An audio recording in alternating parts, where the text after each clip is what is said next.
about crystal meth, Troy?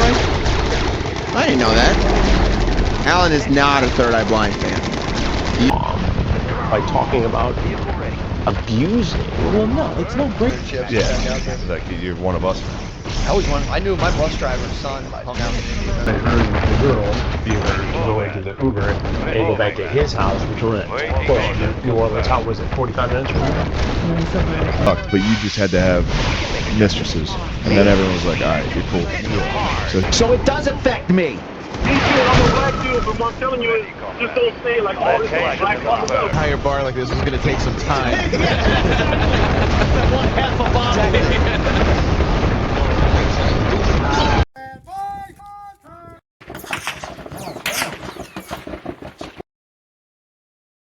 Session. Join up right now. Better with the whistle here. It's a beautiful day in Southern like, California. See what is, oh, I'm sorry to tell you that. Okay. If you're in I guess other it don't parts matter of what side America or Western Europe, freezing your Tizos off, I'm sorry about that.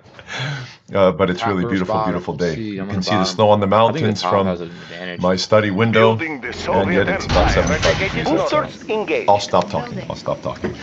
Gravity? What's that? There you go. I'm going to answer questions that you all have sent in. So here we go. May God be our helper. Question number 1. Hello, Father Josiah. My name is Noah. I'm 19 and I'm from Canada. I've been with my girlfriend for a year now. She's Roman Catholic and her parents are also Catholic. She works as a receptionist at her church. I believe she is my one and only love that I see myself with for the rest of my life. Very romantical. However, with both of us being at different churches, it will lead to very tough conversations on what church we want to establish our future family in, etc. How do we negotiate this?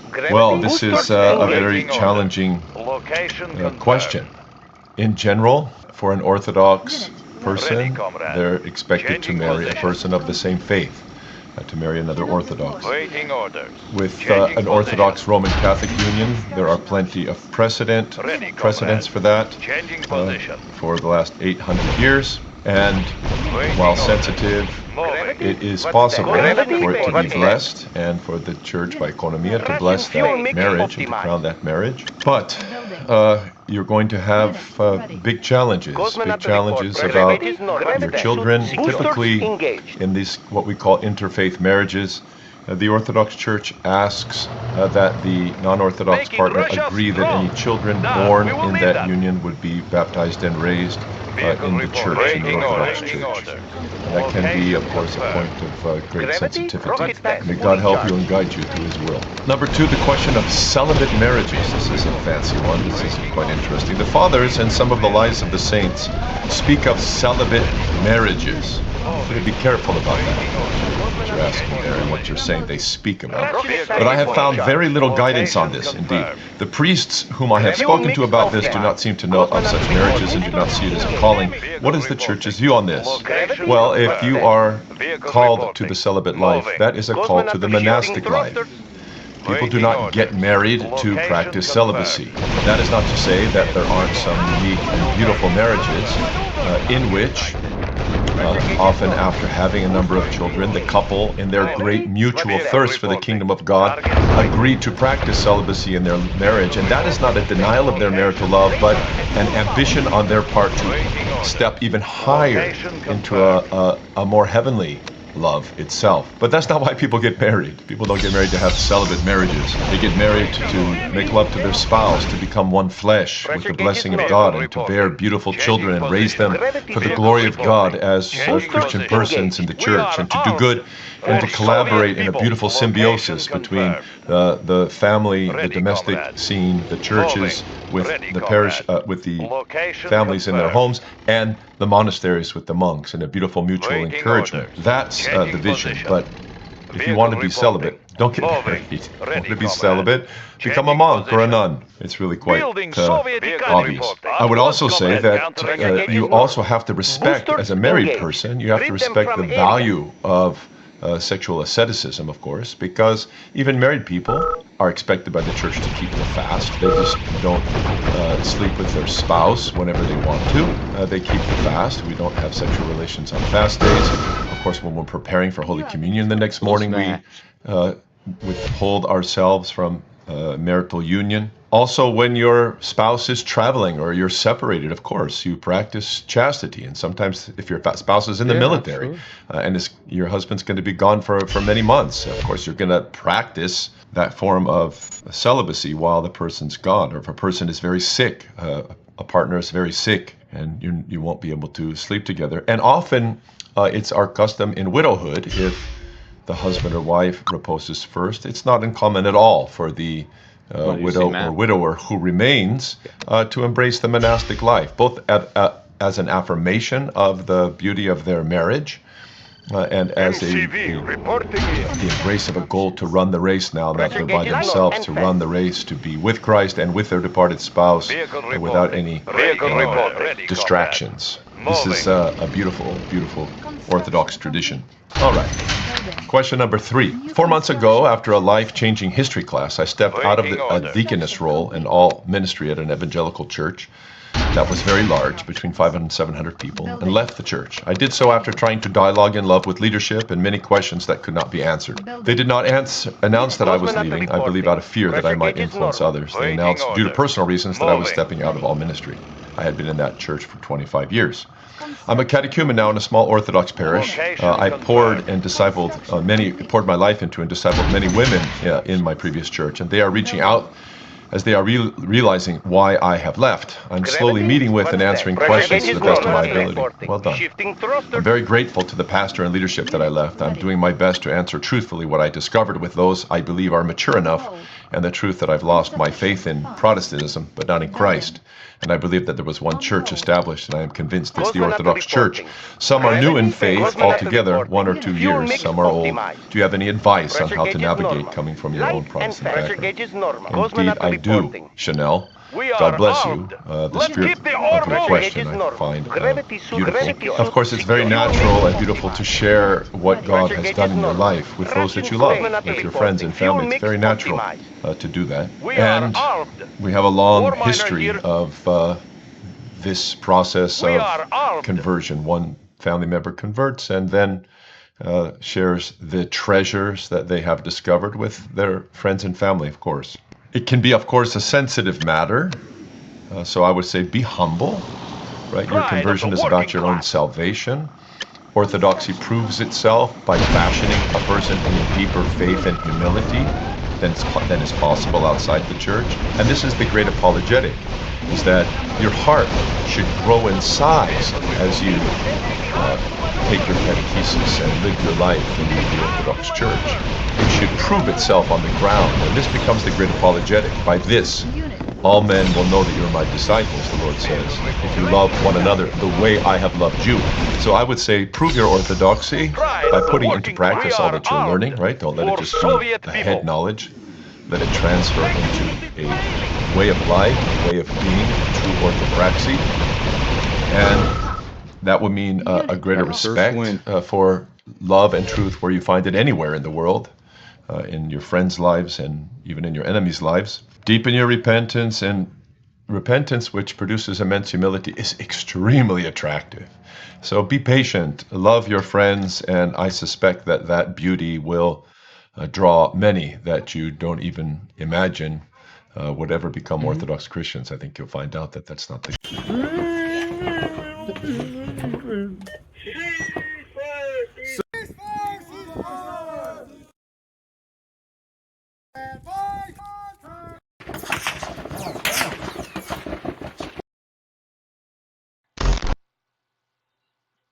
This channel is a group of investigative journalists who make educational documentaries showcasing and educating society, especially parents and legal guardians, about potential scenarios that result from young people and adults conversating online if left unchecked. We conduct thorough interviews with consenting adults in an attempt to understand their perspective on why they partake in these conversations online with people that are not of age. The goal of the interviews in these videos and the videos themselves is to gain an understanding of the perspective of the individual being interviewed, so parents and the rest of society can be educated and aware of potential thought processes and desires of adults online to unsupervised persons not of age. The videos are not to cyberbully, harass, degrade, accuse, or threaten any individuals partaking in the interview process or in the video itself. We do not condone any of these actions. These videos are strictly educational, and we grant grant full permission for academia, which is any classroom setting or in scholarly papers, to show or cite our videos. To ensure that these videos are strictly used for educational purposes, we strictly adhere to YouTube community guidelines, such as not revealing someone's personally identifiable information, in other words, PII. YouTube defines personally identifiable information as your home address, email addresses, signing credentials, phone numbers, passport number, medical records, or bank account information. We thoroughly look at and edit our videos to ensure that none of this information about any individual is shown in our videos. To ensure extra privacy for each person that is the subject of an interview in any of our videos, as of September 1st, 2022, to thoroughly comply with YouTube's harassment and bullying policy, there will be no mention or information about the last name or first name of any person interviewed in our videos. Due to potentially illegal activities discussed in our videos, law enforcement in the respective jurisdiction we conduct these interviews in is notified of each interview and video shown by us. We are not accusing any individual interviewed of being guilty or committing a crime. That is the job of law enforcement. We are not vigilantes, and we do not condone vigilantism or vigilante behavior, such as taking the law into your own hand or not notifying law enforcement when a suspected crime takes place. We are investigative journalists. Trigger warning. Some of what can be discussed in these videos can be sensitive to some, emotional, or stressful. The only goal of these videos is to educate the public. At the end of each video, as of September 1st, 2022, there will be an educational portion at the end to discuss what was talked about in the video and to discuss what people can take from that video and learn from and tell others about. Our goal here is to bring awareness and educate the public. Now the video will start. Turn up the speed. The hunt is on. Turn up the speed. Turn up the speed. Lasher tank, ready. Yes, Mr. Yuri. Is there a problem? I am working. Options. Building. If you want to get Technician on duty. Needs a paint job. Uncensored catches, exclusive live streams, and behind-the-scenes phone calls, the hunt is on. For the low price of just $10 a month. And don't forget to get Turn up the yourself speed. something new, like our exclusive Air Gordon Turn t-shirt. up the speed. Only on Predator Poachers. The hunt is on. Complete.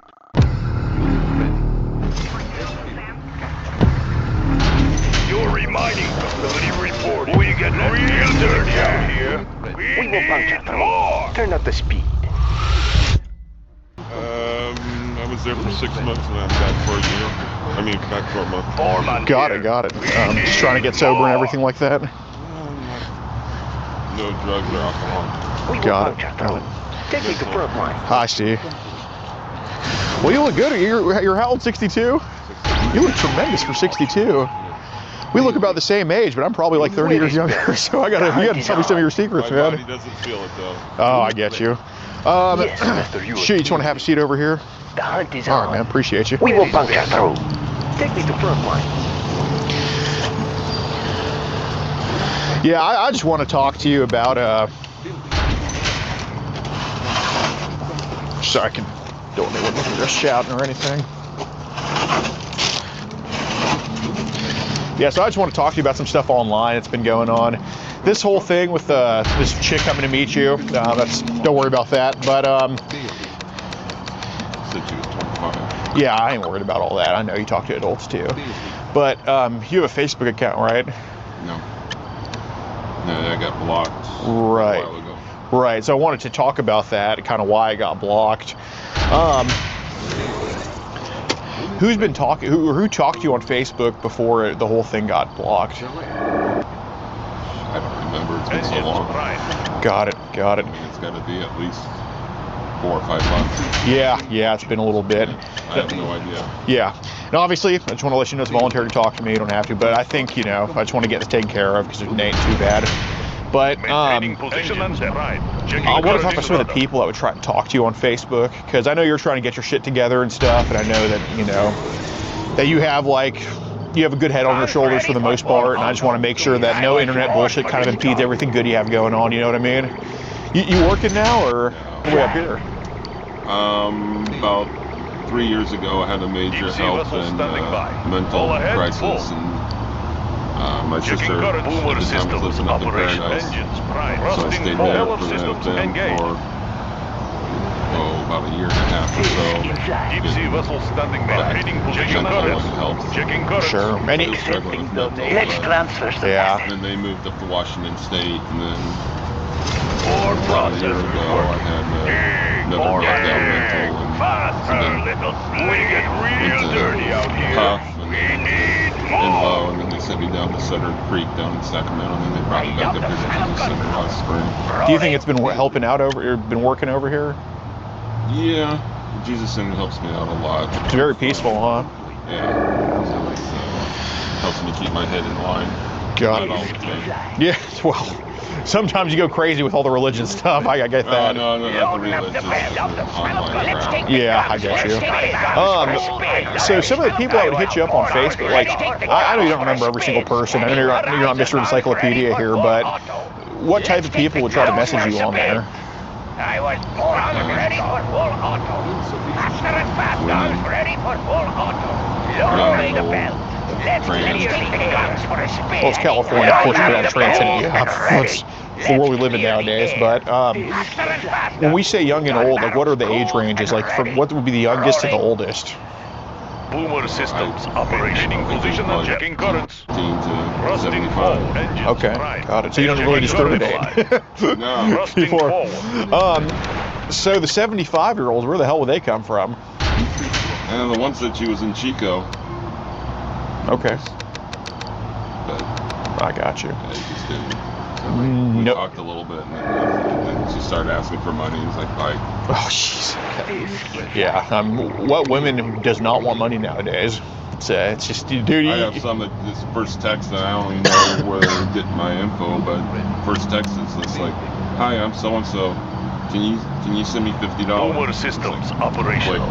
Do they not understand how much taxes we pay in this state already? What more money do they need? Jesus Christ. So when we also the 14, 15-year-olds, how would they try to talk to you? They were offering me videos for money. What kind of videos? Turn up the speed. You're telling me that middle school age girls are just that brazen with it? Yeah. What the f? What's happening because there's just so much traffic and said, forget this, so I just got rid of it. Yeah. And plus, I'm sure you don't want to talk to Indian men all the time, so. And figuring most of them are men that are talking. Right. It's like this beautiful 18-year-old asking you to send your, but you're sending it some gay Indian 5,000 miles away. But okay. So, how long have they been sending you these little videos on Telegram and Zangi? Like, how long have they? Probably been a year. Okay. So when we say they're with someone in the videos, who's the kid usually with? I don't get them most of the videos, but sometimes it's mom. Where is Ben? Really? What's mom doing to the kid in the video? You name it.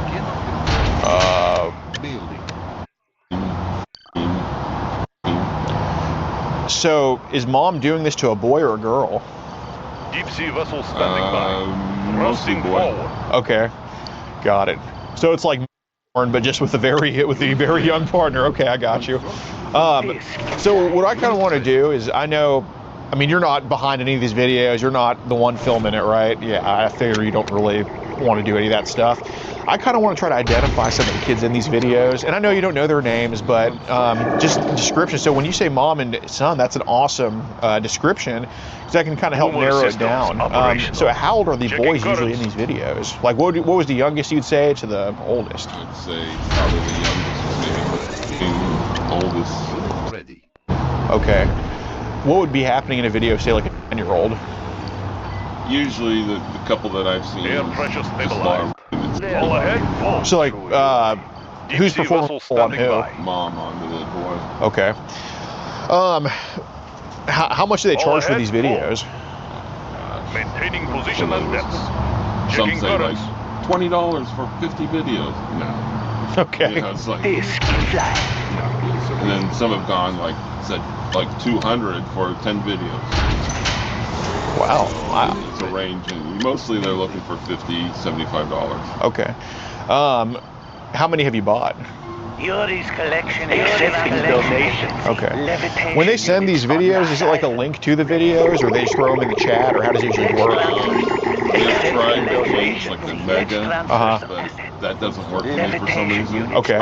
So as soon as they say Dropbox, I'm like, see ya, bye. I got you. So how are they able to send these videos to you then? Okay, so they just put it in the chat then? Okay. What happens when we try to go to Mega Links and Dropbox? Somehow, years ago, I must have had a Mega Links site or something, Sure. It's asking for a password. Oh, I see. I tried once to like start a new account. They're like, nope, that's registered. You know, we need the password. So I'm sure the account looked at Dan and was like, oh, Dan's also going to be registered. But, whatever. So when we buy some of these videos, and I already know you're probably just lonely, just shit gets boring. I understand that. Well, around 40 cents a video, so go check it out in the pinned comment. It really helps us travel the most, catch us tickets. We're all the way from Houston, Texas. Here we are getting Dan from Chico, so yeah, check it out. Anyway, geez, so yeah, for mine, yeah, just for my safety. But I know you're not a violent person or anything like that. Anything where they've sent like babies and toddlers, because I know with I would block that. Deep sea vessel standing have by. you blocked stuff All like that ahead, before? full. Okay. So what's the youngest age you think you've blocked? Maintaining position and depth. Checking current. Deep sea vessel standing by. Deep sea vessel standing by. Deep sea vessel standing by. Maintaining position and depth. Engage. Sure, but I mean, like, what's the youngest video you think they've sent you in general, whether you wanted it or not? Boomer systems operational. Propeller systems really? Oh yeah. Deep sea vessel standing by. It's levels to it, man. Yeah. Take me to front lines. I'm not one of those people who's like, a 17-year-old and 1-year-old is the same thing. It's not. I mean, there's obvious levels to it. What would happen in a video of a 1-year-old? Your orders, my ideas. The one that I saw that I got rid of. Disturb me. Your orders, my ideas. Is it female? Yes, I know. Females actually Exquisite mind to call it. And this is a female baby? Yeah. How long was this video? It's probably 10 seconds. Okay, so it's like a short. Would you say it was part of a bigger video? I would assume so. Sure. Maintaining position and depth. It's probably a lot Checking more than current. just that. Yeah, probably. I myself last about 10 seconds in bed, but I'm sure other. But so what was happening like at second 1 of that video and second 10 of that video? Air pressure stabilized. Be of one mind. He was just holding her up. My exquisite Like in mind. front. Yeah. He was, Be of one mind. the whole thing was. Wow. What race were these people? Wait. Any languages being like? How's he reacting? Okay. Deep sea vessel standing by. Propeller systems engaged. A few months ago. Yeah, it was a few months ago. I ain't. You disturb me. Your orders, my ideas. That was hell. Reconstruction company. Yeah, and I'm not too worried about the messages to her here, but checking currents. basically she was told, Propeller systems and she was told that there was a collection you had. Now I want to say, is anything in that collection anything you would have filmed yourself, like a girl walking around, you just take a picture of her? No? Okay. So that's good, because that's definitely a huge step down from that other shit. And I want to get you separated from all these other people. How many videos or pictures would you say are in this child collection? I don't know. But it's gone. Engines prime. Checking currents. How many do you think we have to get rid of? Let's clear the air. Well, that ain't too bad. What would be the age range of the collection? Again, probably mostly 17. Okay. Yeah, and that's what you said here in the messages too. So I think I'll take your word on that. Done here and then delete all this. Oh, sure, absolutely. So I've come across people who I think are doing terrible things to like neighbor kids, their own kids, driving around the elementary school in an ice cream truck, doing all this terrible stuff. And I tried to install the ESPN Fantasy. It took me like 2 days. yeah. Well, that's a fantasy you could have on your phone. That will probably be okay. Not the Telegram fantasy, but anyway. You have an Android, I assume? Engines iPhone? Okay. So how does one even get into an iPhone? Like, do you do the fingerprints, or you got a code for it? I got a code. Is it 4 or 6 digits? 4. Okay. So a lot of people have like child adjacent passcodes that basically signify they're in a child, put certain numbers as, I don't know, to signify victims or to like for certain videos they like. So do you have like anything like 13 or 69 in that passcode? What does your code represent? Okay.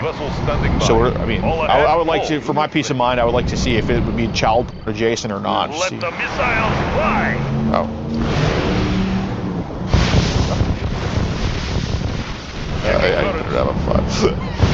right, that's not really a passcode. No, but it's not one anyone's. No, I'm not going to judge because I know you're trying to get your shit together, and people have moments of weakness, so I'm not, you know, going to fault you for anything. What's the reasoning for buying and trading and viewing child porn? Loneliness. Okay. Mental health. I'm dealing with depression, anxiety, bipolar. Air pressure stabilized. High blood pressure. It's just I'm a mess. Okay. So just kind of adding to the. Yeah, so. Okay. Yes, I'm getting fixed up, so this will be a huge start. Yeah, yeah. When was the first time someone showed you child online? Propeller systems engaged. How did it start? Like, how did you get sucked into it? It was a mom I on where? That might have been. Missiles ready for launch. That might have been way back on Facebook. Okay. And all ahead, full. And then she started talking about her daughter. Want to see my daughter, and that's how it started. Yeah, it's easy. You see one thing on the internet, then it just snowballs. Like I know. She cheated and stole a bunch of inheritance. I'm sorry about that. It is what it is. That's how women are, man. So I was just a lonely guy, and it's just gotten so way out of control. Maintaining position. So how often do you view a child now? Boomer systems operation. Actually view it probably a couple times a week. Okay. I assume you. Engines prime. Thrusting forward. Actually, no, not really. I mean, I probably have a couple times, but no. So what's the reasoning for just wanting to see it, man? I'm gone. Probably just freaking loneliness. Okay. Just feeling like someone cares or someone. Engines prime. All ahead. So what's the youngest age that you tolerate watching have? Okay. So I'm just gonna ask, why would your collection go down to if it's gonna be a lot worse? What's the appeal of looking at a 10-year-old solo? When you say solo, are they standing by?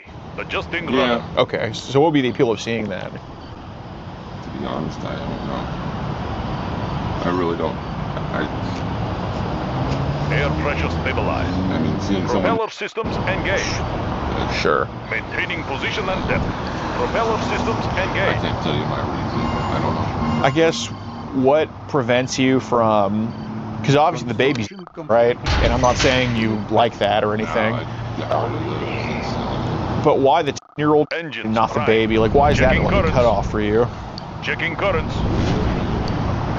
Engines prime. Air pressure stabilized. Maintaining position and checking currents.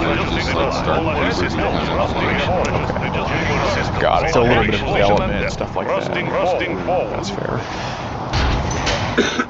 Any kids of your own? Yeah. Has your ex-wife ever accused you of anything like this before? No. Has anybody ever accused you of anything like this? What was your job back in your heyday? Mostly management for in the printing industry. In the printing industry? So like Staples, Office Max, or? No, bigger. I mean, we did boxes for Staples. But in my heyday, it was a printing and packaging company. So we'd print the top sheet and then convert it into the cardboard and cut them out and pulled them up. Good money? It was good money. In fact, my claim to fame is remember the first Xbox box that came out, the black one with the green circles? Yes. Then we did it. Oh, okay. We were the only ones in the world Microsoft approved to do it. Wow. So did y'all come up with the design, or did y'all just print the design, but we tweaked it some to get what they really wanted. And they had a graphic artist do it all, then we helped them. And my idea is what put it over the top. No kidding. Yeah, I got not knowing that I told Bill Gates he was an idiot. Oh wait, you got to tell me how that happened. Well, we were on a conference call, getting ready to do the contract, and all the other companies who try to do it, we did one extra step in the printing, so it didn't really make that black. Yeah. So we ran it through the press a second time. Oh, I see. So it's a shade. It's a shade that got it over. Microsoft. And we never told them what that extra cost would be. We gave them the cost for the original setup. And we just were talking. I'm with my plant manager. I was number 2 in the plant. And corporate, it was part of Georgia Pacific. Yeah. Corporate in Atlanta, and people in our division, and everyone's sitting there listening. And Microsoft and their artists and their people in the development area and all that. And I just said, well, you guys and Bill Gates would be idiots not to use ours. Hey, well, that's a confident way to call him an idiot. And then they asked what the price would be. Then I just said, oh, it'd be 39 cents more per box. Man, calculators were going crazy all over the world, trying to figure out if I would just give away the farm or what. But they actually, HR from corporate told HR in my plant. An email from the CEO saying, great job. Yes, Commander. I mean, shit, at least a $50 Dave & Buster's gift card would be worth like probably 1,000 now with inflation. So, I mean, you know, you're not doing too bad there. Still, it's just a drink and a set of wings and maybe one game. No kidding, yeah. Dang, so back then, the first Xbox came out, what, 2000, 2005? When was that? 2000, 2001. That was 2002. Okay. 2002, 2003. So what city was that in then? Back in OC or what? I was in Inland Empire. The plant was in Ontario. Oh, okay. Yeah, makes sense. I was living in Corona at the time. Did y'all get at least like free Xboxes to bring home? No? How much was an Xbox back then? It was like $150 or something. Wow. Can't even imagine a video game console being that cheap now. Now they're like 500, I think, or something. It's just fucking crazy. Well, the little Switch is like 500. Switch 2. Oh, is it? Yeah, one of the guys talking about buying one of them. Like, how are you coming up with $500? And he's got his SSDI and all the back pay. Do you get any government stuff? I get ABT and University and Uber. Is that a NAIA D1, D2, Yeah, D3? at the time, NAIA. Okay. Were you like a starter? Or? No. Coach didn't like me. He recruited me and said I played too much like a kid from California. Oh. Why did you recruit me? Whatever the f that even means. I don't know. But, so it's... Boomer systems operational. Propeller systems just started playing rec leagues and stuff and meeting other guys and just bumping up leagues, started doing money tournaments. No kidding. Going over Arizona, Nevada. The funny thing is the tournament that had always the best money was in Fresno. Okay, yeah, it makes... Yeah, right. Doesn't make too... I would make maybe 4,000 or 5,000. For a tournament? For a tournament. How tall are you? I was 6'4", I'm about 6'3" now. Just lost an inch because of all the injuries? Compression of the back. Yeah, that's going to be me here in probably 20, 30 years. Damn, I'm not looking forward to that. I like being 6'4".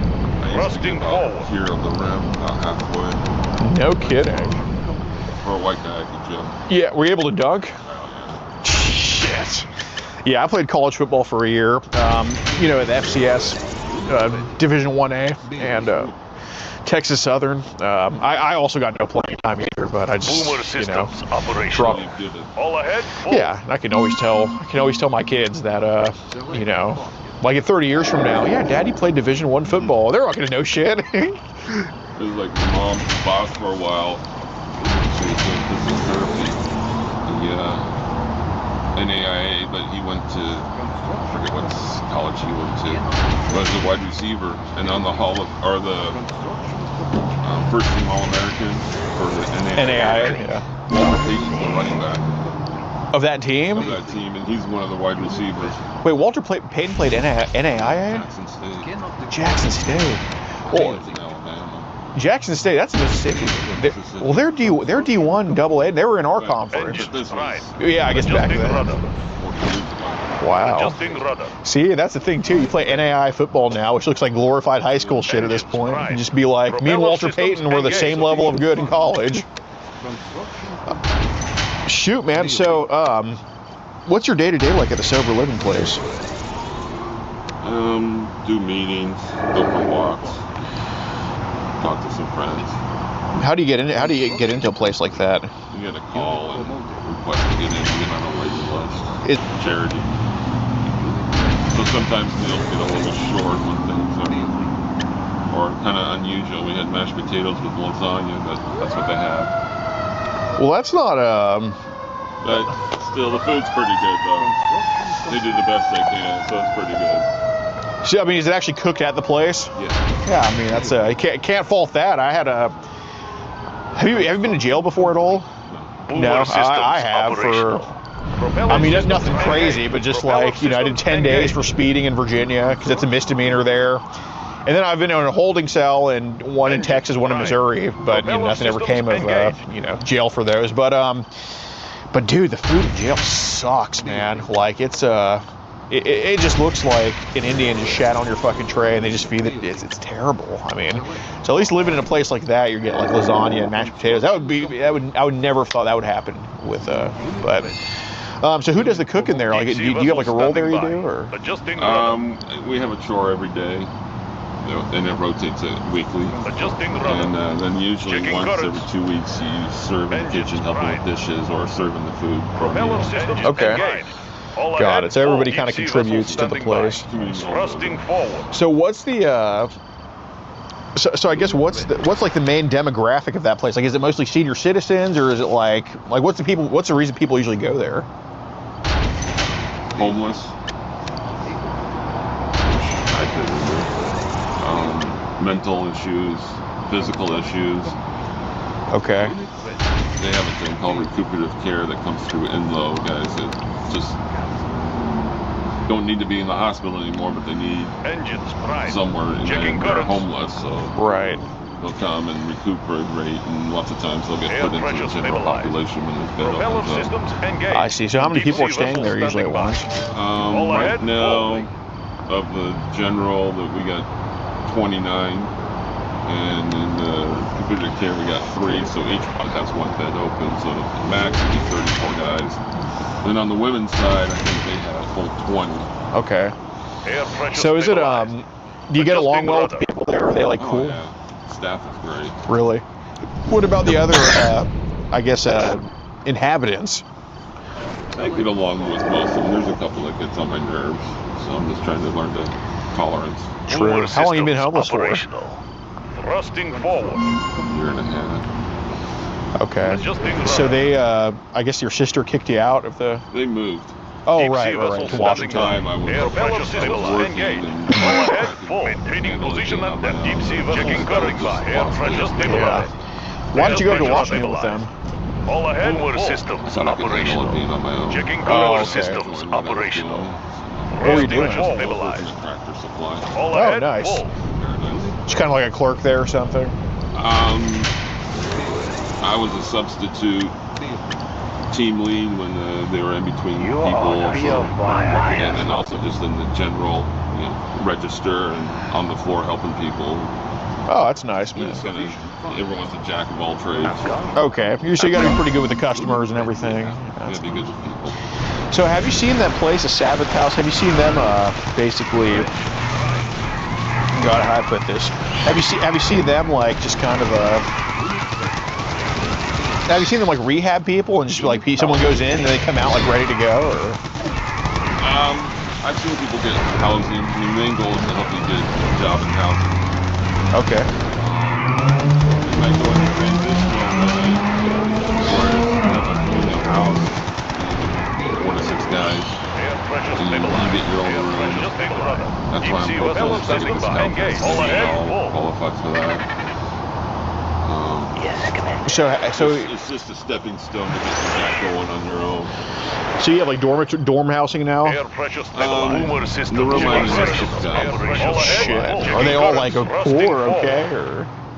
One of the guys I can't handle is in there, but. Why? What does he do?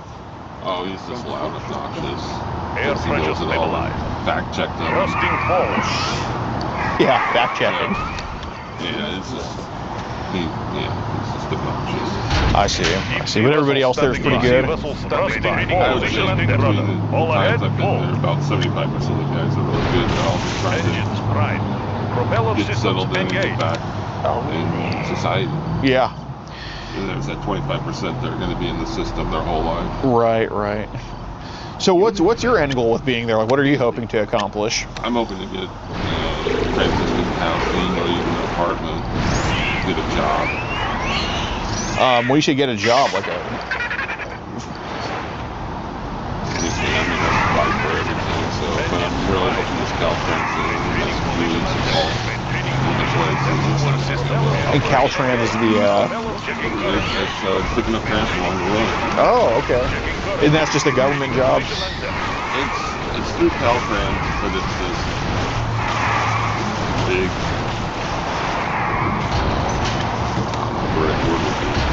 Program that they're using.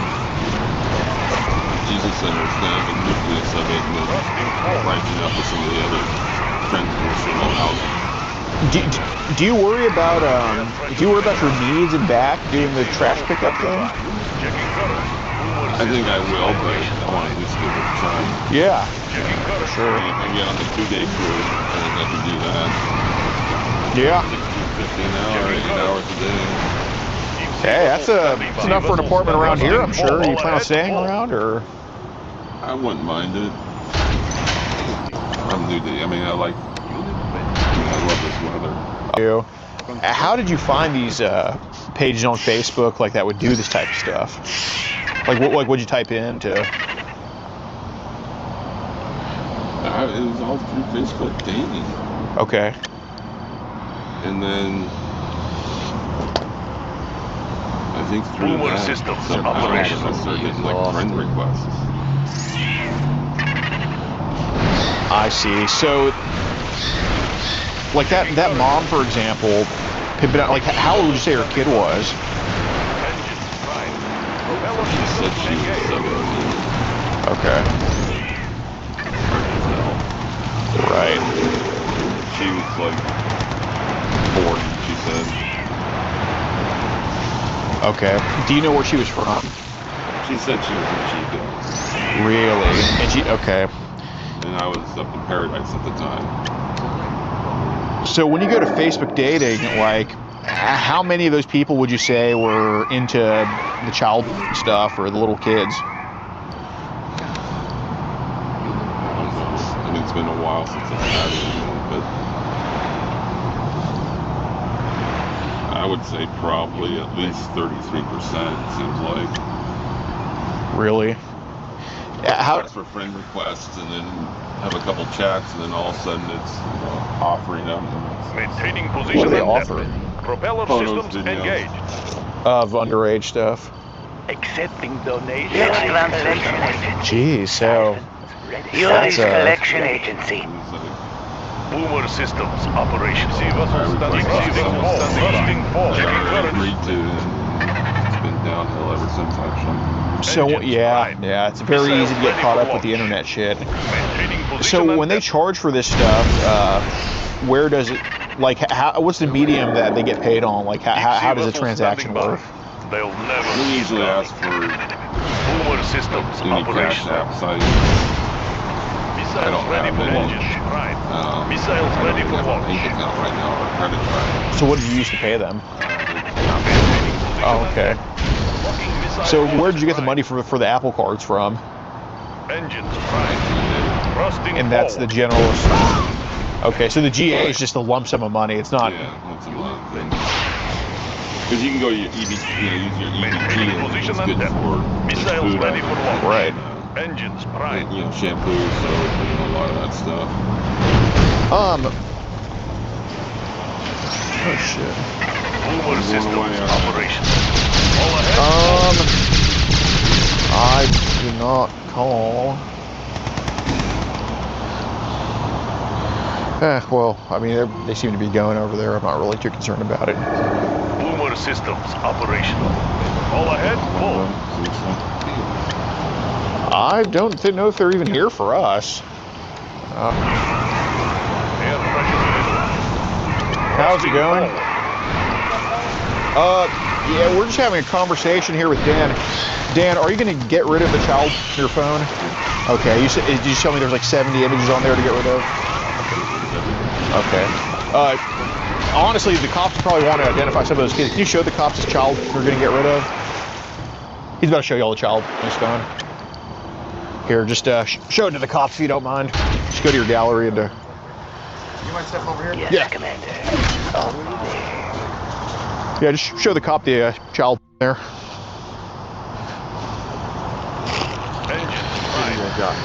So we have a group, we catch online child predators here across the country. We were just in Plumas County at trial earlier. He got pled, or what was found guilty. He was talking to who he thought was a 12-year-old here. Yeah, he definitely didn't commit crimes in the chat. Like, he didn't say I want to have sex with you, but he mentioned that he views videos of underage kids in the chat. So we came here to talk to him about that stuff, and he admitted to possessing child pornography on his phone. Adjusting rudder. Thrusting forward. Adjusting rudder.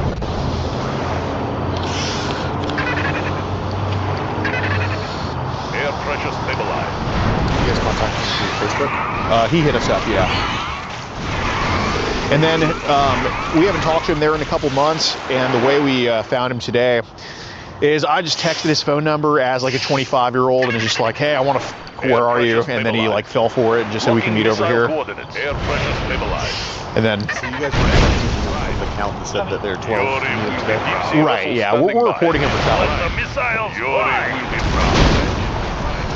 Let the missiles fly.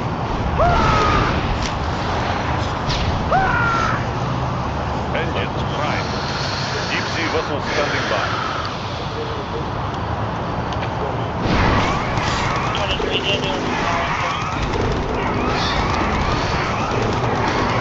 And may I show you this clip right here? How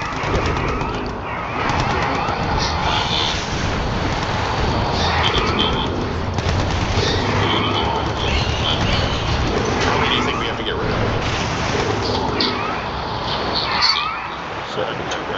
What would be the age range of the collection? Yes, Commander. Yes, Commander. 17. Okay. Yeah, that's what's... I think it's pretty cut and dry. And he said he's received even a video of a baby, and he could describe the video in detail, but I think his preference is probably 10 years old. Air pressure stabilized. Checking current. It's in the car. May I go get it? Yes. All right. All ahead, full.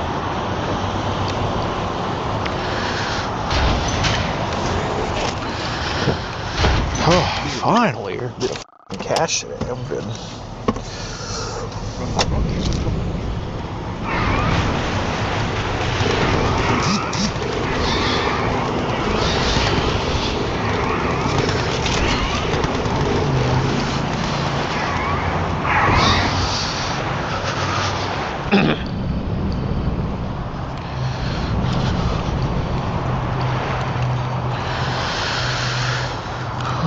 Oh.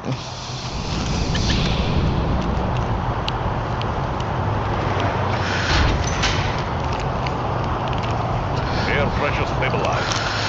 Thrusting forward. Here's this one ever. Everything on there's current.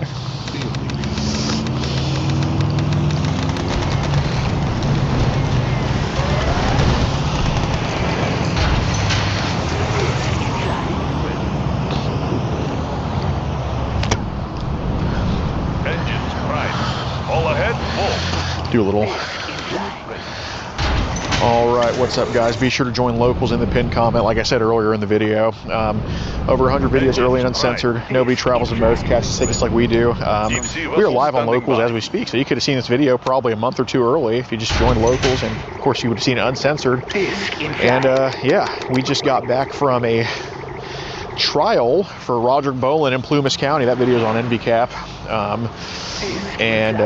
Yeah, he got found guilty. The jury deliberated for less than 30 minutes. So it was a 2-day trial. I got dragged to court both days, which usually doesn't happen. His defense attorney decided to bring me all the way to court today again, only to say, oh, I don't need to talk to him. So wasted my time. So I'm glad he got what he deserved. But yeah, and if you want to get a t-shirt, go to predatorpoachers.com and follow all of the branches that are also going to be in the pinned comment: Washington, Long Island, and Illinois. All ahead, full. Adjusting rudder. I don't think you... Propeller systems engaged. Accepting donation.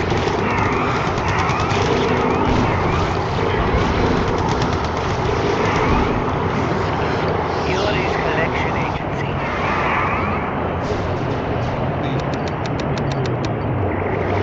Accepting donation. Smooth ride. Utilities Collection Agency. Speeding away, side.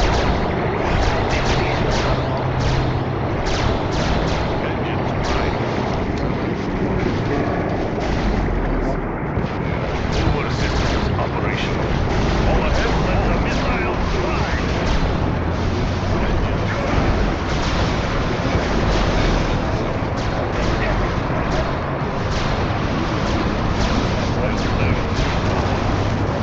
Air pressure stabilized. Air pressure stabilized. Missile ready for air pressure stabilized. Air pressure stabilized. Missile down to par. What's up, now? This is Grand Dinner. Chico, California. Asking her for videos, saying I have a collection of stuff, pizza videos, and we met up with him today to talk about his collection, his pizza collection, and we have a video shop phone, and it's just videos checking. And yeah, I just got out of trial in Plumas County, California, where Mr. Roger Bowen is found guilty. Or signature at trial here in Chico, California. Air pressure stabilized. We're on to Oregon later. Yeah. Can we get the line?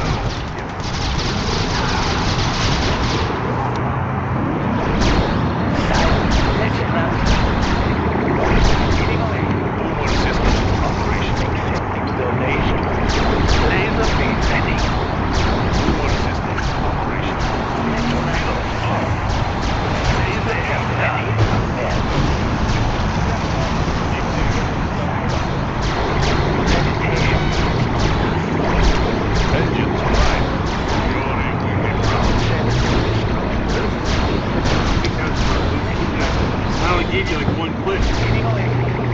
Speeding away. If you want to get Speeding away. unedited, uncensored, exclusive live and behind-the-scenes Speeding away. $10 don't forget, get yourself something like our exclusive Air Gordon t-shirts, only on PredatorsPosters.com. Stabilized. Air pressure stabilized. Thrusting forward.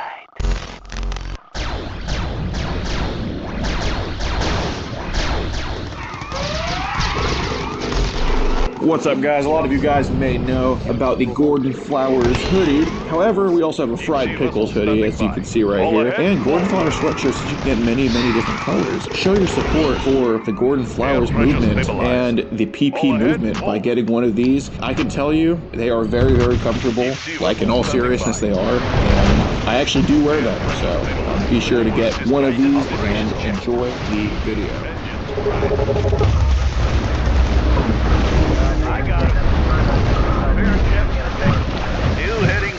So with your daughter, it was just Hornet in the air. Engines prime. Let the missiles fly.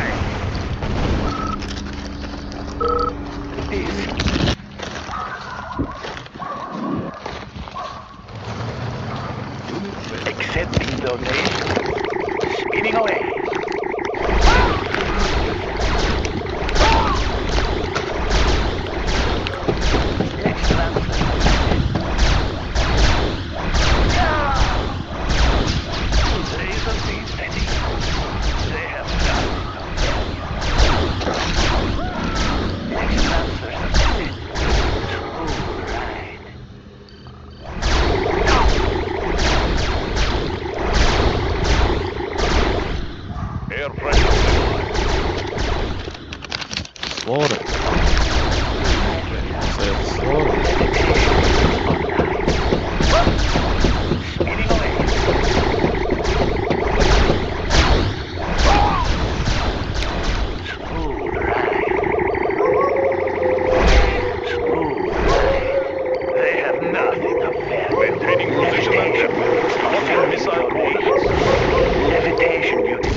Getting away. They have nothing to fear.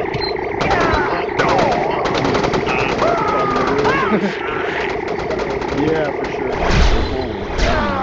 Silence ready. Levitation units online. Let's transfer some message. They have nothing to fear. Silence ready. Getting away. Levitation units online. Talk about it. We're just filming for safety reasons. Make sure we're not here to hurt you or anything. You want to just have a talk out here in the front lawn? I just don't want the neighbors finding out or anything like that. Your daughter here?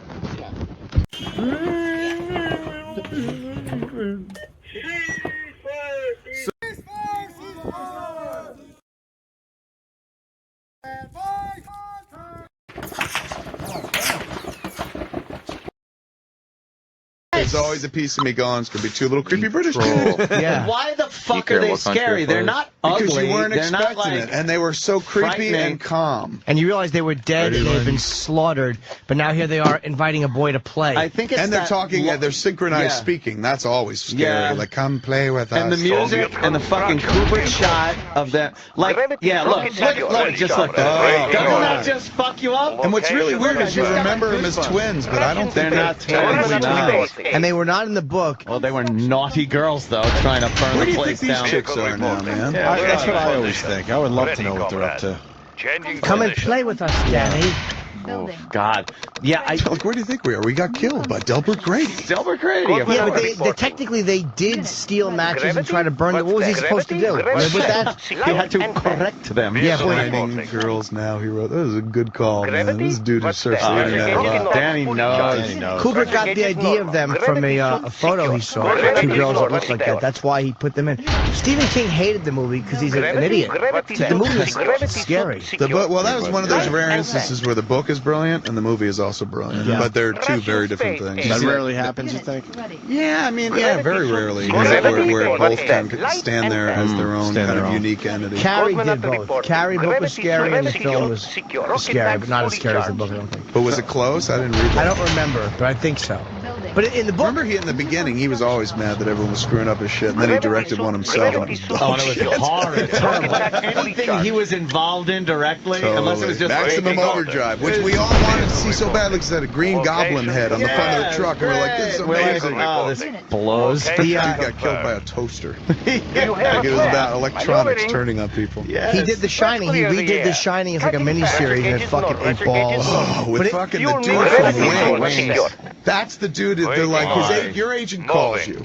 And they're like, hey, man, there's a lead role up for grabs. You're like, fucking A, man, Steven Weber. Fucking A, I would love to do it. And they're like, you're playing Nicholson's role in The Shining. Wouldn't you just be like, fuck off? There's a no-win craft service on that movie. That's the Kobayashi Maru of fucking movies. It is, man. Not win. And Weber didn't figure out a way to fucking break the machine.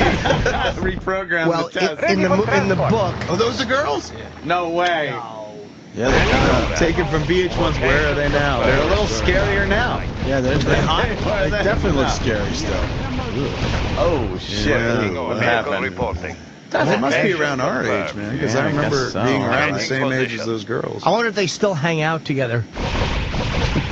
You think they just lurk in hallways? Yes. Like, hey, remember us? Come play with us. And no one knows them. But they're older now. Move. I'm trying to get through here. Fuck our mouths forever.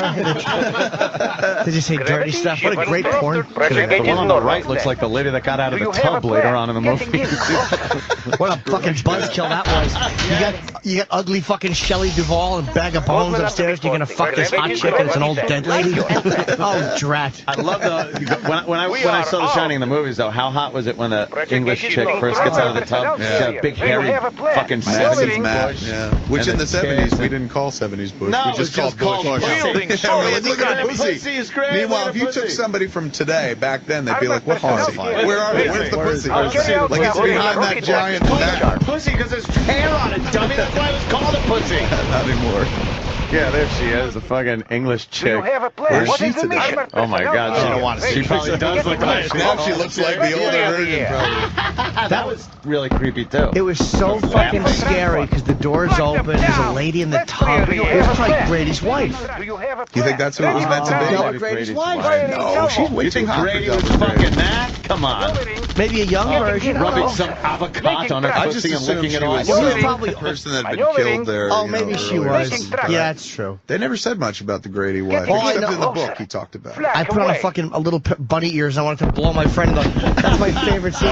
That's fucking. There's a shout out to that in Red State. Oh, really? That is one of my favorite moments in a movie ever. Is that fucking The dog snap costume? zoom to the dude leaning up after blowing the guy. He's Oh, that's ashamed for a true. couple of reasons. He has a lousy costume and he's sucking a dick in an abandoned hotel. I didn't want anyone to see this. Why don't you leave the door open? Close the door if you're gonna suck dick in a dog costume. It's like my dad always says. Leah Belden, that's her name. Who, that lady? Danny's Oh, I bet her tits are fucking so juicy. When that old bag is laughing, and then they have that shot of her just slowly sitting up in the tub. Oh. That is a fucking creepy ass scene. Yeah, it's a very, very... I think that might be the scariest one. The Exorcist was a horrifying movie. Oh my God. Yeah. You know what the scariest part of The Exorcist was to me was when he's having that dream and he's trying to tell his mother not to go down into the subway. Right. But it's silent. Silent, yeah. That was fucking. And that fucking demon And the face is flash, flashing. demon face. That was a yeah, woman, like by the 3 way. frames, was it? Yeah. I've been trying to squeeze that into a conversation for 4 years. What is the mission? Fuck. The hell was that, Danny? Yeah. I'm getting scared. I know. I'm getting scared. Would it have sucked though if he went into the... Nope. I thought I had a joke, but I don't. Did you guys see there was an ad that they did for I want to say like BBC, and they were doing some kind of Stanley Kubrick week or something like that, showing all his movies. But they did this tracking shot, like this. They reenacted the entire set of The Shining and did a long Kubrick tracking shot from the back rooms onto the stage, across the fake snow. But they had to reenact the whole thing. Wow. It was pretty astounding, man. It was kind of cool. That sounds like a lot of work. It really was. My job on the film would have just been to type out Tuesday. That was going to flash on the screen. Dong. That was a great fucking part of that movie. Just like cutting with a dong. You play a handball in that giant room. Yeah. You just hear the noise, you're like, what is it? And you just see him whipping that ball. I hear Kubrick was crazy with like focus, getting everything like complete, and it would take him It was one of those multiple takes. ever. Yeah, with like 1,000 takes. They say Fincher's the same way. Yeah. Most people say like Fincher is such a bear for detail and multiple takes. I was talking to somebody who's doing some job on our flick. I think it was a sound recorder. I think it was a guy with boom mic. And I was saying, we got a lot of money, dude, so trust me, we ain't going more than 2-3 takes. He's like, so you ain't going to Fincher this? And I was like, what does that mean? He's like, Fincher, man, with the takes. I was like, what do you mean? He's like, 40, 50. Holy shit. That's weird. What did he direct? All that. He's that guy's like a true artist. What has he directed? Gives a shit about that. What has he directed? The one coming out now is The Social Network. He did Fight Club. He did. I just what switched else things has up a Fincher little bit done? to adjust to that game. Alien 3? 3, the third one? I heard Kubrick took like 80 takes to get Scatman's face when he's being summoned by the kid, like that when he's shaking his pushing head. on him in the That bed? face right there. Jesus. I mean, to be 80 America. takes your Scatman Crows. You're like, I don't have much time left. Yeah, exactly. He couldn't get the contrast of his nostril right, I think. Jesus Christ, it looked like a tunnel. How great. Did you ever watch this documentary on the DVD? Yeah. No, there's one. You would love it. It opens with him brushing his teeth. Fantastic. He's brushing his teeth and he's talking about like, do this out of respect for the other actors. He's being Jack Nicholson while he does it. And then he kind of leads us onto the set. You see Stanley Kubrick yell at Shelley Duvall. Shelley Duvall is Really? Shelley Duvall looks like she's going to cry. He like literally, he's like, God damn it, Shelley, just keep fucking it up or something like that. He's very, she was the one that gave him the most. Look at that pussy.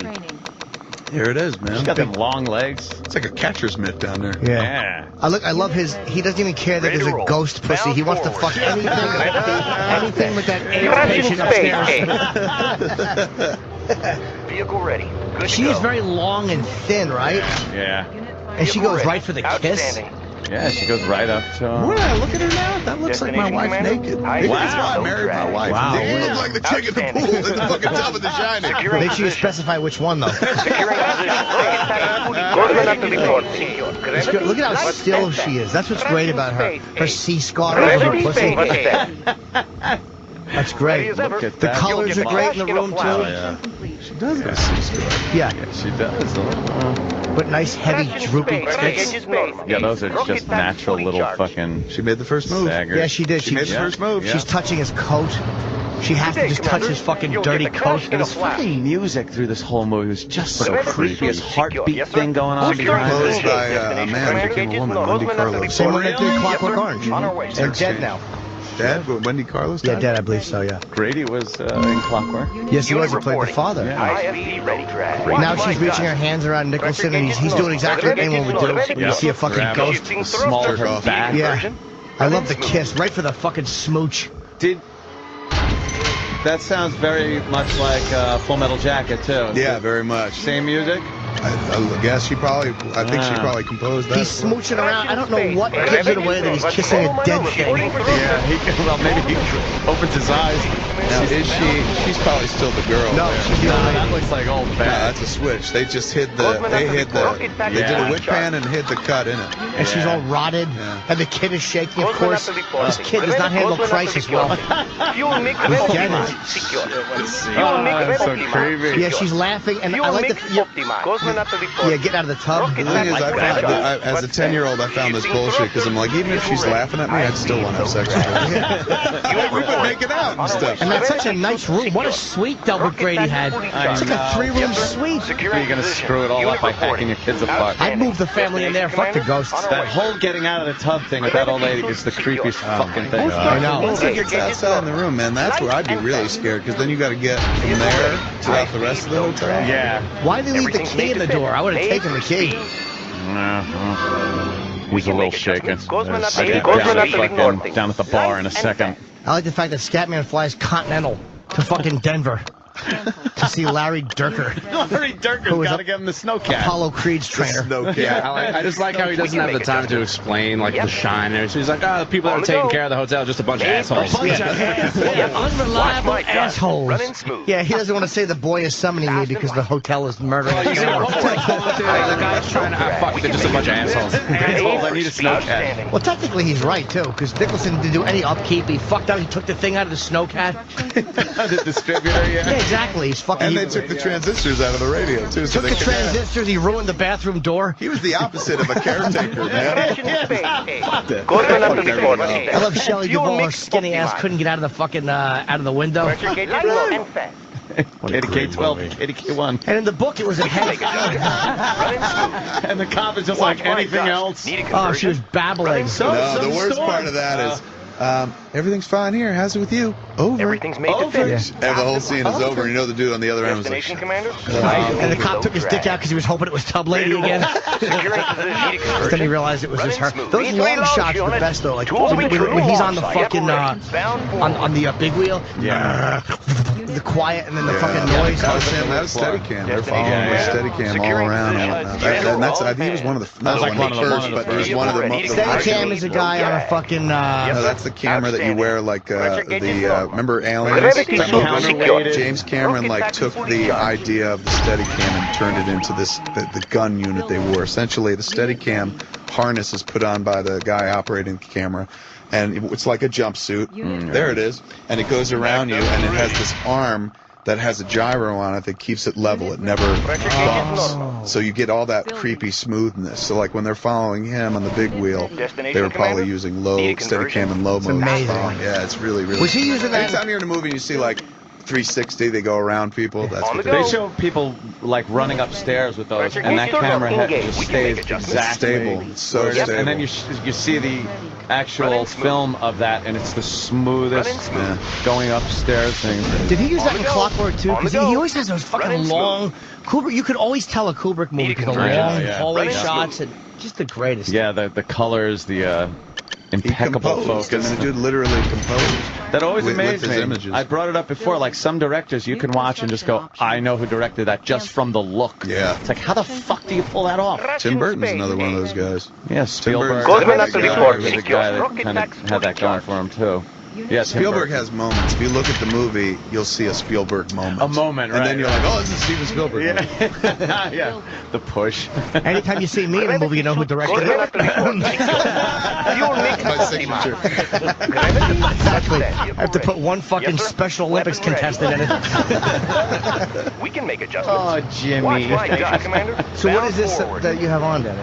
He's just showing us how to steady cam. The steady cam and how it works and like what it looks like when There's they're Jim filming Cameron compared right to You ever use one of these on anything? Yeah, I've never personally worn them. They don't make a harness big enough for me to wear it. But we've used them in almost every flick since Mallrats. Really? Yeah. That's gotta be fun to use. It looks like it's fun. It is a cool thing, but the people that wear it's heavy. Camera's heavy once you got it on there, unless you're shooting with like a digital camera. When you're shooting film cameras, those things are fucking heavy.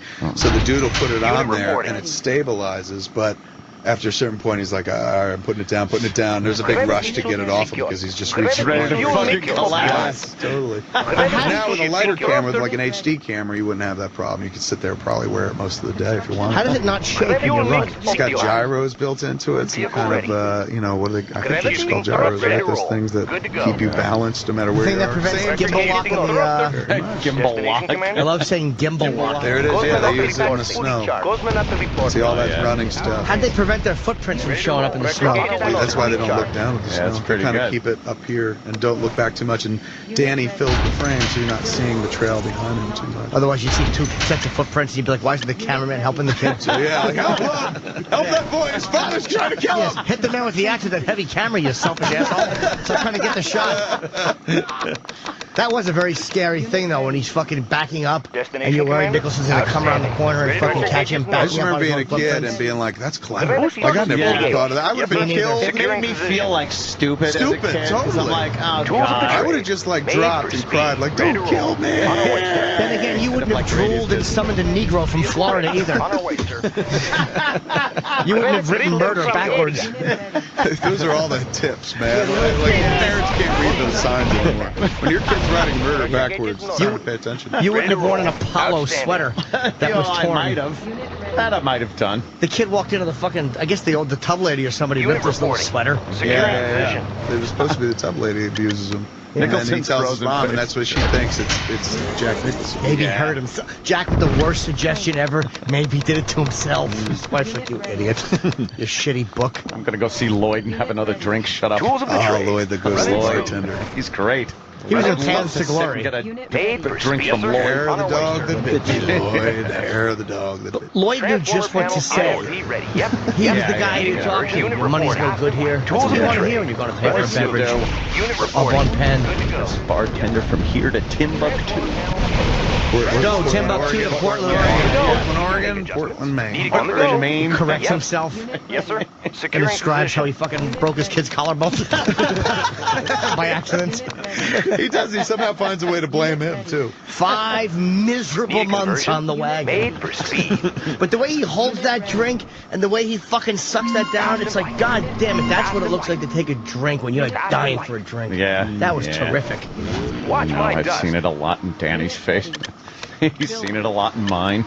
That's what it looks like to really want to drink every day. Construction complete. Oh boy. Oh, great party. On the go. That was the How worst. great is that? That was so disturbing. You guys getting blown by a guy in a fucking, what was it, like a little beaver outfit? Yeah, he just looks up and stares at the camera. I was like 12 when I saw that. I was like, what does that mean? From privacy here at the Overlook. Why is he in his lap? Yeah, he's blowing the guy in a piggy mask. That was so scary. Dude, the best is on the video is the guitar shot the music. And this is where Kubrick was horrifying with the camera. Do we have that on video, Danny, on YouTube? The way the camera would fucking zoom in It was like Jones shot and he just... Yeah, but it would go incrementally, like, closer to whatever was happening. That is a terrifying fucking film. Terrifying. If you're not scared of The Shining, you're a rock. Yeah. You're a fucking rock. That's GG right there, man. Yeah. Even the opening scene when they're driving up the mountain with that fucking music. Yeah. Like, oh, it seems like this should be happy. They're driving up to the mountain and that music kicks in. Like, oh no, this can't be good. A lot of players. This isn't gonna be good at Nicholson's all. already a psycho looking over his fucking eye, unshaven. One of the first early Russian tactics, sell the instant When my wife Oh, wow. tried to stop me from doing my duty, she had to be corrected. She's walking up. Shelley Duvall's got the knife. She was amazing. Oh, crazy. First use of the steady cam, really. Here you go. She sees the there it knees. is. He just looks up. Look at his ass sticking out. His ass is sticking out of his never little noticed piggy that. suit. Yeah, that is like just... I didn't know what that meant. I was... Yeah, what are they doing? I just got chills looking at She's that. got that big knife. The shadows on the walls are great. She's just freaking out. We ought to take Danny to the hospital. I think we ought to take Danny to... That would be, by the way, seeing a guy in a pig outfit blowing a friend, that would be Pretty banned cool. at the height of tourism. Right. Nobody was supposed to be in the hotel. Yeah, at the height of Start to tourism. finish, Shut your door. Come on. What are you one doing? thing Yeah, wasn't you'd be working, horrified and even if it was next packed. Dude, it was thing- 4th of July one weekend. thing That'd be exploded. awful. This was Next just match her and her didn't work husband at and all kid for in a me, fucking man. little Finally, Apollo space shirt. Third and Just fourth a game, saw like momentary lapse. Yeah. solid plan. Second for Infantry second. fighting Couple of vehicles, foot-pounds big of time. pressure. Why is it Flag, such a rare scene? IVs. Second. Can we see the, anyone get a What's photo he blown, on? Oh, Danny? so scary. A screen cap of the ass when she first looks in before they pop up Did together. you ever notice that? Never No. noticed his ass The was back of sticking his out. things All are right, down let's like see. those oldie time Okay, let's pajamas. see. Yeah, right, the cartoon pajamas. Yeah. His He's got ass his is ass sticking hanging out. He was just fluffing the guy, and then he was going to get his ass fucked. This is how powerful this Oh, is. you know, I never even thought of that. 20 What? years later, All right. you can find something else Oh, that's you put- disturbing okay, you both even ways, more. so- Yes. All right. Yeah, he's just fluffing him up so he Look can at that. pound I him in never the ass. knew that his bare bottom was sticking I out of never his did beaver either. costume. Hanging out. But wait, and you can, if you see, the other guy's pants were around his ankle. You can look down. You see that. You see on the guy's knee. You look through the doorway. You don't see anything. You see pants around the ankles and the guy's knees. So you can see that he really is sucking his dick. And then the guy's face that's sitting there getting head, he looks like you just interrupted his PowerPoint presentation. Right, he's completely unfazed. Hey, wait a minute. And like she, Excuse me.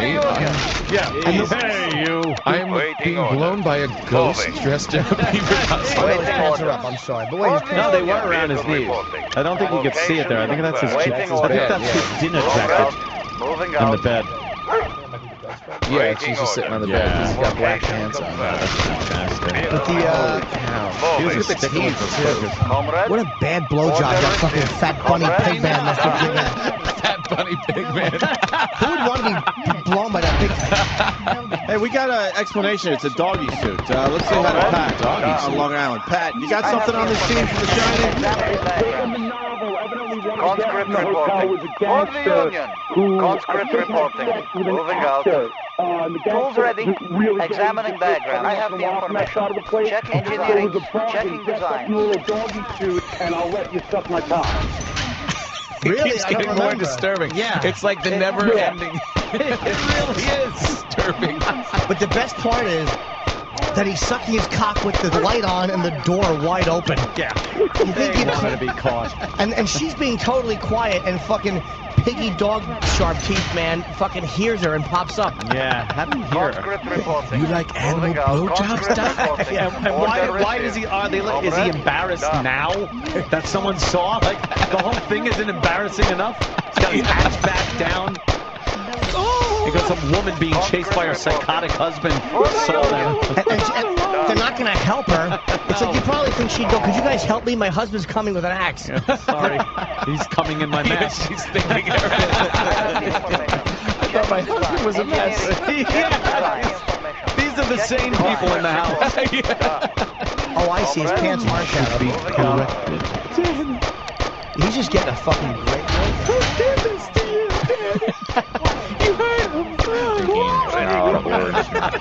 Hair of the dog that bit me, Lloyd. Wow. Maybe we should get Danny a dog suit. You like pets, Danny? Isn't Lloyd just the best bartender? Yeah. Lloyd would be the kind of bartender I would just want to sit down and have a chat with. That's right. Yeah, you just right Johnny on the spot with your whiskey. Your credits. Yeah. Yeah, your money's no good here, Mr. Torrance. You're right. I like to know who's buying my drinks for me, Lloyd. Basically tells him, mind your fucking beeswax. Yeah. And he said, it's not a matter that concerns you at this time. All right. Take the drink. Okay. He said, it's not a matter that concerns you at this time. All right. I'll take the drink. Okay. I'll take the ghost drink. I'll get ghost drunk.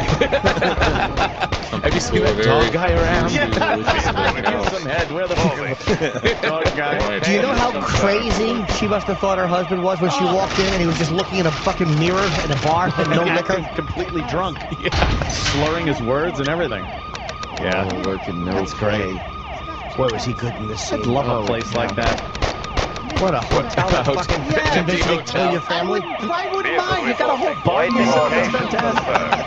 There's no liquor in it. Oh, yeah, he thinks there is. You get drunk and you go open one of those giant cans of beans by yourself. Yes. Checking design. Beans, a can of beans. When he orders this fucking... Can we get audio on that or no? He orders this bourbon. If you go back a little bit, when he orders the bourbon, like... He just wants a drink so badly.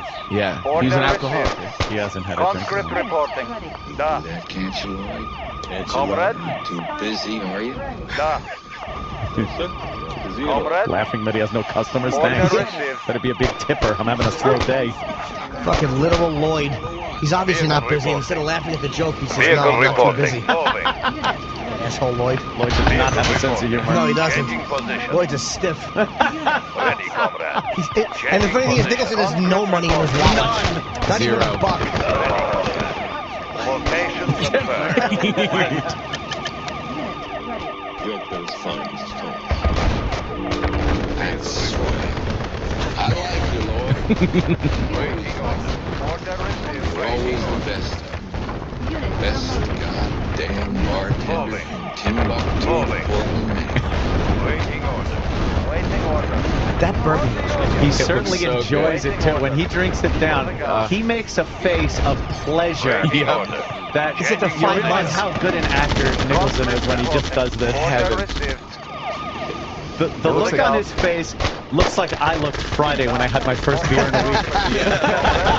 And he downs this icy glass of bourbon. He is. Moving. Look at the eyes rolling back in his head. Eyes are rolled back. Even the guy getting blown by the dog didn't look as happy. Jesus Christ. Conscript reporting. Da. Conscript reporting. Oh, he's feeling it already.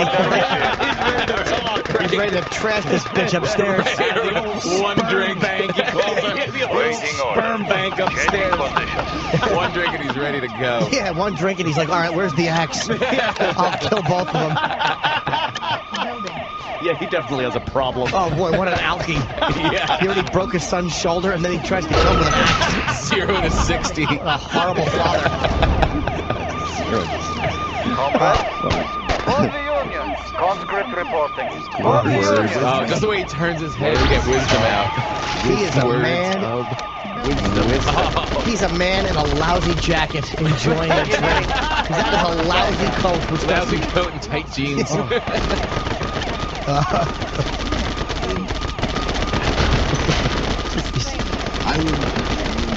And then Nicholson's acting out the scene how he grabbed his son, but then he temporarily really gets into it.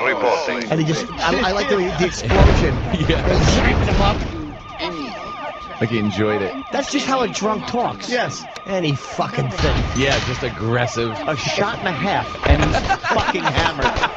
A shot and a half, he's ready to take down his whole family.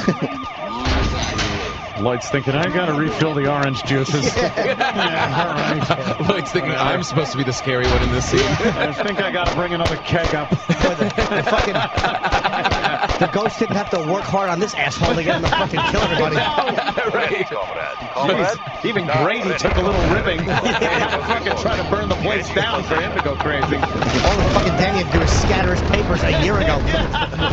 Lloyd stocked the entire bar like this was going to take some time. One half a bottle. Yeah, you should just use a Bud Light and an axe. And no duels.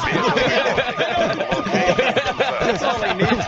Would you like some rum cake, sir? A rum cookie and a hammer. Good rum cake. The old sperm bank doesn't make it for me anymore. Yeah. Meanwhile, he doesn't want to fuck that skinny pixie that he married. You were always the best baker, Lloyd. Olive oil won't make it. Fantastic, man. That goddamn, you're right. Like, how many fucking years ago was that? Yeah. 1980. That's 80. Waiting order. No 30 way. years ago. I'm Yeah. 79. 30 friggin' years ago. And I will still watch that when it's on and still be petrified at those twins standing at the end of the hallway. Stay with us, Dan. Yeah. Kubrick was inspired by a photo of two little twins, an old English photo, because they weren't in the book. The book was actually, the book was not as scary as the film, because the book did not have the hedge maze. It had hedge animals that came to life. Yeah, that would walk. People beat the shit out of Kubrick's version. Stephen King hated it. Yeah, But didn't like Stephen King's miniseries? Later on, later on, Stephen King even said he not only learned to accept it, but he enjoys it now. Like, oh, thanks. Oh, really? It's fucking Kubrick, you idiot. Yeah, you know from one scene that this is a brilliant movie. Yeah, and it's horrifying, and it's scarier than the book. I read the book. It's scarier than the book. Really? Much scarier than the book. The twins aren't in the book? No, that was something that a lot of it wasn't in the book. And what Stephen King hated was that he felt that the house, the evil of the house, was not concentrated on it. It became the craziness of Jack Torrance. But it's a 2-hour film, Steve. Yeah. I know. It's hard to get a house to act. Exactly. You've got Jack Just Nicholson. ask Patrice. He didn't do anything. I know that, but He wasn't asking for that at all. he's my biggest friend. who happens to act. Who needs to be corrected. Yeah, that's another thing. Correcting is an axe. You chopped him up into little pieces. There really are no just spankings. Timeouts really. Maybe there's a point to timeouts. Waiting order. I chopped them up with an axe. Yeah. Oh, when that woman came out of the tub. Oh, that was so goddamn scary. She was so sexy and comes out and then turns into a decaying the hairy English 70s bush. Old fish. And then her skin's peeling up and she's laughing at him. The funny part is he complains about some pussy at the bar, so the house is like, all right, this dumbbell, we know what he wants. Throw some box out in that room. And then scare the fuck out of him. Shit with the hairiest vagina ever. Cue the scary vagina. But she was sexy, right? Her hair was all wet and slack. Yeah, she was. At that time, because I remember when I went to see that, there wasn't a lot of full frontal nudity that you could see. So when I saw that, it was just like, oh my God, look at that big hairy bush.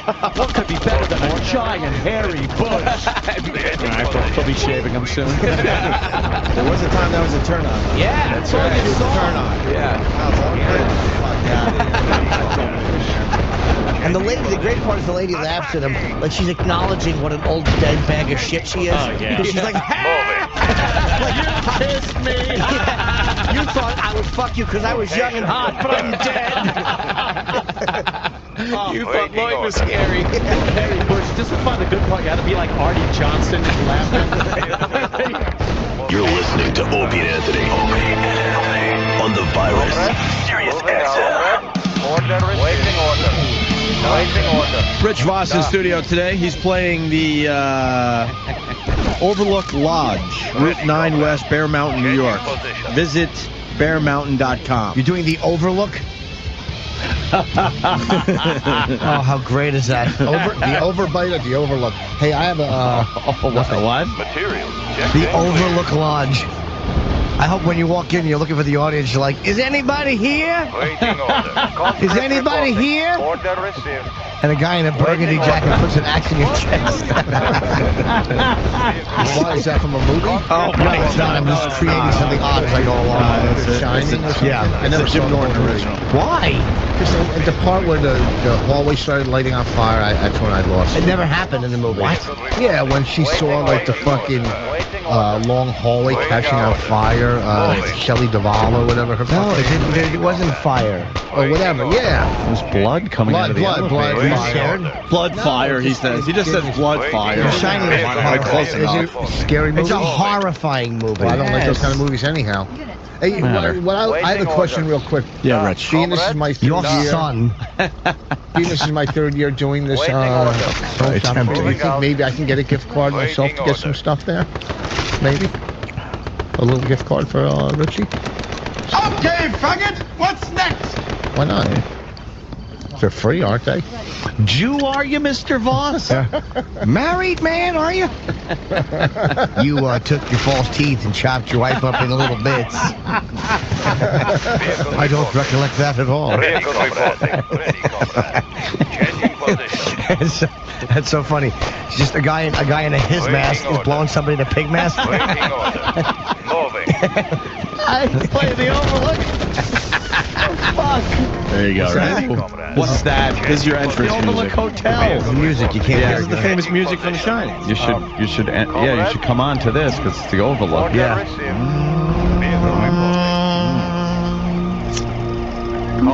Don't you have a Tiger Woods joke? Come and play. I had a couple. Well, the day after, the next morning, it was relevant then when he hit the tree. What did you say? I said the good news is he didn't go OB. He didn't go out of bounds.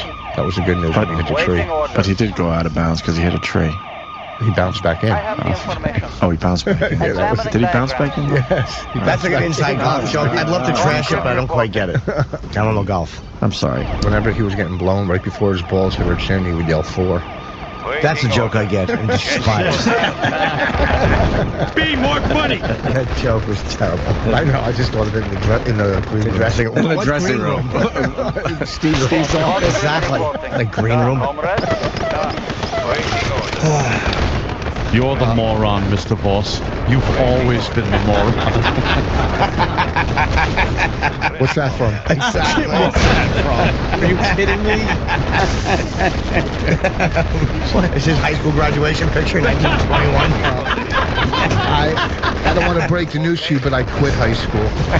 I'm going to help you out. Your jokes are no good here, Mr. Voss. Oh. The theme of this segment is The Shining. Hair of the buck-toothed rabbit that bit me, Lloyd.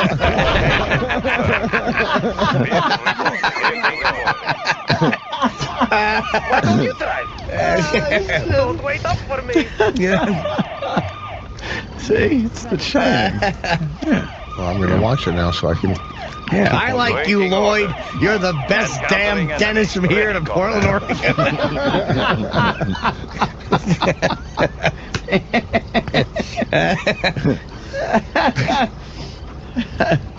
Yeah.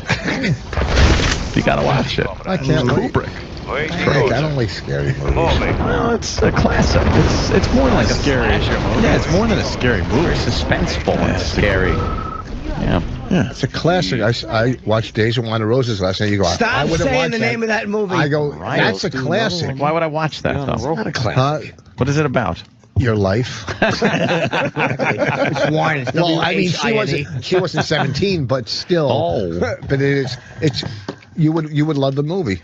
Yeah? Sure, Yeah. cool. I'll watch it, and then if I don't love it, it's going to be a problem. Why would you then love we'll the have movie? a problem that I've invested time.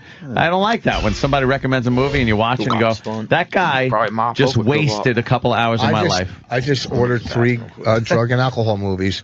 That one, I never saw The Lost Weekend, and The Man with the Golden Arm. Jim Abbott. Lost Weekend, right? Is that good? That's an old one. That's another classic. oldie. All teeth and no play makes Rich a dull boy.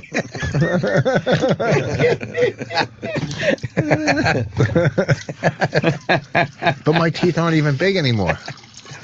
Oh, they certainly are. No. If they were green, they'd be a great hedge maze. Giants.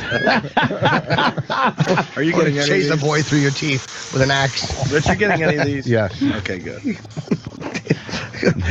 Tony's a little boy who drowns in my mouth.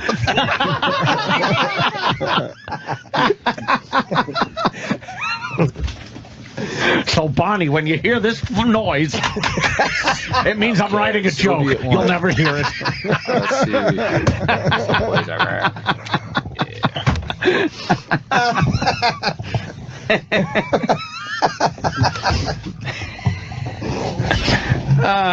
Oh, my God.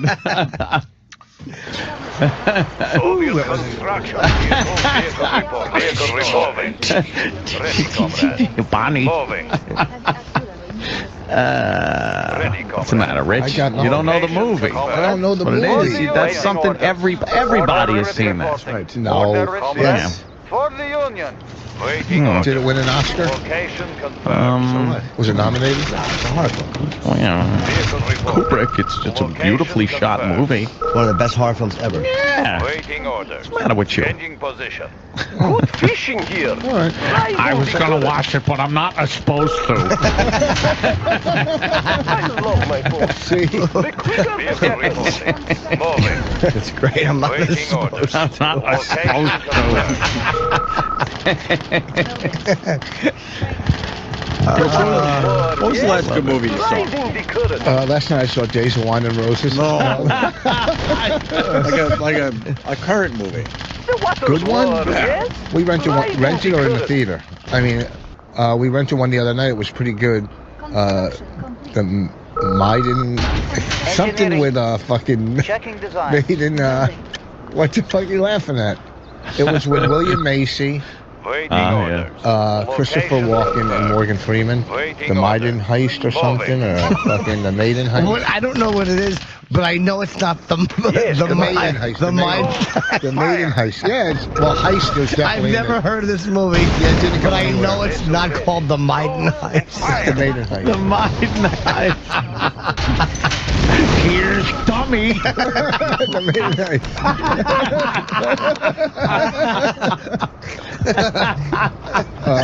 Hold on. But here's the thing. Vessel ready. Here's Dummy. Jim in Virginia. Jim? Hey, Bob, do you clean your teeth with a snow cap? Making pressure. Looks like a good place to mine. That's a good one. The Snowcat. He has no idea. This is why this is great. Let's go to Chris in Little Rock. Chris? All right. Listen to the show. He's having a good time listening to the show. We want to say Red Dog, Red Dog. Oh, that's a good one. Red Dog. Jeremy, New York. Do you like toothpaste, Doc?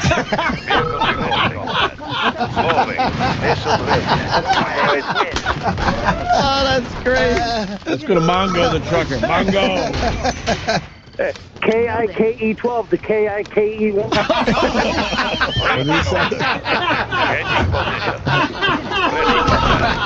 And he's gone. Mongo, best caller of the day. I'm calling it right now. Tweet that shit, Mongo. Best caller of the day right now. Oh, shit. That is good. All right. That's fucking funny.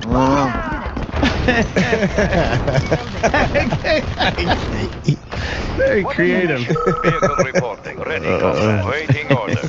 This is all from the movie. Yeah, The Shining. The Shining. Yes, Commander. Exactly. Target sight. Let's say hi to Scott in D.C. Scott. Good evening. What's happening? Hey, Scott. Perhaps Bonnie should be called a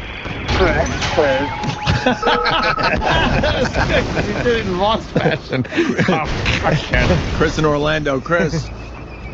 Morning, boy. Good morning, Chris. Yes, Commander. So when do you think we should take him to the dentist?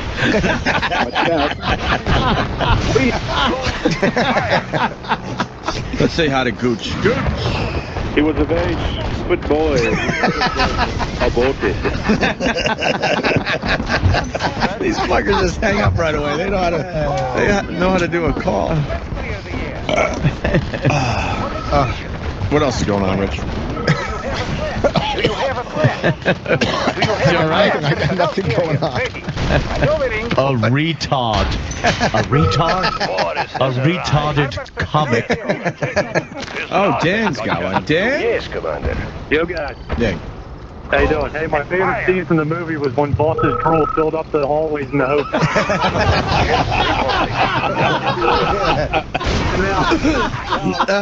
Nice day for a crispy, blinding. The old lady comes out of his mouth.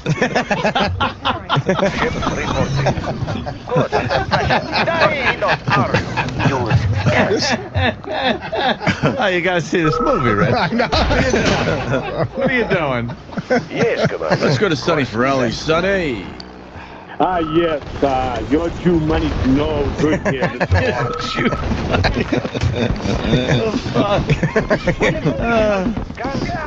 Hey, you see, it's you can rent it. Really? Yeah. Get it from Netflix or something. Ready, Greg. Hey, come floss with us, Rich.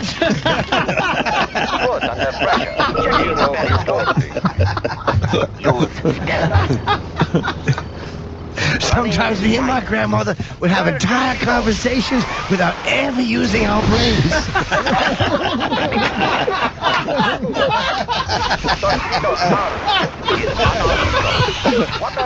Oh, that's a good one. Chris, what do you got, buddy? Chris. All his teeth gotta shine. Fuck, man.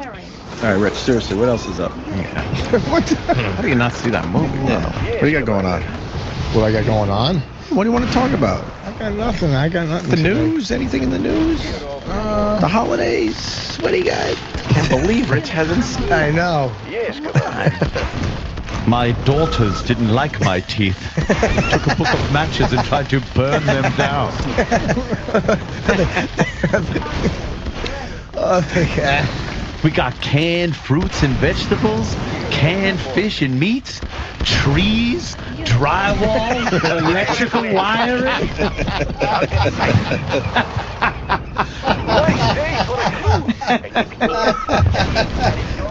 Cigars and scotch.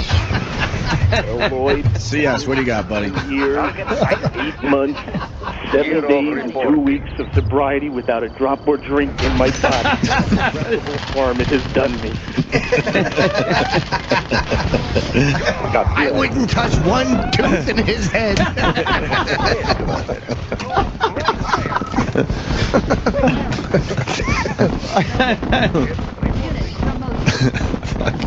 Red gums, red gums. Can't fucking stop. Can't believe you haven't seen that, Rich. Yes, you can. You're stalling. Fantastic movie. The virus. Sirius XM. This is the Opie and Anthony Show. And fire! Acknowledge. Airship bearing set. Yes, Commander. Close and fire! I had a couple of good times on Twitter last night. I was just fucking around. Good for late.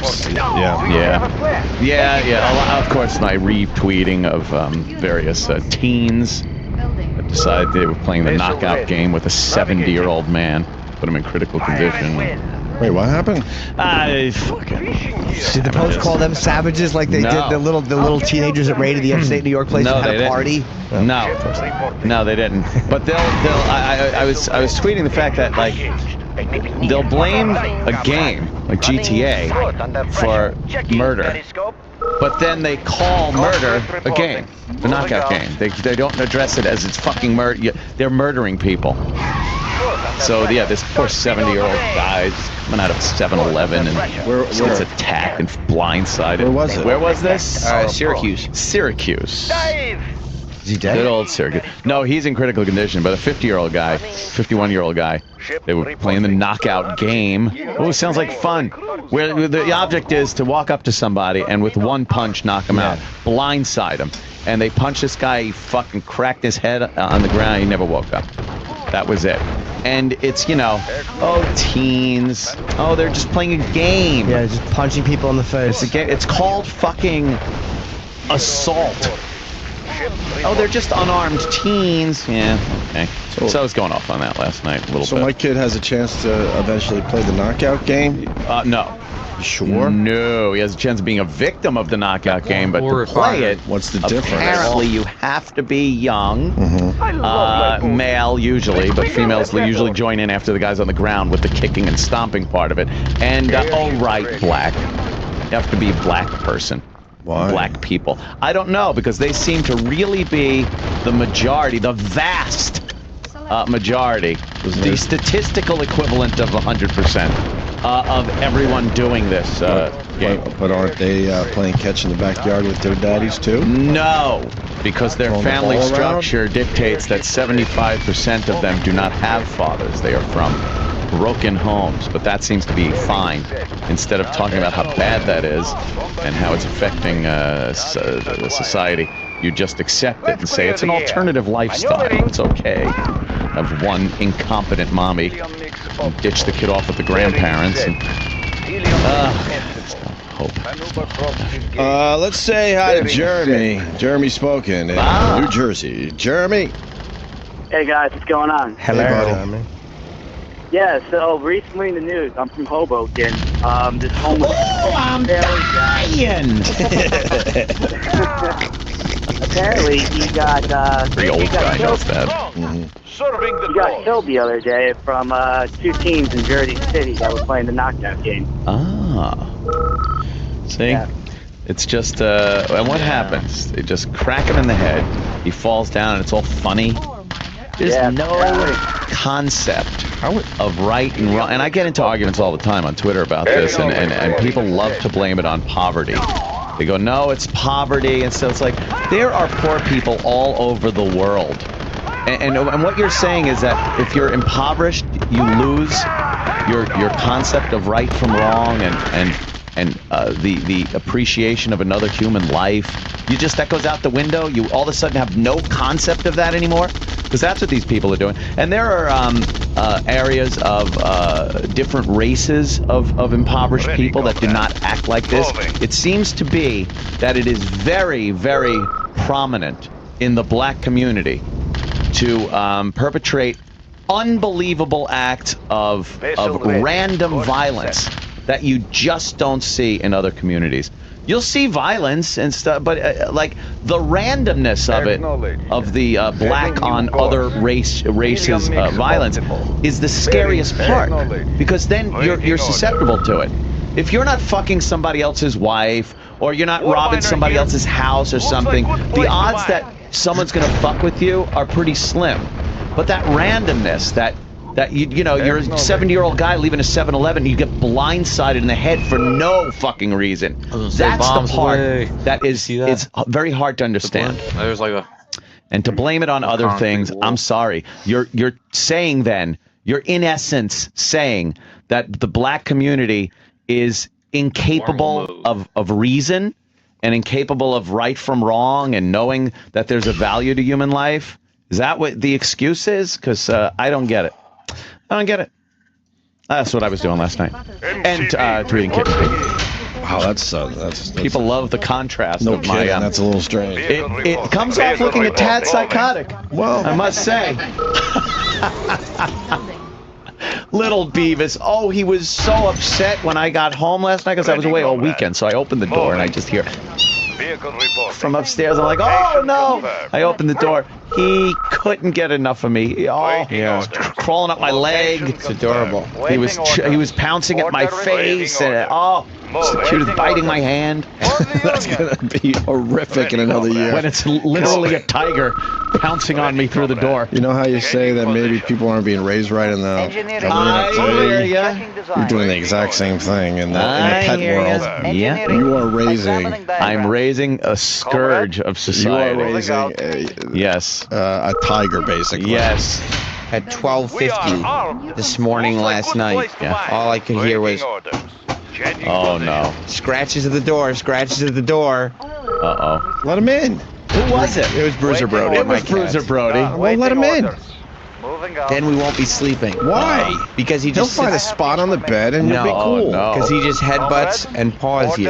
Yeah. For what reason? Because he wants attention. Because you're another horrible parent. He doesn't understand how you could be laying down in this fucking room. I was playing fetch with a pen with Lil Beavis last night. I was laying in bed, and I would take the pen and throw it on the floor, and he would chase it, gets it, brings it back up on the bed, and drops it right in front of me. I got a little fetching kid. He's adorable.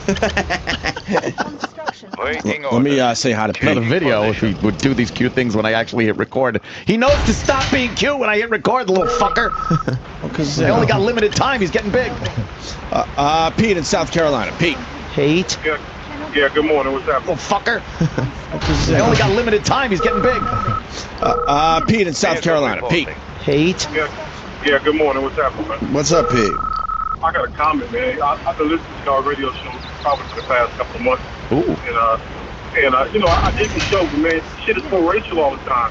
These kids would knock the dude out, to knock the whole fucking black race from 4 black people, a couple of dumbass kids. It doesn't have to be fucking racial all the time. I have to sometimes listen to y'all because it comes all the time. But it is always young black guys that are playing the knockout game.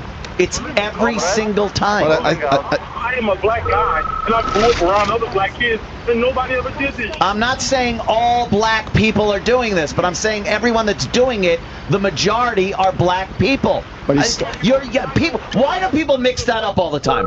I'm not saying all black people do this. I'm saying this is done by all black people. It's a difference. There's a difference there. But I'm not persecuting an entire people. But I think what Pete's saying is, hold on, Pete. Pete, I'll make your point. But I think what Pete's saying is that overwhelmingly, most kids aren't doing this. Most black kids aren't. Of course not. It would be insane. It would be like a zombie attack if they were. But I don't get on Twitter like, look, all fucking mass murders and serial killers are white people. Because they're not, but okay. But you look at the numbers, it's generally, older white people. Of course it is. Statistically, it is white people profile. So I could then profile and say that this knockout game shit is predominantly young black men. Here's the deal. I've never heard of this shit, man. Oh yeah. Have you heard of this before? Well, watch the news. Go on YouTube. Punch it up. It's kept out of the media for the most part.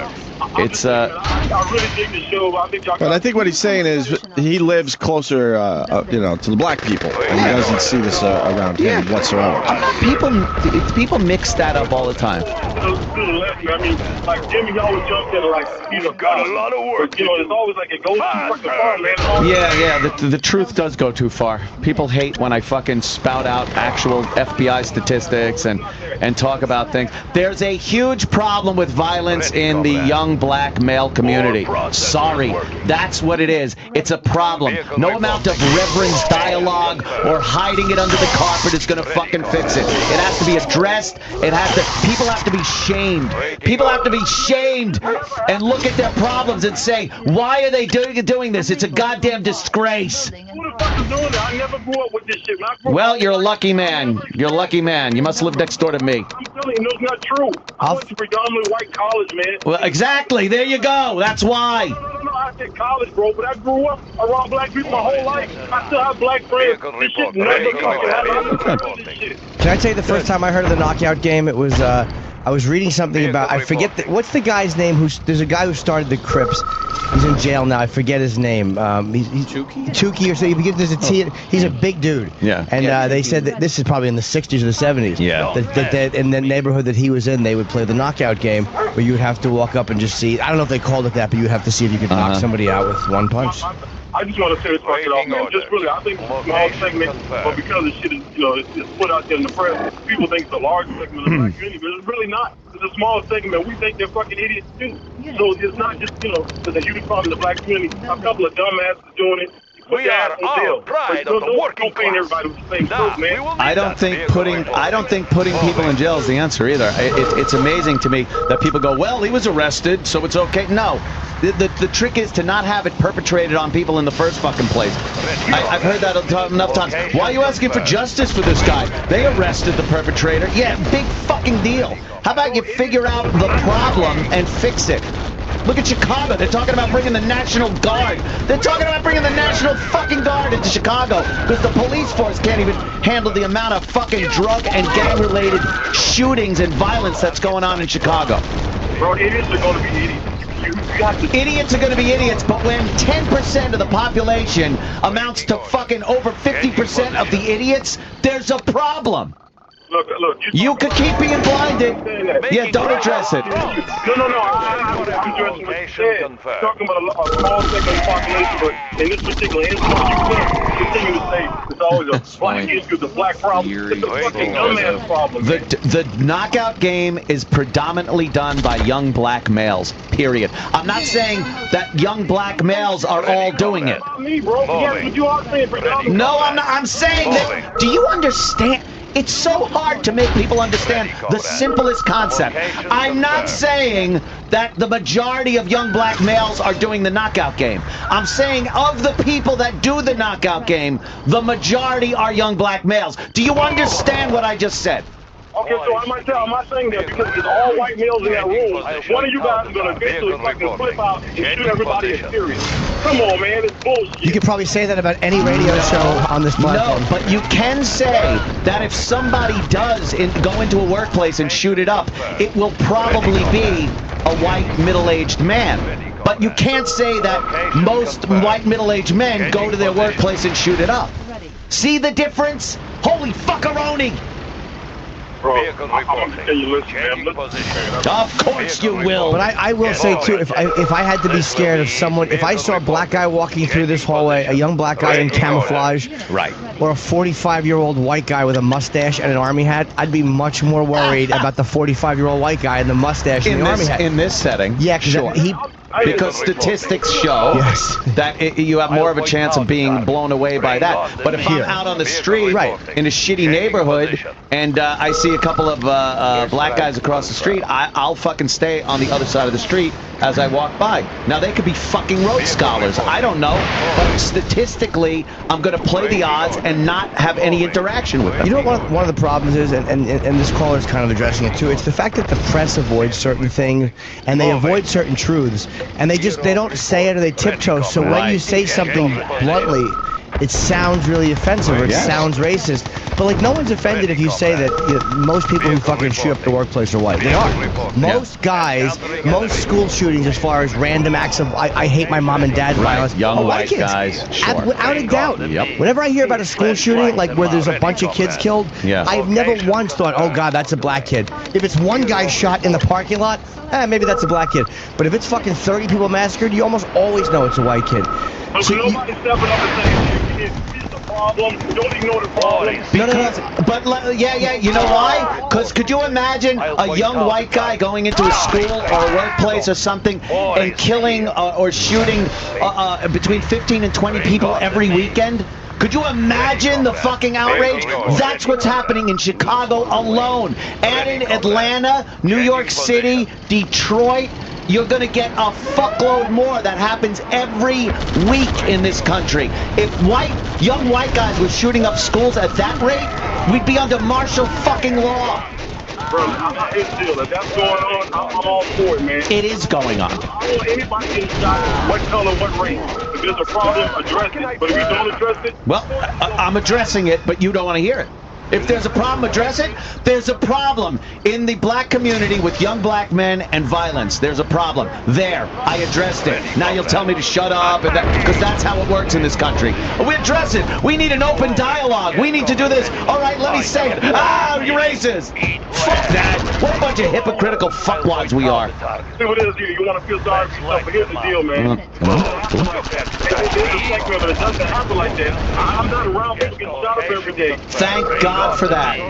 You aren't either. I know. But I work in New York City, and I take precautions.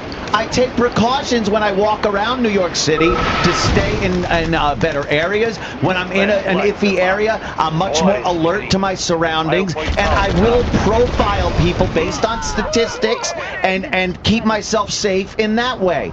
Bro, I'm okay with that, but my thing is, your listeners are predominantly white property, right? When you say things like you say, sometimes you kind of fuel a lot of shit that goes on, and I'm saying... I'm not fueling anything. I'm saying you're intelligent enough to understand it. No, I'm not. here's the thing, it's a mob mentality that you create some... Mob mentality, you mean like when the knockout game's being played and then 5 or 8 more guys jump in and kick and fucking punch the guy that's on the ground? Yeah, like that mob mentality? What's the caller's name? I'm sorry, what's your name? My name is Pete, and shit, I don't like it either. Pete, you know, you fall into a trap though that people fall into. I can walk on. Like saying like, hey, Ann, if you say that or whatever it is, a person says, you're creating this mentality, like you understand it, but other people might not. Like that's an arrogance that like the press has about themselves, or people like, well, I understand it, but the average guy won't. And it's like I never look at it like that. Like I never think that if I get it, but the people listening to us won't get it. Like I just give them the same credit. It's true, and the thing is, when I listen to you guys, always the dude, he always comes out and like, this is black man. And it makes it hard for me to kind of fuck with y'all. I like listening to it. Some of the shit is off base, the colors, and but the shit is funny. But when you always kind of fuel the fire, like, that racism shit, man. Jim and Opie counterbalance my fucking shit very well. It's a very balanced program. I heard my name. She comes from you in a different way, bro. Yeah, because I'm trying to be as honest as I can possibly be, and I know a lot of times it's opinion, but a lot of times it's fact-based, and when I'm told that we need an open, honest dialogue, and then you try to have one, and you're fucking labeled with racist, yeah, let's have an open dialogue, as long as what you're saying doesn't offend me. Now we're just back to square one. No, you can say what you want to say, man. It's true. I mean, we can still say... No, some of the shit I am saying is absolutely true. When I back it up with facts, it is true. Well, that's going on in your neighborhood or your area? No, it's not going on in my neighborhood. Why the fuck would I live in a neighborhood riddled with crime? Here's what I'm saying. I'm talking about the area that you're concerned with. We're talking about Chicago, these other areas. But I'm telling you... It affects me financially. It affects me as far as how I can exercise my Second Amendment. So it does affect me. I'm a black dude, but what I'm telling you is, just don't say like, oh, this is black problem. I'm not going to say it again. Bro, I'm telling you, it's not the largest segment. I understand. I think I've addressed that already. All right, hold on. Many times. Hold on 1 minute. I got to go to Bernard in the Bronx. Bernard, you're on with Pete in South Carolina. Yo, Pete, what's up, man? This stuff, though, this is old. When I was younger, they used to come up to you and they'd be like, yo, you like Hawaiian punch? And if you say yeah, you get punched right in the face. That's why I figured out, don't say yes to Hawaiian punch. And there you go, That used to be the commercial. The little guy would say, how about a nice Hawaiian punch and punch him. Then they changed the campaign to where Iraq comes through the wall. Yeah. But there you go. Bernard, a nice white guy living in the Bronx. See? Right, see? Right, Bernard? Oh, white guy? The old slow lob. Oh, I'm waiting only for 6 months when the summer is. All right, Bernard, thank you. Right. See, it's all fun. Everyone's just having fun, growing up, doing their thing, finding their way. Pete, I hope you continue to listen and, get upset with what I'm saying is fine and stuff, but, I'm not going to change the way I talk about race and violence issues in this country. I'm just not going to do it. All right, Thank you for the call, Pete. Pete, thank you. Call anytime.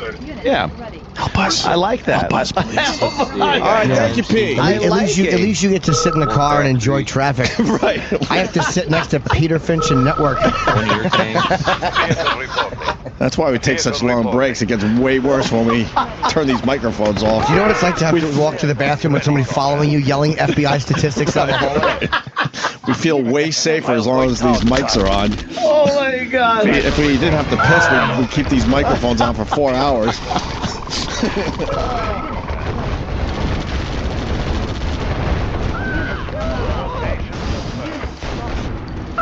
Vehicle reporting. Lock up. Let's lock up. Love lockup. You do, right? Yes. That MSNBC, when there's nothing else on the weekend, God bless them. They have like a marathon. I watch nothing but prison shows, cop shows, detective shows, like the real ones, not fucking fake, CBS, CSI shows. Just the real ones, things like that, cop shows. Cold Case Files, like all those shows are the best, and lock 'em. Yeah, well, this one was on some California prison, I believe, over the weekend, and I was thinking to myself, if you take the California prison and you take the Rikers prison, and you have some friendly competition. Friendly. See which prison is tougher. I told Ed before the show, I'm like, where do these monsters live before they're caught? Because they're the scariest people on earth. Monsters. With the tattoos all the way up to their foreheads. Holy crap. Would you be scared if you got in trouble? Like say it was just something non-violent, like there was some kind of, let's say your agent made a tax error, and you didn't even do anything criminal. And like they said, look, you got to go for a year, it's mandatory. I would be butt raped as I was signing in.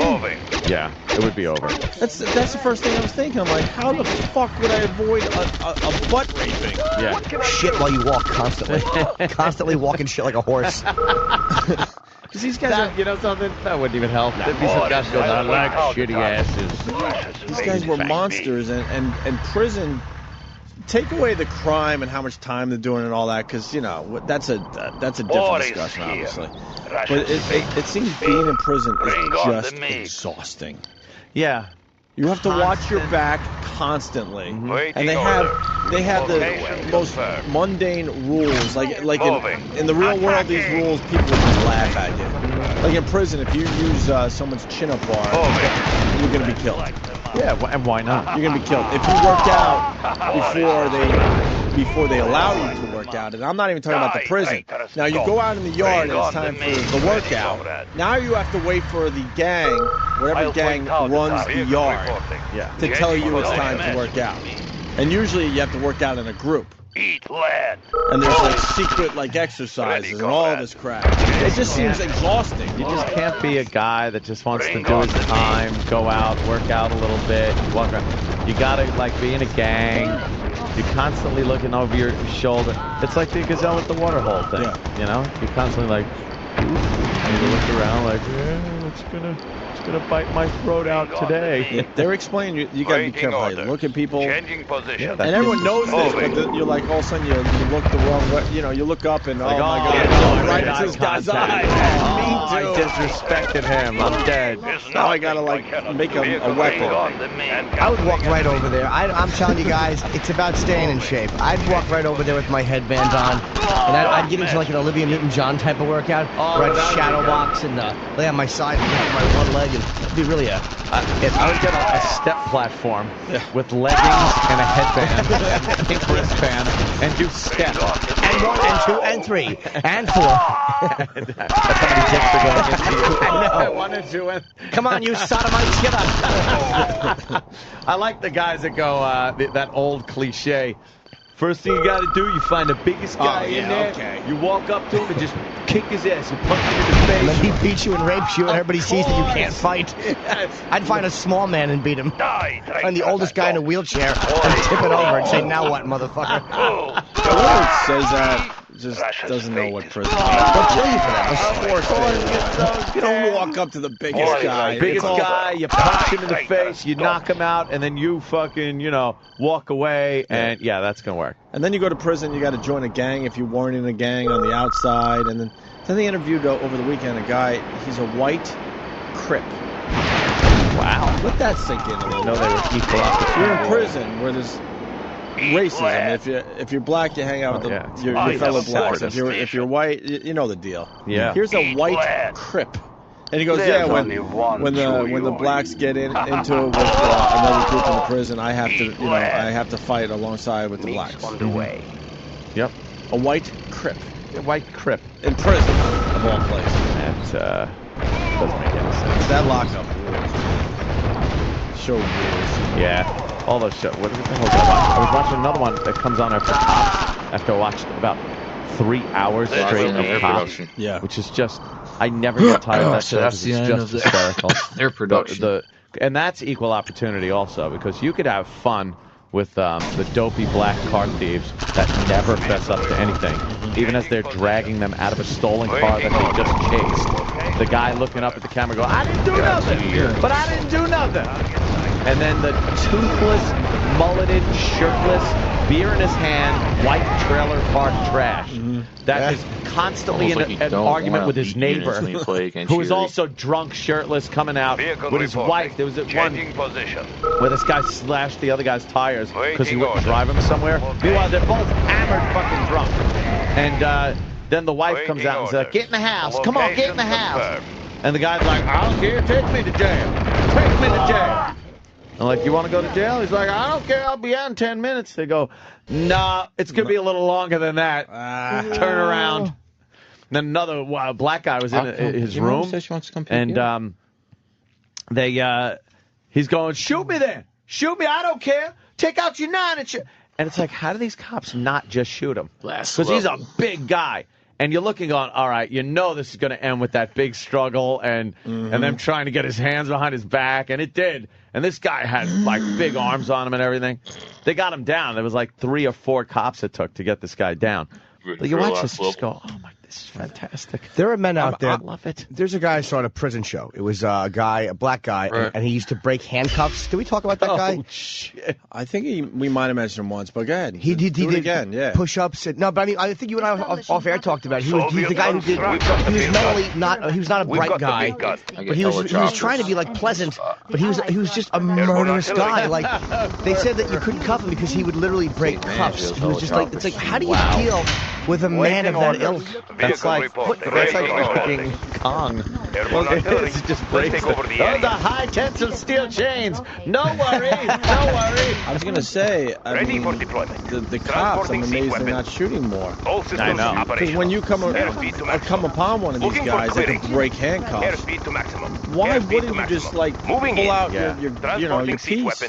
That's why a lot of times, you know, they got to kind of beat him into submission there on the ground so they can get the cuffs on him. But like you said, you need 3 or 4 officers, and sometimes even in that case, it's a tough fight. 3 or 4 officers. I like the leverage move, too, where they take their nightstick and they jam it under the guy's arm and use it as leverage to pull the guy's arm back. How do they do that? They like put it here. His arm's behind his back. His arm's behind his back a little bit, but they got to get like a wedge. They close it together and they put it in like where his elbow is. Between his arm and elbow? And then the fulcrum would be on his back. Oh. And then they just pull that fucker back. That's why they're shaped like that, right? Yeah, it's just, wow. Amazing. It's fantastic to watch, but man, what a thankless fucking job. Oh, it sucks. But this, you gotta touch. I wouldn't want to just touch those people. This lockup, horrible. And then there's a problem, and then the correction officers have to put on the gear. I'm like, oh, why? They pull the shield out. Oh my god. But that's problem for cops, though. At least there's 8 of you, and you all have gear on. Yeah. Like that's not as bad. It's like when you're individually you have to deal with somebody who's got a problem. Yeah. But on this show, when you see them put the gear on, you can see it in their eyes, like, oh, this isn't gonna be fun. Yeah. And then everyone's like, are you ready? And they're in like a little wedge. They open that cell door and they get. Examining bag. And then the one guy with the pepper spray and the other guy. Ready. It's like, you gotta deal. Can't this guy just go to the mess hall or in peace? Stop throwing your shit at everybody. That's what they do too. Yeah, they'll piss. I just went to bed scared.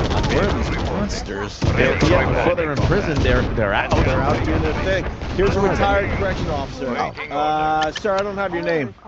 Mike. Hey, Mike, what's up? Welcome to the Opie and Anthony Show. Yeah, I was listening. Building Soviet economy. Let's keep the ore moving. Looking for clearing. No, Give them some really pepper. the worst thing is the telephone, you know, because they have slot time. The convicts will have slot time, like the ones that are trying to run the house. We've got the big gun. And Let's take over the area. We've got the big gun. Give them some pepper. And then he gets cut. Transporting siege from weapon. like his ear all the way down to his chin. Wow. But you know, if you're a white boy, it's pretty hard on like his arm. I mean, I retired in 2004 because the whites are very outnumbered there. So they used to all hang out with the Spanish. But yeah, I mean, the racing thing, I've never really seen much of that. The only ones that ever, Sorry to hear that. RA2 actually homos. You know what I'm saying? But like the racing thing, I've never seen it. But as soon as you walked into the housing area, and this is back in like the 80s and the 90s, but as soon as you walk into the housing area, if you're Waiting orders. Location confirmed. Ready, comrade. Changing position. Then you consider dismissed. Then they'll kill you. Now, if you have But why do they allow that to happen I mean, I don't care, you know, if you got your or whatever, but I'm just, like I said, that's a discussion for, you know, maybe later today or another day, but why do they allow a white boy to just be completely surrounded like that and all this stuff taken away? It's really hard. I mean, it's really hard. There's usually, like in a dormitory setting, you got 100 inmates on each side and one officer with them. So there's really not, really a lot much you can do. You know, I mean, Seat chopper, checking in. Transporting seat weapon. I mean, now you got pepper spray. Years ago, you didn't have pepper spray. You just had Waiting spit. orders. And, you For know, the you start union. fighting. They had like a body alarm. You press that, and then the squad, the guy who shoots off and stuff, they would come. But you got 2 minutes. Yeah. You gotta, Hey, did they at least put the white boy in with another white boy, or even that's a hassle where they put you in with a black guy, and obviously in prison blacks hang out with blacks, whites hang out with whites. That's got to be a nightmare. Rikers Island is a lot of dormitory settings, and if you got a cell area, I have the one person in the cell area. Clear the air. Because I'm always thinking like, all right, I got my own cell, so if I'm a little scaredy cat, I'll go to my cell. But if you're getting a dormitory setting, you can never rest. You can't do nothing. I remember right before I got out, Matt Jackson was in the prison I worked in. I was Let's take over the area. And he was playing the MO. You know, he was all cracked out. Waiting orders. I know a guy, a friend of mine, who actually got a football sign from him, and he got fired. Oh, really? Now, let me ask you a question. I'm a 41-year-old guy, white guy. I go into Rikers Island for something. I'm not a violent guy. I don't know if fighting. What is exactly my process when I walk in? Because you can't walk in all of a sudden after 41 years, try to use my acting skills and pretend that I'm tough. It's not gonna. What happens? All systems operational. Like, you just commit your first crime. They have classification.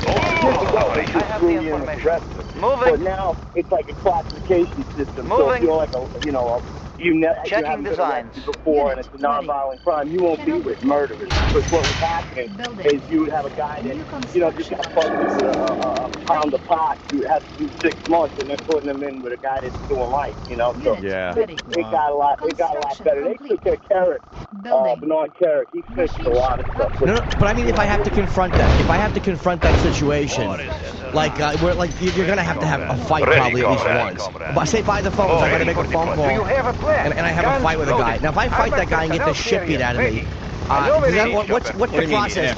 Okay, let me just say he has a heart attack in the middle of it, then I win. But I fight, he beats the shit out of me. Now, is that guy gonna beat the shit out of me every day?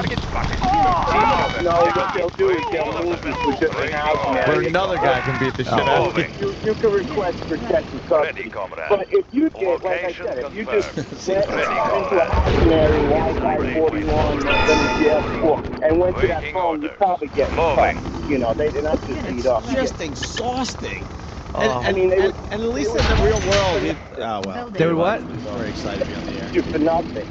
I mean, like the shifts they make are like ice picks because they try to puncture a lung. It's not like they have these big knives. It's mostly small stuff where they can puncture your lung. That's what they go for. But how about if I said I needed to make a call?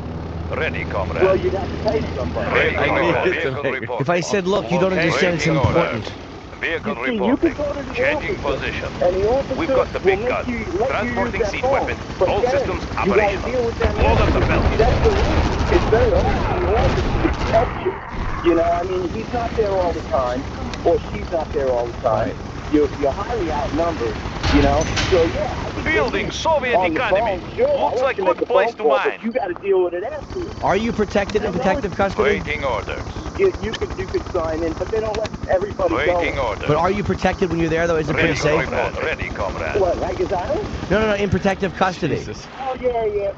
Pretty much, you're with guys that, to be afraid or like gang members that don't want to be gang members no more. They got to go and see because then, the other gang members will try to kill them if they try to get out, Okay.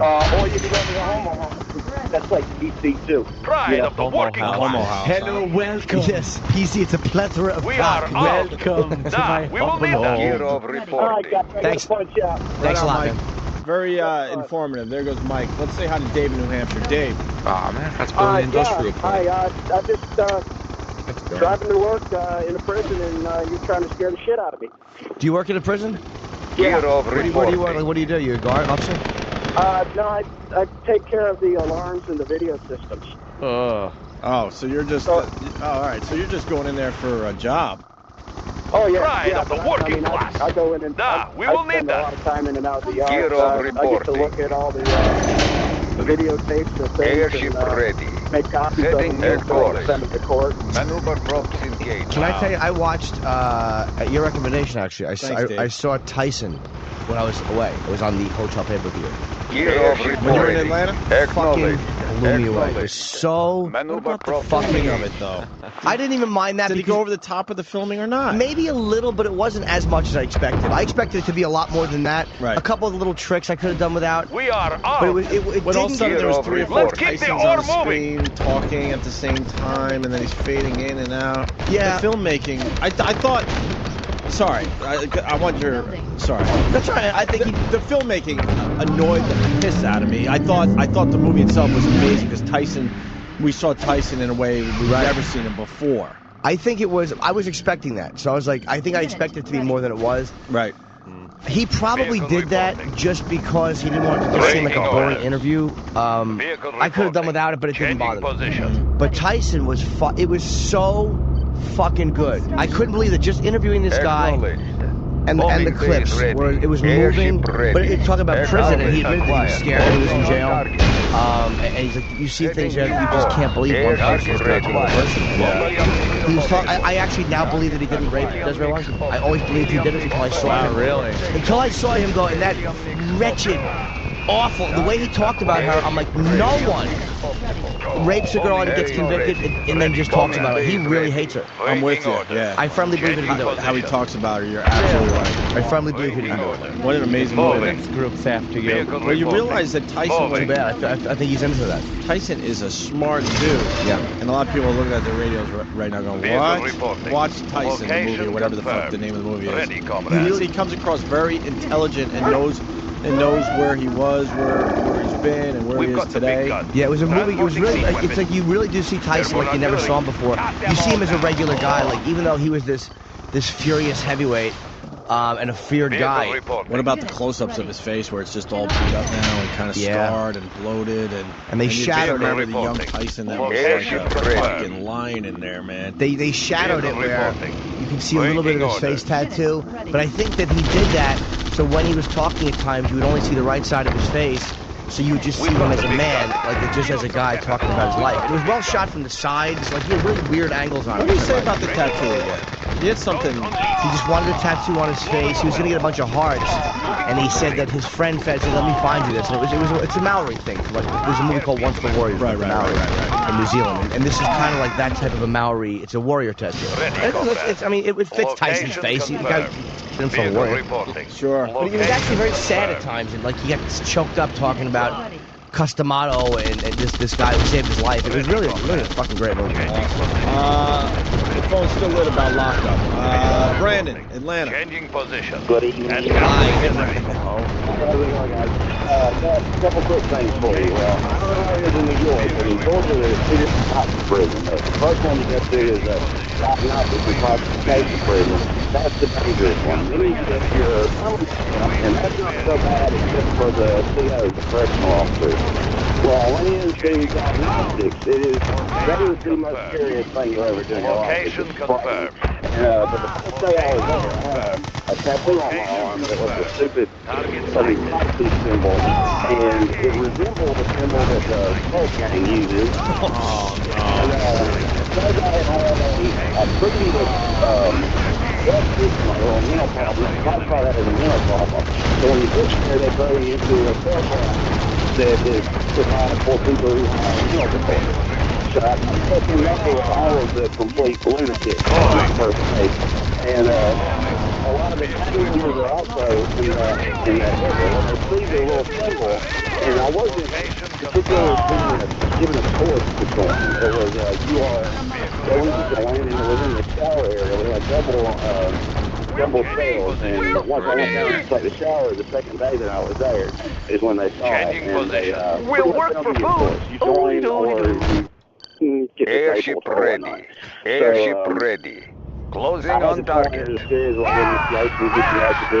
And you get, of course, the hell bit out of you. Acknowledge. And closing on target. Then once they close the bay, they just go up to your phone account. It's not so bad except for the CO officers, and they'll drag you out of your phone by your feet sometimes in the middle of the night for counts. You don't wake up. That hurts a little bit, but I would probably ask that they don't do that. I would say, look, you're disrupting my sleep. I have a bad enough sleep as it is. Yeah. You have to put your foot down. Yeah, you really do. How long were you in there, Brandon? 2 years for what? What can I If you don't mind me asking. It was basically home invasion down to what do you want for lunch? Of course, 30 level 30 violent crimes, what they consider before. Now you're How were you thinking? All right, now you're in Ant's wheelhouse. Yeah, right? We talk about Oh. home invasions all the time in this show. Weren't you worried that the homeowner had a gun? Well, no, we wasn't in a situation like that. I didn't know. We weren't robbing the guy per se 50 because minutes. we just wanted to rob somebody. He kind of owed a friend of mine. So, and doing crystal meth. We went over to his house and Well, I heard owed us crystal meth. Crystal meth. There's all kinds of stuff going down. I. All right, Brandon.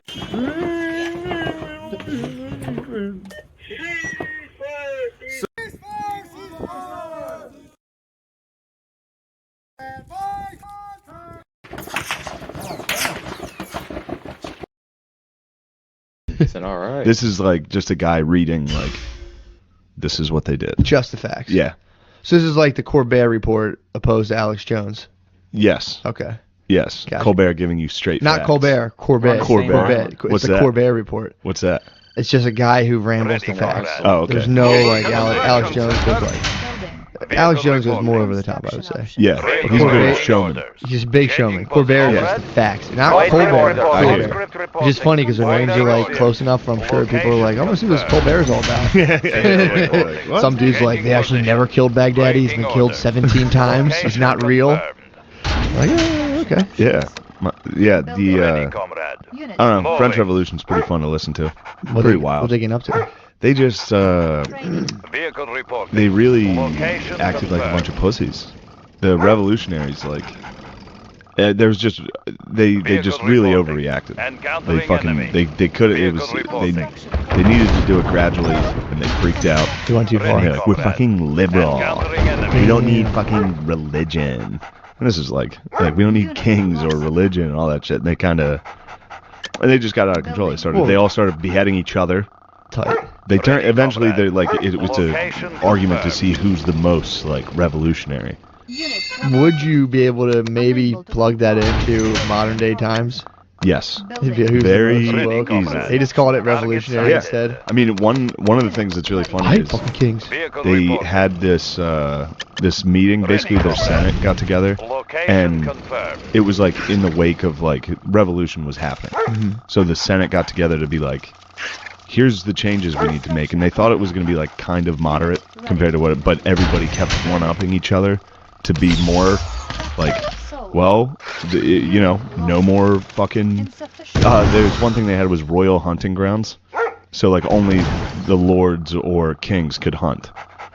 Like only the master of that land was allowed to hunt on it. Peasants could never hunt. Yeah, you could get killed if you were hunting on there. And so one of the priests got up and changed that. One of the bishops got on and was like, "We got to get rid of that." And one of the lords loved hunting, so he's like, "Oh, fuck that." Also, paying tithes is unfair, and we shouldn't do that anymore. And the bishop had to be like, "Yeah, fuck, I just lost all of my money because I took away hunting. I just lost all my power." Yeah, and then they started taking land from the church. Then they took it just got They got wild. So these were people vying for the attention of the peasants, being like, "I'm rich, I'm one of the cool rich ones." The peasants.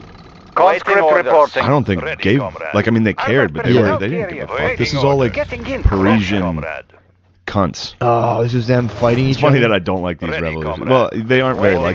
Yeah. It's fun, like, and there's paintings and stuff of like how glorious and cool this revolution was of like women leading the charge, and like they ended up just cutting everyone's fucking heads off, and then Napoleon.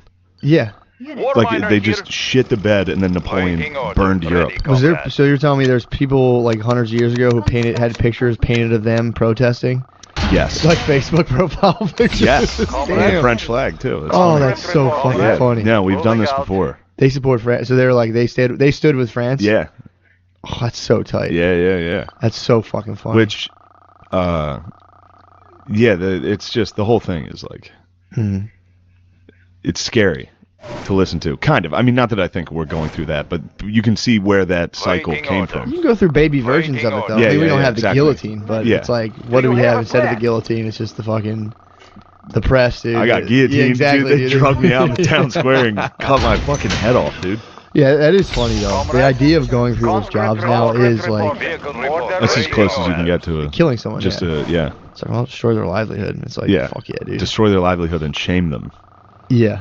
It's pretty. But yeah, the imagine like the fucking parliament, that meeting they had where they all just kind of lost control, and they like he described it as like a feverish like, well, we should also get rid of this, and they're like, yeah, and then this, and then they all woke up like the next day like, ooh, we went a little too hard on that. Fuck, we just changed our entire country in one meeting. Fuck. So it was pretty disastrous. Pretty disastrous. It's also funny, like the king and queen kept trying to like escape. They got they were like held hostage in Paris. King Philip? It was King Louis. King Louis. King Louis. Louis and Marie Antoinette. Oh right. And everybody didn't like Marie Antoinette because she was a Hua and she was Austrian. So they didn't really like her. The French didn't like her. So they were excited to fucking get her on the guillotine. They'd been waiting for that. They heard you. That must piss you off. Your queen.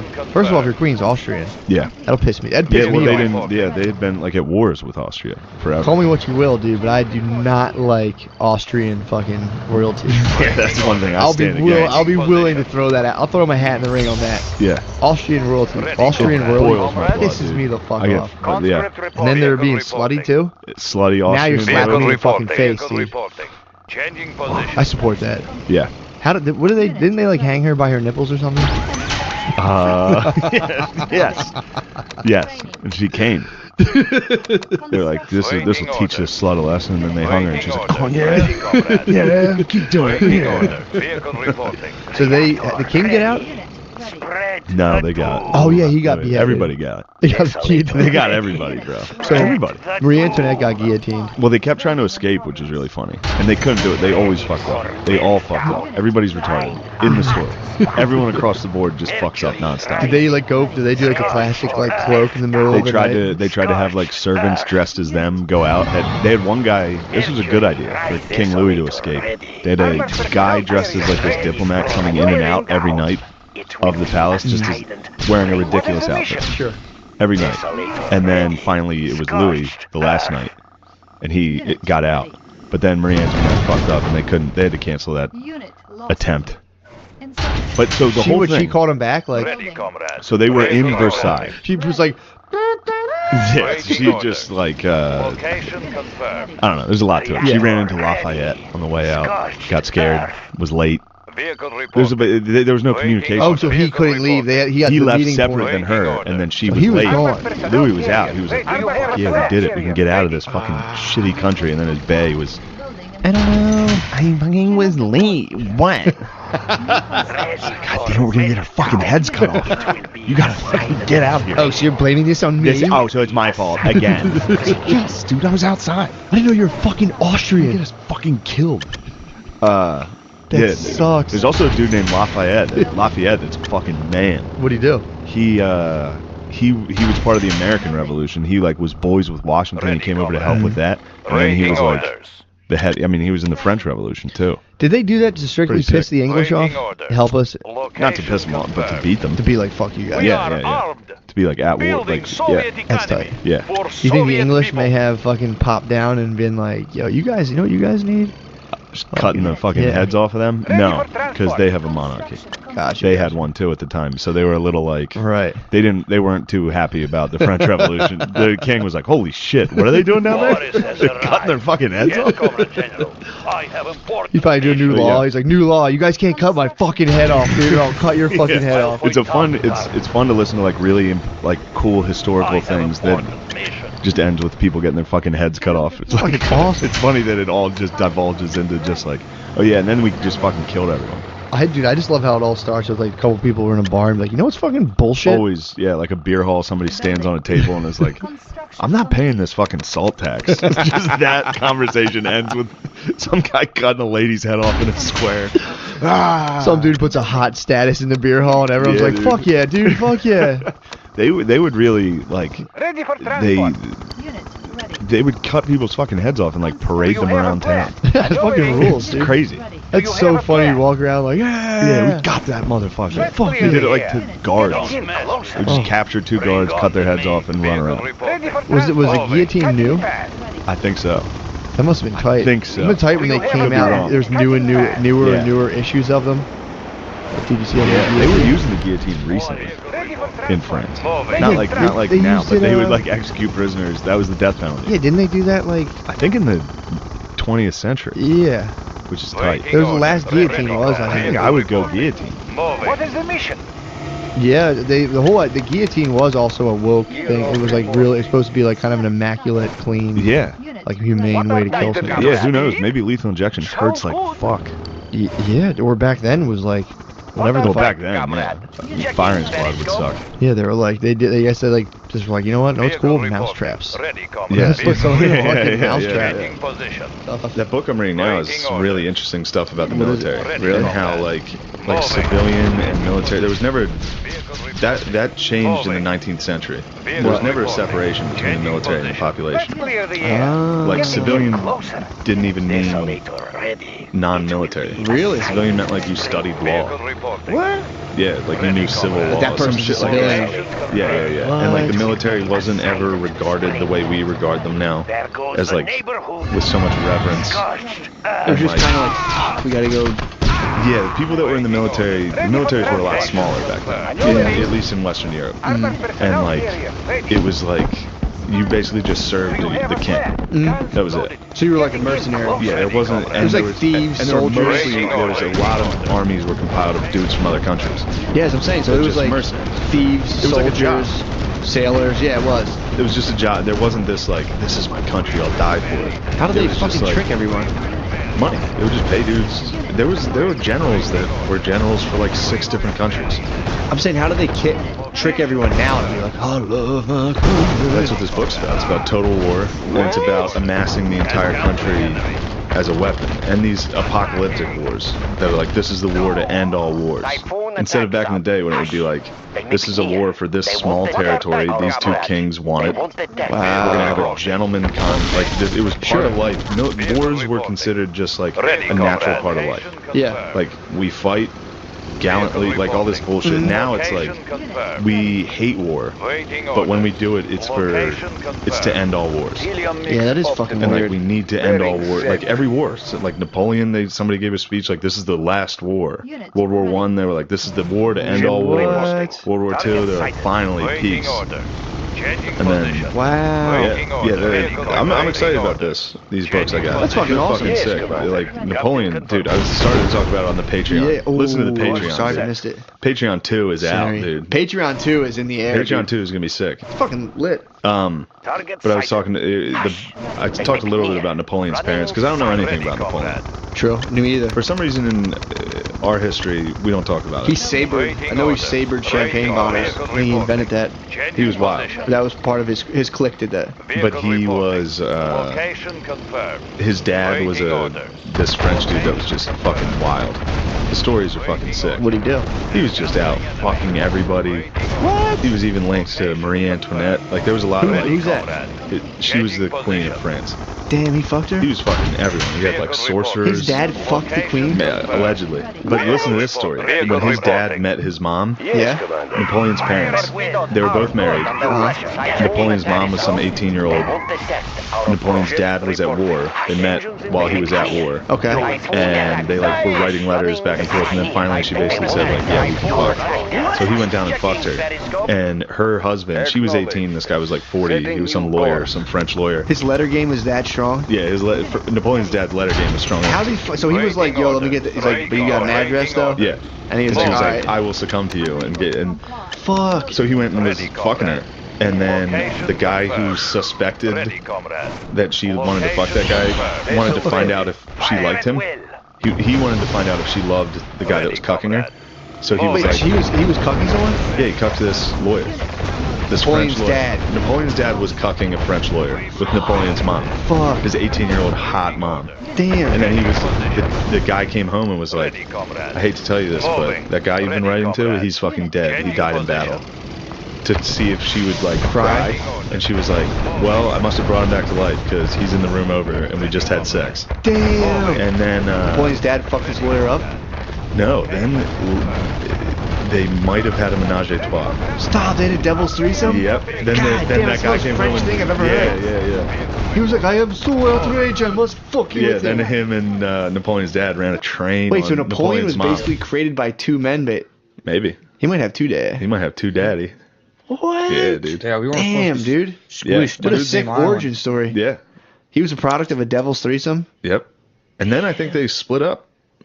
After they fucked. I think the mom like found God and started focusing on that, and the dad went back to France and just fucked everyone.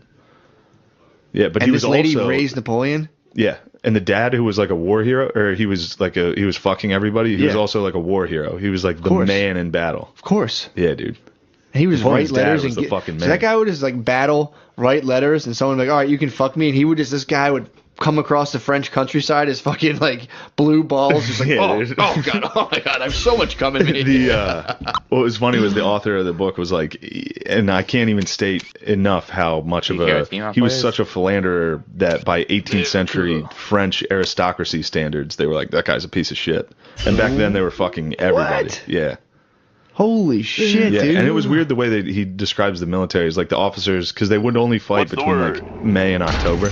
So it wasn't a full-time job. Like he would leave the military, and, and they would all go fuck and like write poetry and like be artists. Unit reporting. What? Yeah. Securing They were position. gay. So that guy would like, I mean, back then too, like, if you saw a chick in the woods, that was fair game. Oh, 100%. You could be like, Chick in the woods? yeah. I mean, that's still fair game. In the French countryside. If you run into a chick while you're at midnight howling, Oh, for running sure. around, that's, Yes, sir. I wouldn't even. I mean, she would just probably go prone, assume she'd dog. be a bitch. You'd have to run. If you saw a hot babe in the woods, True. that's a bitch. I'd get bitched. And like, wait, what? Everything cool out here? Yeah, dude, that would be awesome. Yeah, I'm excited to report back next week with more Napoleon facts. Dude, I fucking need that. I don't know anything about the guy. Napoleon, yeah. His origin story is awesome. Origin stories that he got fucking banished at one point. He has like 2 reigns. What's that? His first reign, he got France? banished to an island. Dude. Then he fucking came back and took power again. What? Yeah, bro. God damn. Yeah, but that was like the whole book is Did he about fuck a lot too? Napoleon. He had a, I'm sure he did. More of a power boner. He was more, yeah. He was like a. That was one thing he said. He was like, I didn't have friends growing up. All I had were books. He like studied war. Damn. It just became that's the book's about him like inventing total war. That's and being tight. like, If you study war, there's definitely an outlet. Like, what do you want to do? Be like, wage war? And I'm like, Yeah. all right, we can plug you in. Psycho. Like, we got to think I was for writing that. poems, but all right. What are you doing? I'm trying to get pussy and write. What are you Trying up to to? wage fucking I'm war. gonna conquer Europe. Like, all right. Damn. Let's get you up there. I mean, dude, if you get the right, you know, if you get the right channels, you're like, all right, army, check. You can just start mobilizing that thing and conquering. It's pretty. Yeah. I mean, that's a fun thing to do. Yeah, except then, like I said, I got that Goya book. Unit reporting. That was all his drawings from what Napoleon was doing in Spain. Like the army was just murdering, A lot raping. of devil threesomes. A lot of devil rapes, dude. What the fuck? Yeah, and then I was looking at it and it was funny because I read that story about them fucking. Yeah. And I was like, this entire tragedy came out of those two fucking. Like they had one kid and they created Oh my the God. fucking devil. They literally They created the Antichrist and he took over most of Europe. Holy fuck. Yeah, pretty wild. Only if she tore up that letter. If only that girl wasn't such a fucking Only slut. that 18-year-old wasn't a goddamn slut. She didn't need to cheat on that geezer that How loved many her. people died because she was a fucking... Because she whored out. Where did she even meet his dad? He just breezed through town? Yeah, he was at war. And back then, war was like, Yeah, you're just kind of bopping around. go down to a city. We're going to go to war tomorrow. Yeah, I love you. Yep. Fucking Boom. love you, baby. Next thing you know, you give birth to Napoleon. Unit reporting. Damn, dude. That's Yeah. fucking blowing my mind. Wild stuff. Destination commander. I'll show you these fucking fucking, bitch. these Goya I'm drawings. so mad at her, dude. Yeah. It's all her fault. Unit reporting. Securing position. Let me see them. Yeah, they're hilarious. And like I said, the captions are like, he did not want this. It's like a priest getting cut open. It was not good. That's hilarious. Yep. I'm listening to a book right now, and it's a story, but it's all about that time of like French aristocracy, gentlemen. Dude, it's so fucking funny. I'll just being like, that guy's a fucking snob. I'm like, oh hey, what's going on? Well, like all hang out. That's comedy. Yeah, dude, it was. He sucks, this guy, and then you see him in real life, you're like, fuck, they're great. And they start doing well, and you're like, fuck this guy. Yeah. Dude, it's so fucking. The book I'm listening to right now is so funny with that shit. He's a fucking snob. His family's poor. He just, dude, it's so fucking funny. Do you know any snobs? I can't think of any. But what they were dealing with was funny. What they were dealing with in this story, they were like, there's a French word for a SUBCRIBE, and there's no real. They're saying like there's no real translation, but what they described was a climb. They're just, or if you want to call them butt dogs. Butt dogs. So it was just butt dog, French butt dog culture. This guy like butt dogged his way to the fucking top of France. That's what family pissed people off. That's what the Sun King had going at Versailles. Really? You know that? No. He built Versailles to make all of the lords live with him. What? And they all butt dogged out to see who could be his favorite. What? They lived together and would butt dog as hard as they could. Be like, I got to watch him put his shoes on today. What? And they would butt dog so you got to like sit closest to him, all that. Whoa, dude. Yeah, he built like basically a reality show. He built like The Bachelor for himself. And for everyone to forced all the French aristocracy to butt dog out. Dude, it's so funny. I like it. What the dude would do, he would find prominent families that were in like a tough. He said you are a great butter dog. It's funny to the French people. He would find like a prominent family who needed to like sell stuff off because of short-term money problems, and he would quietly arrange like stuff with American museums, and that's how he made his fortune. Yeah. But everyone kind of were like, you love schemes. I do. You've always been a fan of French schemes. aristocracy was like, this is a dirty, shameful business, dude. Of like selling anything. They called him a dealer. He's a fucking dealer. And that was like a big, and he resented that. He'd get very pissed off. Yeah. Maybe I'll have to take my wife to a night at the theaters. Your wife would enjoy a night at the theater. I'm an aristocrat, dude. I think we're both aristocrats now that you're mentioning it. But yeah, I think I'm more of a fat cat. You're just a gentleman. I'm a gentleman dealer, dude. I'm gonna be a sly fat cat, dude. Really? Yeah. You gotta plug me into the aristocrat network. That's what happens. You plug someone in and when Old they boy. start doing well. Start calling you old boy. We're gonna have fun tonight, old boy. You guys chat. Chat was a good one. Yeah, dude, you just have to like get away from all things money and just be a gentleman. It's just very disgusting. Even mentioning money is disgusting. Oh, dude, it's completely distasteful. It is distasteful. It's You just can tell new money. bloodlines. You can tell new money. Just bloodlines, families, but his family. Here's the deal with their family. Yes. You have to tell the thing. They're actually gentlemen from Virginia. Yes. Who went out to Chicago. I'd be a gentleman from Pennsylvania, son of a. He's the heir to the salesman fortune and teacher fortune. He's the heir to the assistant girls volunteer basketball coach fortune. Outstanding. Destination Somebody sent me a book. I gotta check it out. It's a Hero of Both Worlds. It's about Lafayette. What? You'd like this book. What's he do? He was a baller in France. He came over and helped. Oh, the guy who the trained American George Washington, Revolution, and then he went back for the French Revolution. Vehicle ready. Damn. Yes, ready. I think, if I recall correctly, he was kind of against the French Revolution. He was like, "Yo, chill the fuck out." And the boys got wild anyway. Yeah, they did. Dude, that book was pumping me up big time. Dude. France had one good run. Napoleon pushed it. Napoleon had a nice France push. has been beasts throughout history. Joan of Arc was a beast. I mean, they were always Securing the position. beast of Europe. Well, I never really. The Deutschlands came around, dude. Deutschland. England and France were always the ones fighting. Because they were both trying to. I said Spain. Spain's up there with France. Historical domination. Yeah. Spain rules. Yeah, they were all doing their thing. Now they're taking naps. They did it. They worked. Dude, They're done working. Spain retired. Greece retired first. Greece was like, we're done forever. We did it. Yeah. They were all running around doing all this crazy stuff. Like they were just conquering. But then they would fight each other in the meantime. They'd have all their little things, and England would be like, "What's up, France?" France like, "Fuck you, dude." They basically tore each other to shreds. They just tore themselves to shreds. Well, they were saying that there were countries where like almost an entire generation of men got wiped out. Yeah. They were like an entire generation of dudes just gone. There's a year in France that there's no men from World War I. Yeah. Dude, Well, basically, so the book is basically saying like, going off of like the European, like how long Europe was in power, they had like a long time. They got to kind of like they eventually, you know, they basically put it, like just destroyed each other. Egypt. How are they doing? We saved marrying my damn sister. That's what those fuckers are doing. U.S. allowed that though. Getting on a boat, coming over here and fucking my sister. The U.S. that was an American intervention. America made that possible. America didn't intercede. We let Israel continue to rock the world. Israel, France, and like one other European country went for Egypt, and America was like, no. France went for Egypt. Yeah. With Napoleon. But I think Israel had a war with them, and Israel called off the dogs and gave them back a strip of land. This new Napoleon Bonaparte movie. Is he a short king in the movie? No, it's Joaquin Phoenix, dude. Oh, I think you showed me Directed by this. Ridley Scott. Never been hornier for a movie. On the go. This is fucking crazy. I've watched the trailer like 7 times. What would you do to get an early release? I would do anything. I can't wait for Thanksgiving. You got, dude. That's a great leave Thanksgiving early with the family and go watch a movie. Yes. That's always a nice one. Good to go. And it's Napoleon. Securing position. God. Yes. You're gonna like this about Napoleon. You see when he was in Egypt? Yeah, I didn't know he shot the fucking That's when he found out he got caught. Is that why his nose missing? I think it was before then, but he got accused of that. Of knocking his nose off? They were like, he didn't look white. Damn, so I they have took such it a down. peasant brain, dude. I'm like, is that where the nose came No, from? I think It's a peasant. I think that's a common Yeah, thing. peasant. On the go. Napoleon found out he got cucked in Egypt.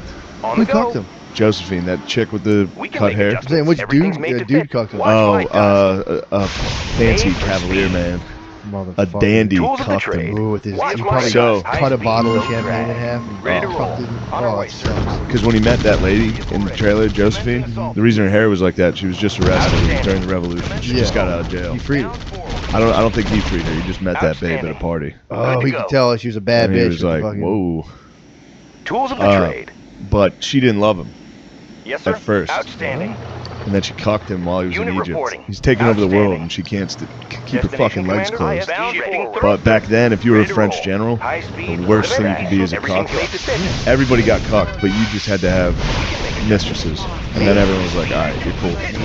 So he got a bunch of mistresses right away. As soon as he got cucked. As soon as he got cucked, he just he's like, well, now I have to. Damn, he didn't want to. He didn't want to, dude. He was a lover boy. He was a lover boy. He was in love. He was obsessed. His last words were Joseph. Oh my god. Loved his babe, dude.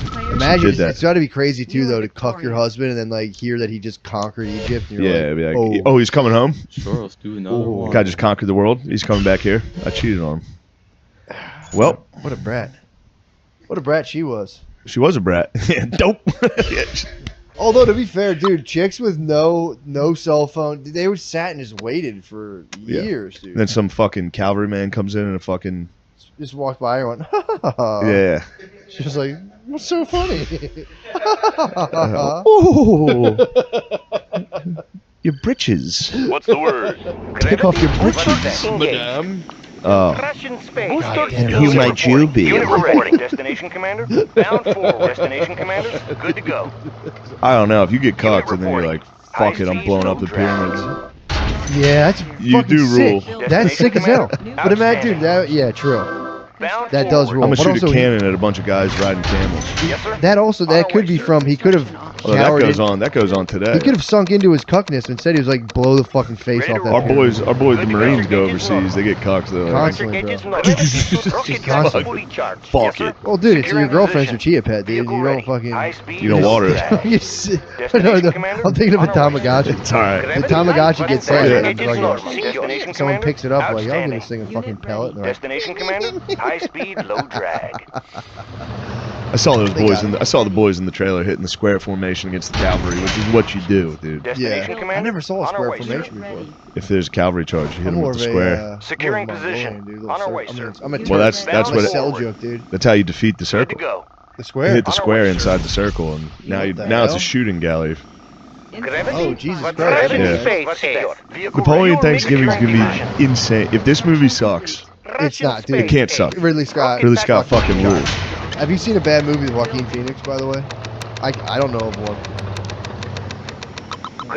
Anyway, do yourself a favor. Go check out DJ Khaled and Napoleon trailer. True. This Thanksgiving. This Thanksgiving.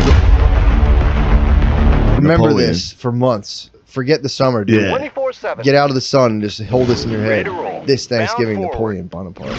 Securing position. Vietnam. Yeah. Because Vietnam, as you know, I'm breaking out my extensive knowledge, Chronominer started reporting for duty. for America Everything in the it is. 40s. On the go. And and it was because we were helping France. Oh, hello, Because sir. we owed France from the Revolutionary War. It was a colony. Fuel Japan injection took system. it when they got a little wild. Yeah. And then the United States liberated it. Fuel mix And optimized. that was the thing. Ho Chi Minh, the guy who ended up being the leader of the Viet Cong, was like, and then America was like, all right, well, it's going to help you out. Damn. Anyway, That is interesting. Vietnam, French are fucking dickheads.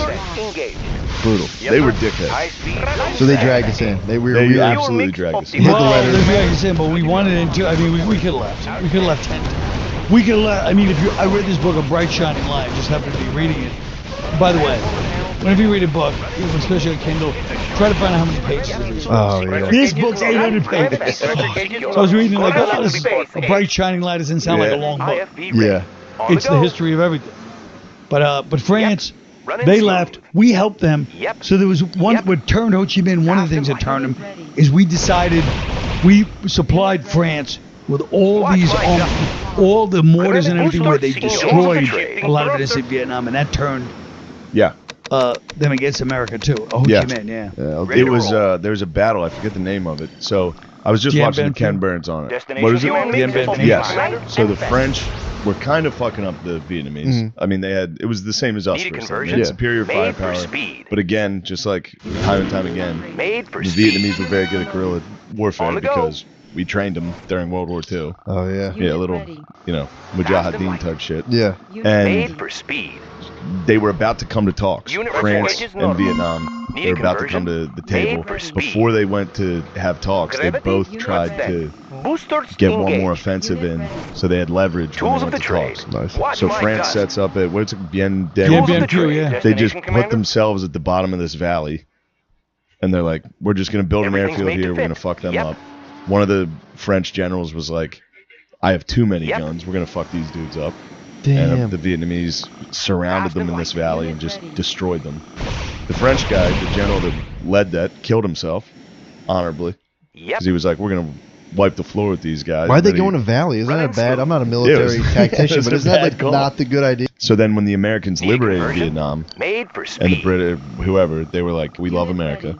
Then France, after World War II, who just got their ass whipped. Yeah. They're like, actually, we want those colonies back. Yeah. And Vietnam was like, no. This is ours now. Yeah. We're independent again. So then, Do they have to write a letter to Vietnam like, hey, buddy, we're coming back. So yeah, sorry. We should start chronologically. Yeah. But you, all I watched is Ken Burns. What? Oh, what are we talking about? Well, I don't know. Whatever you want. What you said, and then France, when they lost, the Geneva talks. Geneva, I think it was the first Geneva talk back then. Maybe not. But then that was the best one. Was that probably the best one? They're like, hey, I like Geneva. Bien Phu is when they got caught. America started supplying France because the only way the French could get anything was aircraft. Because they were in a valley getting destroyed. Like 8,000 French dudes died. Again, though, the Vietnamese lost like 3-1 casualties, but they were like, that's a big one. Yeah, they would get wiped out constantly. Yeah, that was. What was that one quote? Like, all we have to do is just stay here, just die. And yeah, that was the one. One of the Vietnamese soldiers like, all we have to do is just not become extinct, and we win. Watch my like, right. That's tough. Well, that's the problem with everything, right? I mean, anytime you go anywhere, the people who live there, they have nowhere to go. Yeah. So they're like, well, you trap a trapped rat. You're gonna fight to the death. Yeah. But so then, it got to the point where they're talking about like the United States was literally funding 80% of the French versus Vietnamese war. We were giving France 80% of the budget to win the war. Yeah. France sucks. France did a bad job, and then they left, and then we decided it was waste. Also, the French were using napalm too. They were before us. Yeah, they were. We did everything they did. Sounds like a French word. Exact same napalm. thing. Yeah. Yeah. Yep. Made for speed. We can make adjustments. Running smooth. Watch my dust. Transformer panels in order. On the go. Running smooth. Made for speed. Running smooth. Coming up on Takedown with Chris Hansen. He's intent upon seeing this thing through. Yes. In Livingston Parish, Louisiana, it's an arrest. Tools of the trade. Is in the making. He's the target, not us. The predator is the prey. That's right. A man so sinister, so cunning, it sends chills through everyone on the investigation. He thinks he's going to fulfill his fantasy. Oh, yeah. Yes, Master. And in the end, I come face to face with the Master. Ready to roll. On our way, sir. That's almost funny. Your miner got another miner. Ready to roll. Closing in. Ready to roll. Unit reporting. Bound forward. Unit reporting. Bound forward. Ready to roll. Securing position. Ready to roll. Outstanding. High speed, no crash. I hope you're enjoying this free full episode of Takedown on our YouTube channel. But there's something you need to know. There are literally hundreds of new episodes either in production or on our streaming channel right now, uncensored, all on WatchTrueBlue.com.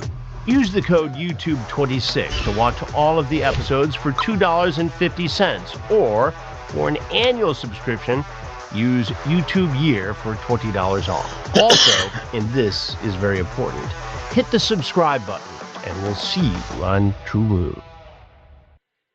About a week before I arrived in Livingston Parish for the latest child predator investigation, a sheriff's office detective began chatting online with a man going by the name Jimmy. But we learned that he's in fact 34-year-old Christian of Harvey, Louisiana, just outside of New Orleans. The detective was posing as a 14-year-old girl, and Jimmy asked her if she ever considered herself a slave.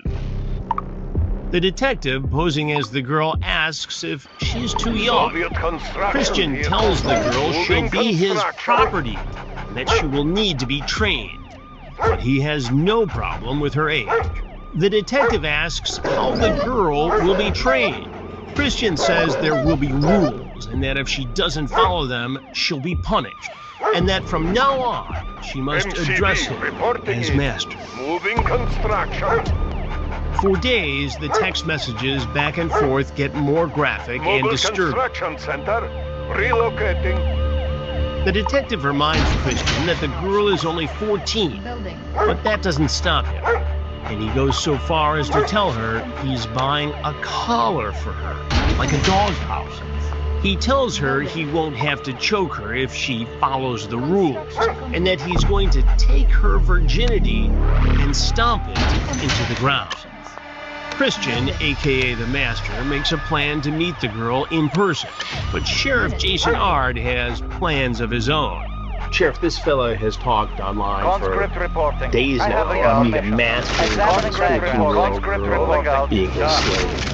What's the status of this guy? So we've been working this little thing pretty hard, and so what we're looking at now is he's actually sending an Uber over here to pick her up. So he's checked into a nearby hotel. Nearby hotel.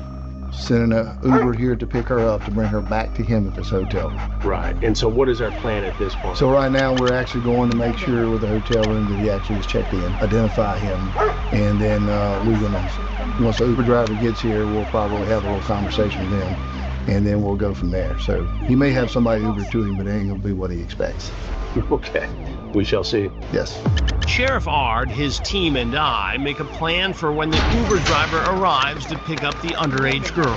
How far is the hotel from here? Right there, about like 3 minutes. Maybe 2 minutes away. So the hotel is minutes away. So we're going to know very shortly if, in fact, he is at the hotel. We'll get manifest. We should know that before the Uber driver gets here. And once the Uber driver gets here, then we can do what we need to do. We can talk to the Uber driver and enlist him to be a part of it. She can work the Uber. We can go through that man and give his name to it too. And she has his number too, so it's all going to put them all together. Right. Got it. And so then the choice is, do you still try to get him to come here, or do we go visit him there? I like the plan of possibly trying to cancel the Uber driver. So if she's underage, she can't ride. That may help us out a little bit. But the fact that he has relocated from where he lives to this hotel, which is minutes from our sting location, and the fact that he's sending an Uber driver, that shows that he's intent upon seeing this thing through. Well, that was really a little nerve-wracking about the whole deal. I mean, he saw this thing through. And he really saw this thing. He's put a lot of time and planning and effort into this. Yes. But he's talking about all this master-slave stuff, too, which is disturbing when you think about the target of his desire is a 14-year-old girl. Tools ready. Checking design. I mean, it's grooming. It's serious grooming. It is. Waiting order. Ready, and we talk about dog collars and calling him master and all the other details that we know. These are the type of people that we're here for. Right. Get off the street because they are beyond dangerous, if you ask me. You know, it's just... and targeting our most vulnerable. Oh, yeah. Serving the cause. He just don't understand this morning he's the target, not us. Conscript reporting. Waiting order. That's right. But it is kind of scary. He's got this that much mapped out and that planned out. Yeah, I mean, that's concerning, right? Yes, this is. I mean, he's got it all planned out. Yes. And he gave minimum information. Be very cautious. Yes.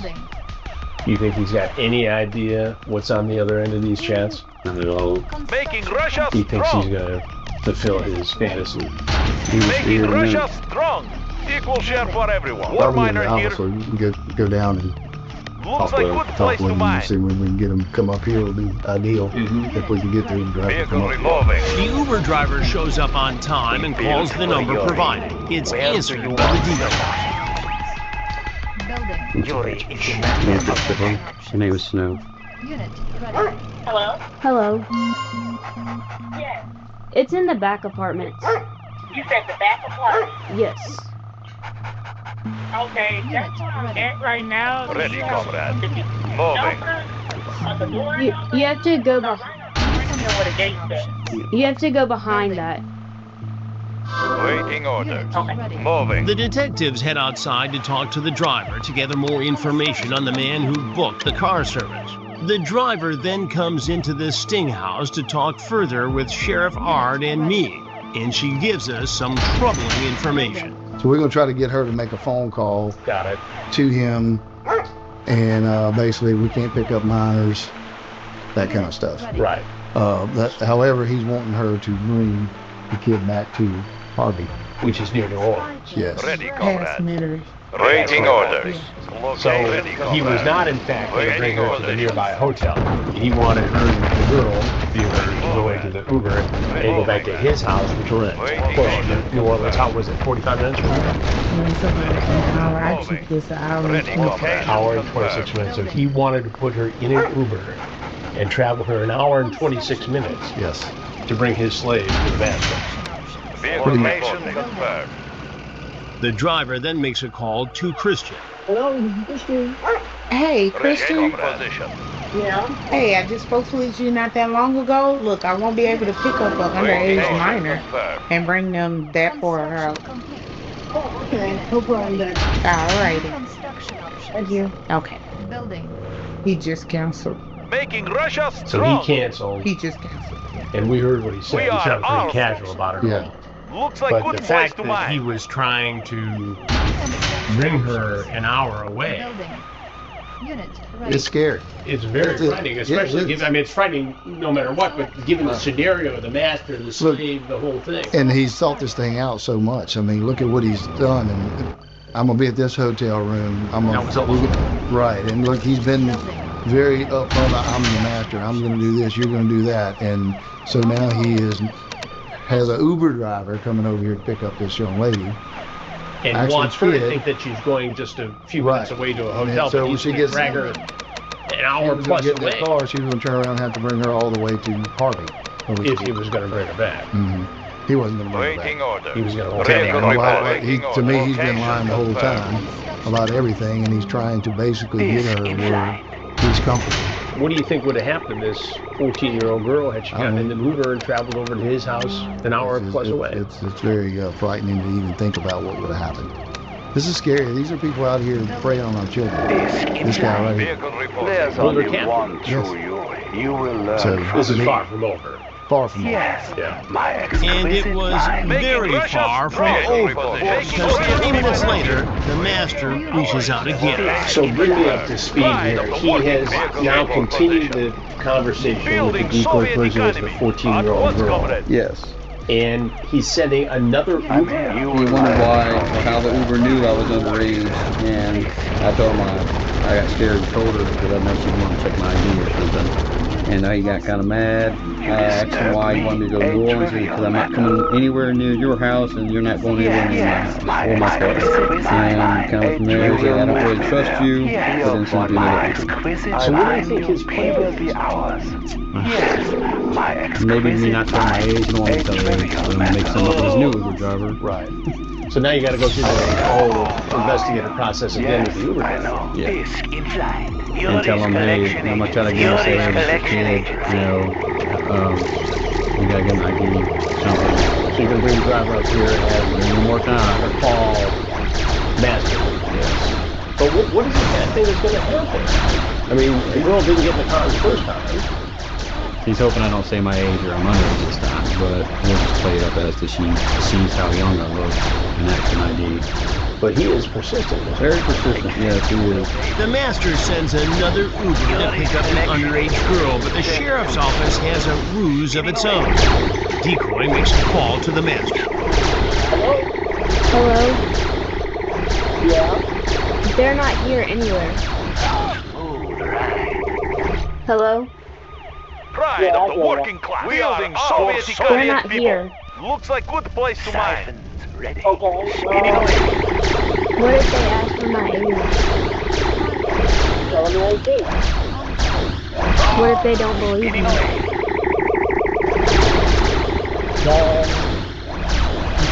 Spinning away. Levitation. What does that supposed to mean? It means what it means. He's not supposed to ask you that. He only thanks them for their support. You want your corner? This one? I'm at the corner. I think I see him. Hold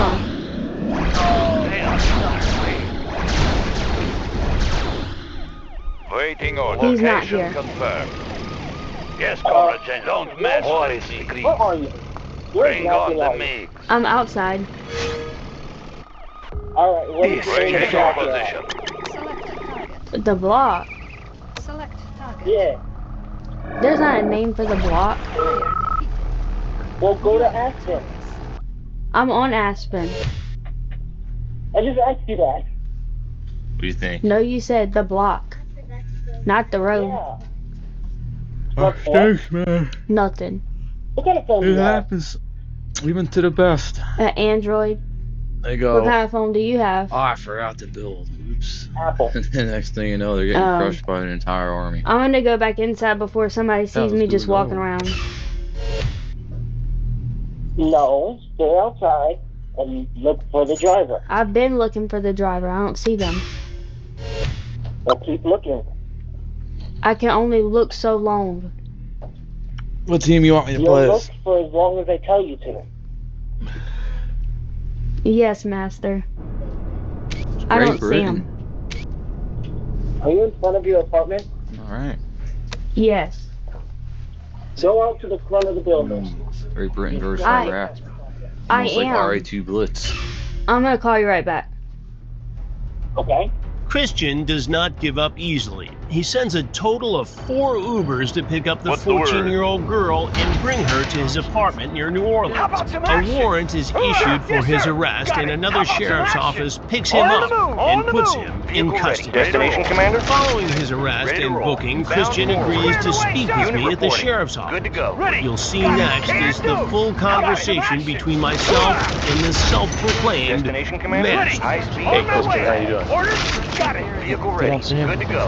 How's it going today? I'm alright. Kind of a rough day yesterday, huh? Securing Sure did. position. What happened? I was attacked in front of my apartment. You were attacked? And who attacked you?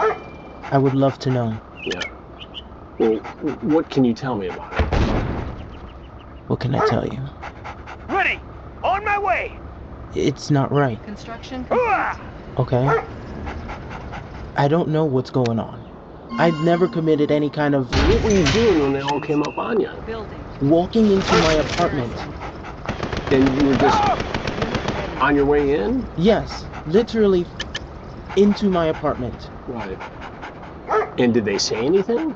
Engineering. No, they didn't. Got the plans asked me. Here. Okay. They asked me my name. Training. And then they attacked me. And that's it. That's it. And they brought you to the parish jail. Well, after I ran. You ran? Yeah. How come you ran? Because I don't know why they would be hitting me. Right. Did you know they're law enforcement? Training. I could guess that they were law enforcement. And could you think of any reason why law enforcement would be after you? High speed, low drag. Construction complete. I don't know. No clue whatsoever. I don't know. Unit ready. Unit Did you do reporting. anything wrong? Bound forward. No, I haven't. Let's show them what we got. Nothing at all? I don't think so. Are you sure? Well, yeah. Did you go online and do anything or say anything that might have brought you to the attention of law enforcement? I don't know. You don't know or you don't want to Good say? to go. On the mark, sir. Well, Move. I was told that I would be given advice from a lawyer before I spoke to anybody about what happened, why I'm being charged. Squared away, sir. I don't know what I'm being charged with, and I don't want to speak on it without speaking to a lawyer. Securing position. Well, I'm not with law enforcement. I understand that. Okay. So, I just have some questions to try to understand what happened yesterday, Christian. But it appears that you engaged in an online conversation with a girl named Lauren, who said she was 14 years old. Unit reporting. Destination, Commander. And in this conversation, you talked graphically about you being her master. Ready to roll. And her being your slave. Does that sound at all familiar to you? Let's show them what we got. I speak to a lot of people online. There's nothing illegal about BDSM. Right.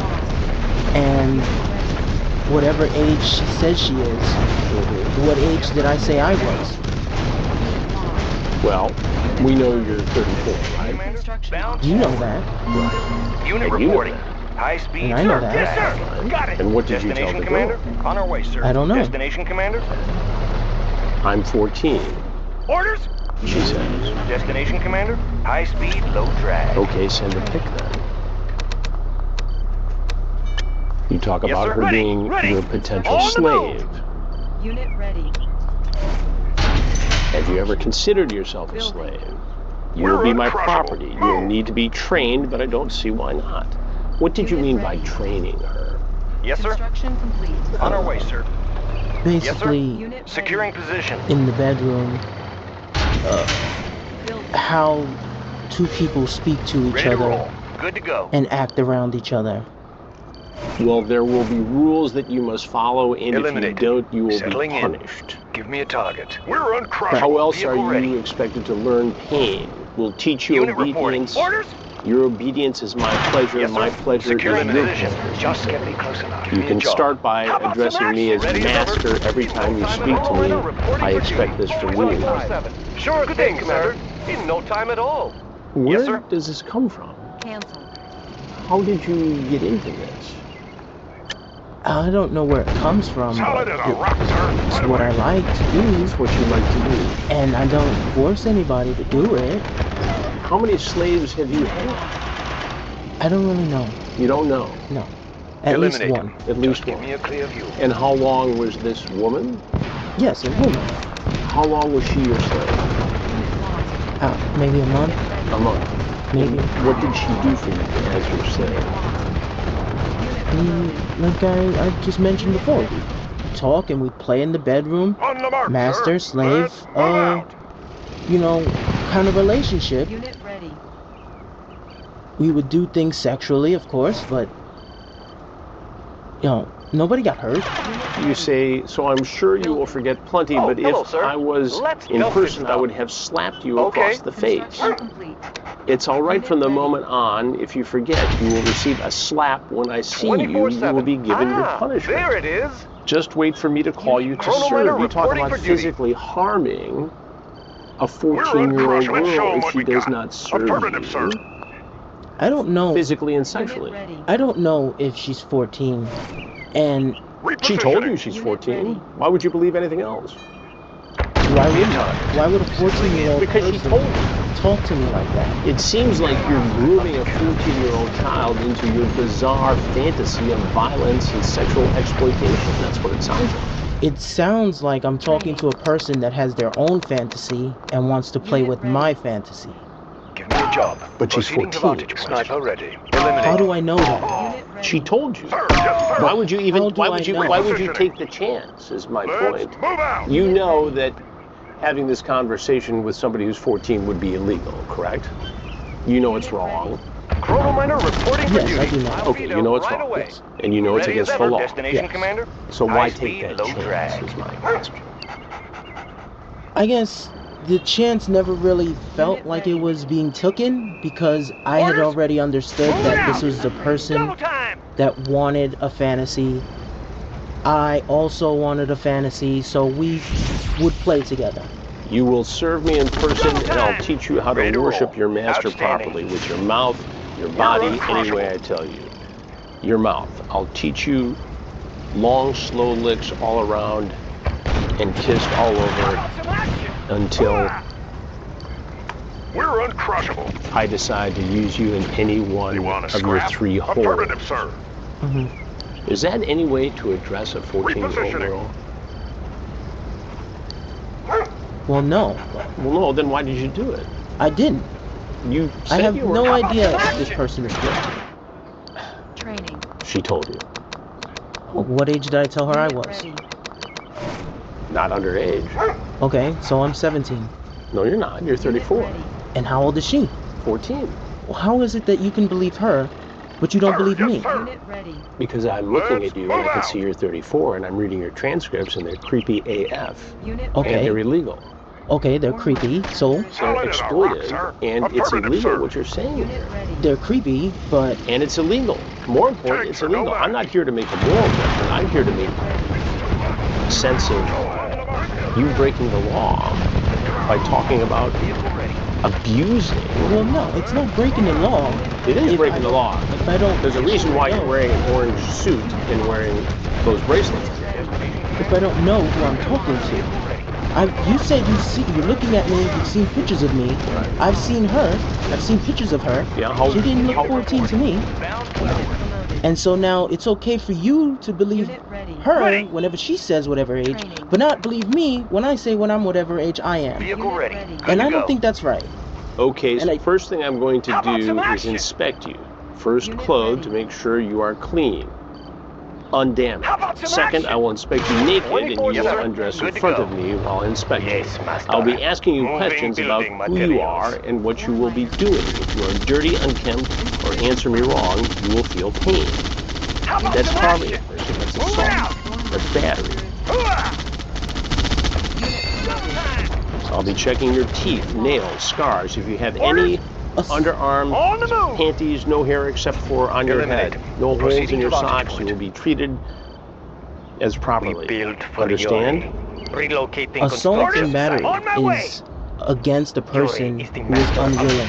Once we finish inspection, I will when a person is willing will be to play it with those rules, however good a job you it doesn't matter if it's creepy to you. It matters. It doesn't matter what I think. It matters whether or not you've broken the law. And all of this takes place. You haven't explained to me how she is 14. Where's her ID? She told you she was 14. Okay, where's her ID? Next, it's your actual opportunity to earn your master's cock. You earn it with worship and obedience. You are expected to kiss and lick every part of your master from foot to head. Do women really fall for this? Some. Some? Not every woman, of course. Get turned down, whatever. So you just keep throwing this out there until somebody picks up on it and wants to be your slave. I mean, we're, what, 16 pages in already? You want to earn my penis, don't you? The game is already play. Yes, sir. Is this common online? I don't know. How did you get into this? Vehicle ready. Vehicle ready. I really don't know. Did you just wake up one morning and say, I want to make women my slaves? Make them worship my cock? Where does this come from? It will soon be a wasteland. Maybe. If that's how I was feeling one morning and that's what I decided I liked. Did you read a book? Did you see a movie? Did you just come up with this in your own mind, Christian? Maybe just a bit of all everything. three, I don't know. Just selling everything. But man. you've met women who've selling buildings. Become your slaves. A short game for a tactic. little while. For a little while. And then what happens to them? And you have then any idea they what that would mean? move on, they find a different fantasy, It means break up, you get something quick. whatever, just go our separate and then ways. it's over. Do you have a girlfriend? It's not like there's no long-term benefit. So you live with your girlfriend? Your buildings. I already know who it is, so you can just tell me. Well then, no. You don't have a girlfriend. I won't answer. You won't answer. Does your girlfriend take part in this fantasy? No. Tomorrow I will be giving you a new name, and I've got a collar picked out for you already. Did you buy a collar for this girl, like a dog collar? I actually already had the collar, but yeah, I bought it. You bought it, and you're going to give it to this girl. Mm-hmm. If you keep up your foolishness, I'll embarrass you and call you nasty names. You had this conversation. Mm-hmm. You live near New Orleans, correct? Mm-hmm. Or did. The girl lived closer to Baton Rouge. Right. You talked about coming over there, but you never came over there. Right. But you sent an Uber to go pick her up. Mm-hmm. What was the purpose of that? It would be easier for me. It would be easier for you. And what happened when you sent the first Uber over to pick her up? I was rejected. You were rejected, and why were you rejected? They said that she was too young to travel. Okay. So what should that have told you at that point?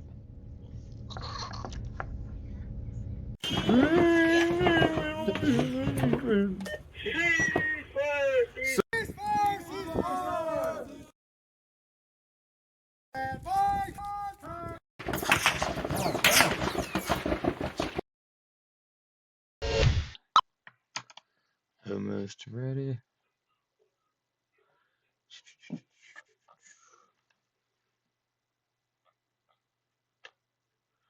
Let's see. Please. Yeah, I'll tell you what. Speaking of somebody who stepped their game up, dude. Who? The Comanche. True. Bro, so Rogies posted something on Instagram yesterday I heard about it. So I immediately downloaded the book and listened to it. I'm like halfway through it already. Did a lot of driving last night. Yeah. Bro, the Comanche were... You want to talk about some bad hombres? Were they really? Bro, what's the word? Every time I listen to people talk about...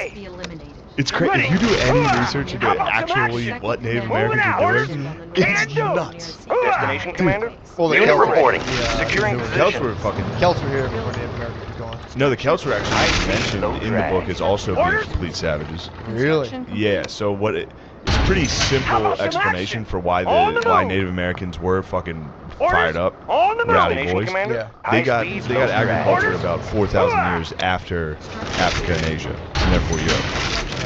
So they were on the exact same trajectory historically. Like they just started building pyramids, they just started getting societies, but they were 4,000 years late. Gotcha. And then they run into colonists. Sir, yes, sir. Yeah. So that's what was really interesting about it was they were like Unit reporting. they were hunter-gatherers. Securing position. They were from the fucking Stone Age, Destination, running Commander? into Bound today. forward. Essentially today. It was like 1800s. Future man. Yeah. So then you'd run into this tribe of dudes that were living like cavemen. Unit reporting. Yeah. And they'd be On our way, rowdy, sir. dude. Obviously, they're going to fucking throw shit at you. The T levels are high. On my T way. levels are out of this world. I mean, dude, I was, up until a certain age, if I went to a movie theater, I would throw shit at people. Like, I would sit in the back and throw candy at the screen. Like, pretty recently. Yeah, that's actually very funny. You sit in the back. You get a gummy bear stuck on there?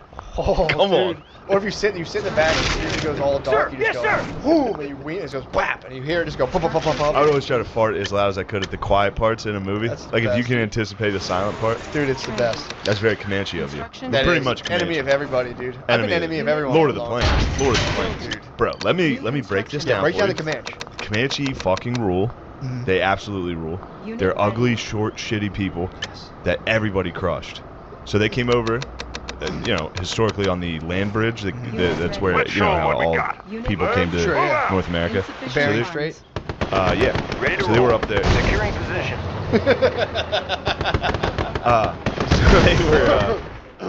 So they were up in the Rockies. They were up in the mountains, and then just forever they had been pushed down because they sucked. Yeah. Comanches, of everybody, were like, even amongst other tribes, they were known for their bad hygiene. They sucked. They were short. They never, you know, so we see like the Northeast Native Americans is like, that's like what's on. That's what you see is like these tall, slender, fucking athletic, sinewy, long motherfuckers. Yeah. These people were like more like Mongolians. Really? Like short, squat, fucking brown. Yeah. Like fuckers. Like Eskimos almost. They look, yeah, exactly. But I didn't know that. they were losing. Comanches were like No, Comanches were not jacked. Jesus bodies. No, they were lads. Really? Comanches were pure lads. And they were getting rocked by everybody until the Spanish came. The Spanish, you know, fucked around and introduced horses to North America. Horses were never there. Yeah. So all these different tribes got horses, and I think the Apache were munching them. The Apache weren't sure what to do with them. So the Apache were just crushing horses. They were munching. Yeah. They were munching horses. They're chopping them up. That was a good eat for a little while until the Comanche, those old fucking pussies that everybody beat up forever, just somehow got so good at using horses. Like best horsemen in the world. Good to go. I mean, And dude, then just if you want to go let with it, the Mongolian theory, that's exactly what it was. And then they just let it rain on everybody, dude. After getting just shit on constantly. And not like they were even like, there was no, half of it was just for vengeance. Like this for ancient vengeance. For like 1,000 years, they were just like, fuck these people. And just Comanche, they didn't build cities. There were no nomadic. They just went around, and if you somehow came into the middle of the country, you got fucked up. And not just like, oh, you got, you know, it was their rules to torture everybody to death.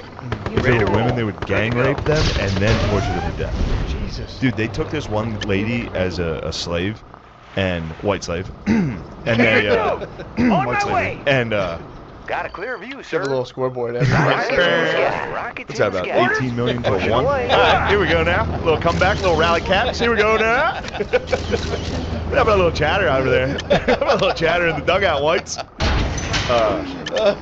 But this lady, she was pregnant when she was captured. As soon as she gave birth, they... Wait, white lady? Yeah. She's in it too. True, technically I was too. Boom. Got another one. Good to go. This is a quick one though. Yeah. So she gave birth to this child. I think it was 7 weeks old when 6 Comanche men walked into the room, strangled it to death, but it lived. They put it back. They strangled it till they thought it was dead. Put it back in her arms. Like gave it to her like motherfuckers. And then it started moving. So they tied it to the back of a horse and rode it through cacti till it was ripped apart. They were wild, dude. Yeah. And like again, there's no redeeming. Like the book tries to be like, well, they sang at night and they loved pranks, which was funny to be like, oh, they were dickheads when they were by themselves, which is really funny. But they were also the meanest. Yeah. Comanche were mean little dickheads. Nasty. It's fun to listen to. It's a really good book. Damn, dude, that's pretty tough. Yeah. Thank you. Praise Rogies for recommending. I read some of his posts. He was in the sauna just bugging out on Comanches and being like, dude, it is a fucking like. It's wild to read. I mean, dude, to start Rogan, the idea of Rogan in a thing, meditating and just being like a Comanche on a horse. He must have connected with the Comanches so much. Little short, tiny guys fucking riding horses, crushing people. That's probably why he's going. Is the Comanches around Texas? Yeah, true. You might be being called. True. You might be called by that Comanche. I'm gonna start a trust fund in Texas. Damn, we're pretty much Texas now. I'm all about Comanches. You're about hell or high water. Bay loves it, dude. I knew Bay was gonna love it. Love the good cop in that. It's a good Bay movie. Good cop. She loves it. I figured out she loves movies where people like give off like serious attitude. Squared away, sir. Like where that guy just like shit out.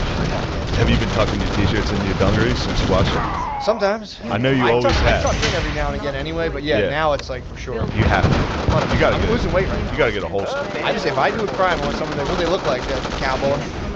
Skinny, lean, look like cowboy. Frank looks like a cowboy. Frank does look like a cowboy. Cousin Frank looks like a cowboy. My family has. I got a lot of the Comanche genes in my family. My Yeah, family's ugly, always runt that everyone hates. fat. Good, dude. Just get a horse. All I need is a horse. Fuck them up. I'll go over to the compound. Fuck everybody up. Dude, I'm so fired up on Comanche right now. Yeah. They ride. They were the ones who would like ride on the side of the horse when they were in battles. You know what I mean? Where Like, you ride on the oh, side. like, yeah. Dude, they fucking rule. And all they were about was raping. They were, well, that's the Mongolian blood. They were just torturous rapers, dude. That's the Mongolian. And everyone's like, no, Native Americans were great warriors. Like, dude, they gang raped prisoners and tortured them. Yeah, I mean, it would be like if you went to like the Celtic tribes and like Yeah. It was the same party going on. Yeah, just 1,000 years. People Celtic tribes thought they were from hell. Like they conceptualized heaven and hell, and they're like, yeah, we're from hell. We're the bad guys. Like we're from hell, and their day started. There's some kind of weird thing where like their day was reversed. I mean, not like I don't know when they started, something like that. So they're on my side. I'm still on that Celtic. Something like that, yeah.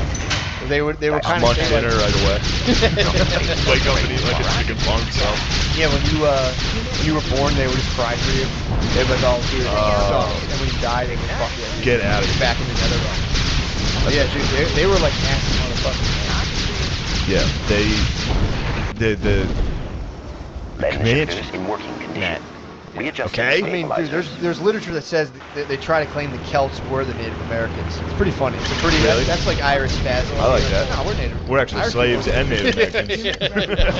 And we're hammered. Yeah. No, but it does do the thing where it's. Also, what's interesting is in the book. Like, look, if you want to talk about people's statues getting torn down, you see a Native American chief statue.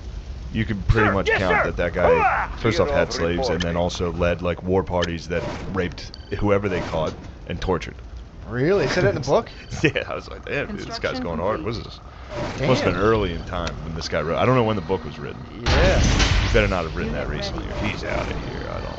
Prison tank in order, sir. Yeah, go ahead, please. Compensating for your No, I'm good.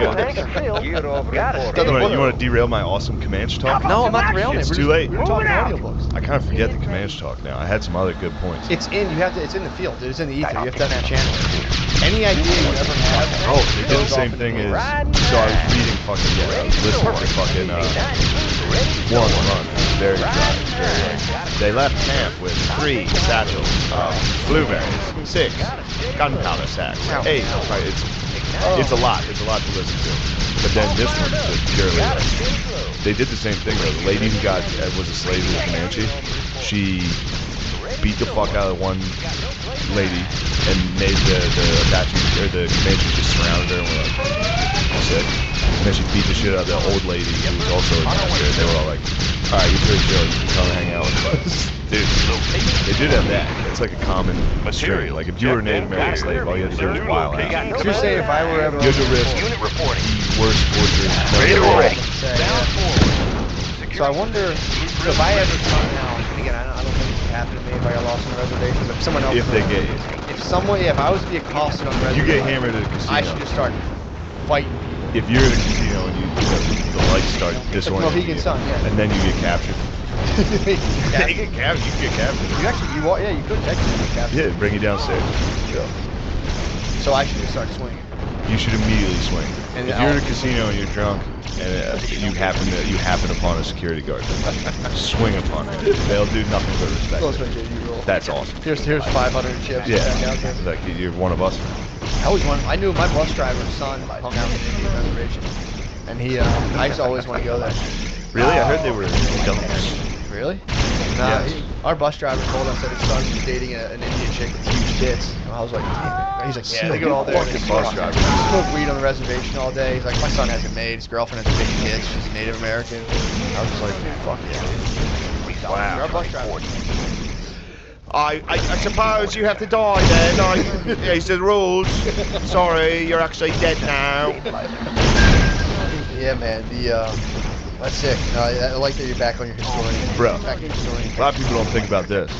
So when we kicked it, not we. It's another thing. Fucking we's. The we's. Oh, you're talking about winners. Well, yeah, true. I mean, it's hard for me to not associate that. Which was pretty sick. In the beginning of the book, they're talking about, so Spanish, look, I'm going to get in my back here. The Spanish were there. The French. Spanish were kind of running things, weren't they? Spanish ran shit forever, from like 15 to 16, 17. Really? Yeah, the French were popping off down there too. A lot of people. I think that's what Cinco de Mayo is about. The victory over the French. Surprising. Why I celebrate that. Jamie, check that out. Cinco de Mayo. French got into Mexico. I believe it's over the French. I feel like the French couldn't handle Mexico. They didn't. The lads were like, man, you want to talk lazy? You bring out some Frenchmen. Yeah. So, thank you very much, man. Confirmed. Kill confirmed. Put them down. Yes. So the Spanish were in there, but the Spanish had they had conquered everything, all of South America, Central America, and then they were slowly making their way north. That's when they ran into the Comanches, or like those native tribes, the Apaches, the Comanches, and shit. Short Kings. The Short Kings, the land of the Short Kings, and they started getting massacred and tricked and shit. What was pretty funny is the Apache. Where all of a sudden, there's no record of what the fuck was going on there, other than you can see migrations of other tribes getting the fuck out of the way from the Comanches, which is pretty cool. To be like, well, nobody wrote shit down. They were just wandering around the place, murdering everybody for 1,000 years. I've got the knowledge. Well, not 1,000, because they didn't have horses yet, but engineering. all of a sudden there was like a huge influx of Apaches running. And like, where the fuck are you guys going? The Apaches were like, actually Spanish, we really like Catholicism. Could you please set up some missions in our territory? And so the Spanish were like, holy fuck, dude, we never thought you guys were going to say yes to this, dude. Wait till you see how awesome Jesus is. We're going to bring up some missionaries. This is going to be fun. And it was actually just a trick for them to put basically embassies in Apacheria, so that when the Comanches came down and definitely murdered and raped everybody, they would kill Spanish people too. So that they would go to war with the Comanches. So it was a pretty funny trick from the Short King Apaches. Yeah. But on our way, sir. What was nice about was talking about the settlers. That's how America colonized it. Like Spain went in with like missionaries, forts, very governmental, regimented, intrusion into the land. The Americans just sent people. Ready to roll. Dude, like literally, we're just like no forts, no missions, just like people building houses. Go check that out. Which, ironically, so the Mexicans invited settlers into Texas. Good to go. Yeah. Which, eventually the settlers just took Texas. But the reason they invited them there was to get a buffer zone between them and the Comanches. So originally the Mexicans, which you hear people today be like, the Mexican-American War was another act of aggression from America where we took their land. Those fuckers invited us there so that we could be fed to the Comanche, so they would stop fucking with the Mexicans. Really? And it ended up that the Americans were kind of rooting too. Outstanding. True. They're slim. They were like, bro, we'll fucking chill here. Sir. Well, we get raped and murdered every couple years. Whatever. Sick. Texas fucking rules. Texas does rule. That's when it became a republic. Really? It's fucking sick. So they actually, they fought off. Commander? They were like, they buffered. Low drag. And they figured it out. On our way, sir. Well, yeah, or that they was. Didn't, or they were no, like, they figured it out. They figured it out. And well, yeah, they kind of tamed the land a little, and then the Mexicans were like, "Why don't you give us that land back? Yeah. Why don't you come fucking take it?" That's where that flag's from. Yeah. I think. Then the Alamo happened, which was a huge mistake. The Texas flag says like "fuck off, Mexico." Yeah, pretty much. But yeah, that was a funny thing watching Hell or High Water. That you start to think about how that you really had. It's like, and then these colonizers came. It's like, no, they kind of white people threw they threw poor white people at the problem. Rich white people threw poor white people at the problem, and we're like, here, go figure this out. Yeah. And then, really, and that's what they're banking on, and that's what was cool in the book. It literally addresses like, the American approach to colonizing was like hope. Like they'd just be like, here's some dude that's just land hungry that lives in Boston. It's like, I gotta get my family the fuck out of here. Yeah. We're going to the plains. They get burned alive. But it's pretty neat. It's also funny too. Nice. It's the first tree. Don't get me started on the first tree, bro. That shit.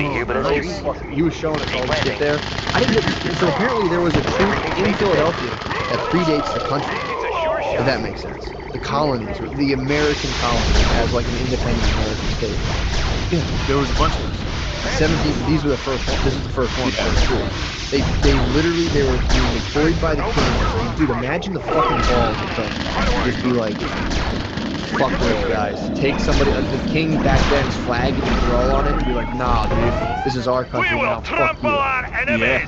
That's fucking nuts. I was like thinking about that, like that's fucking animal shit. You're gonna get me fired up. I've been working on my the new Tarkor history. What you talking about? I don't know how much I want to. Yeah, I'll give it. There's a guy named Robert Rogers. Repositioning. You want to talk about a dog, dude? What time period? This is birth of America.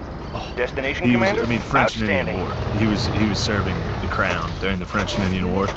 Just want some shade? Fucking beast. But it was the first couple chapters are just about like America back then, and it's dude. When you think about, I know this is like a stoner thought about like history, but like how recent. Like you were talking about those roads in Zimbabwe.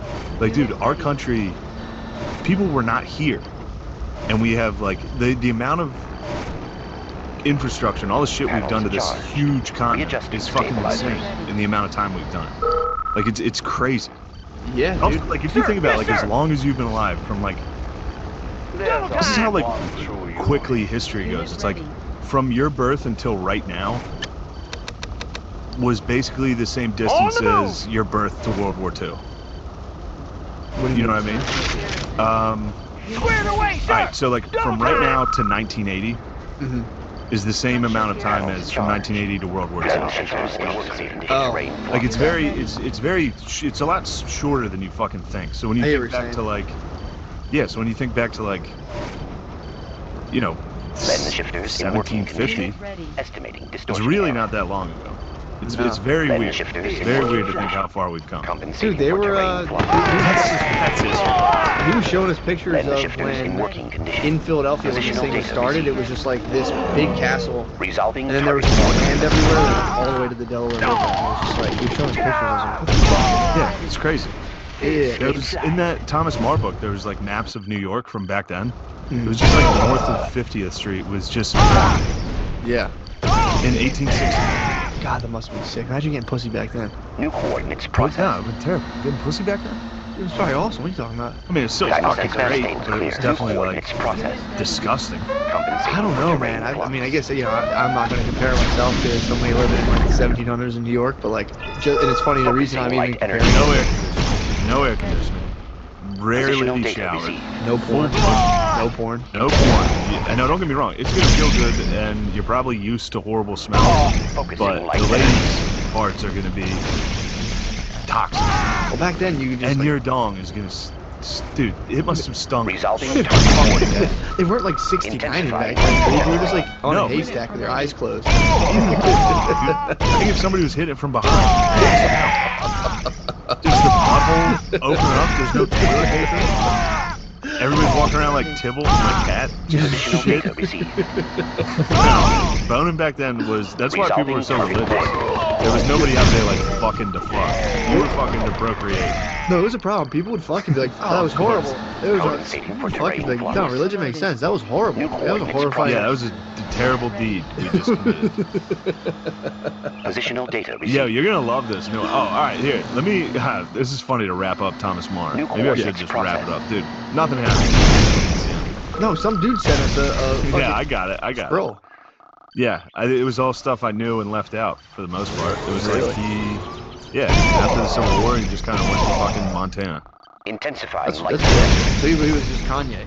He just went to like... He Kanye'd out. He just got a big-ass plot of land. Yeah, Thomas More, But the new one's gonna be... The first hardcore history I'll do again, I'll finish More and go into this guy. That's what I'm liking that. It's good. I mean, just thinking about North America from back then, I mean, it's just like they had no idea.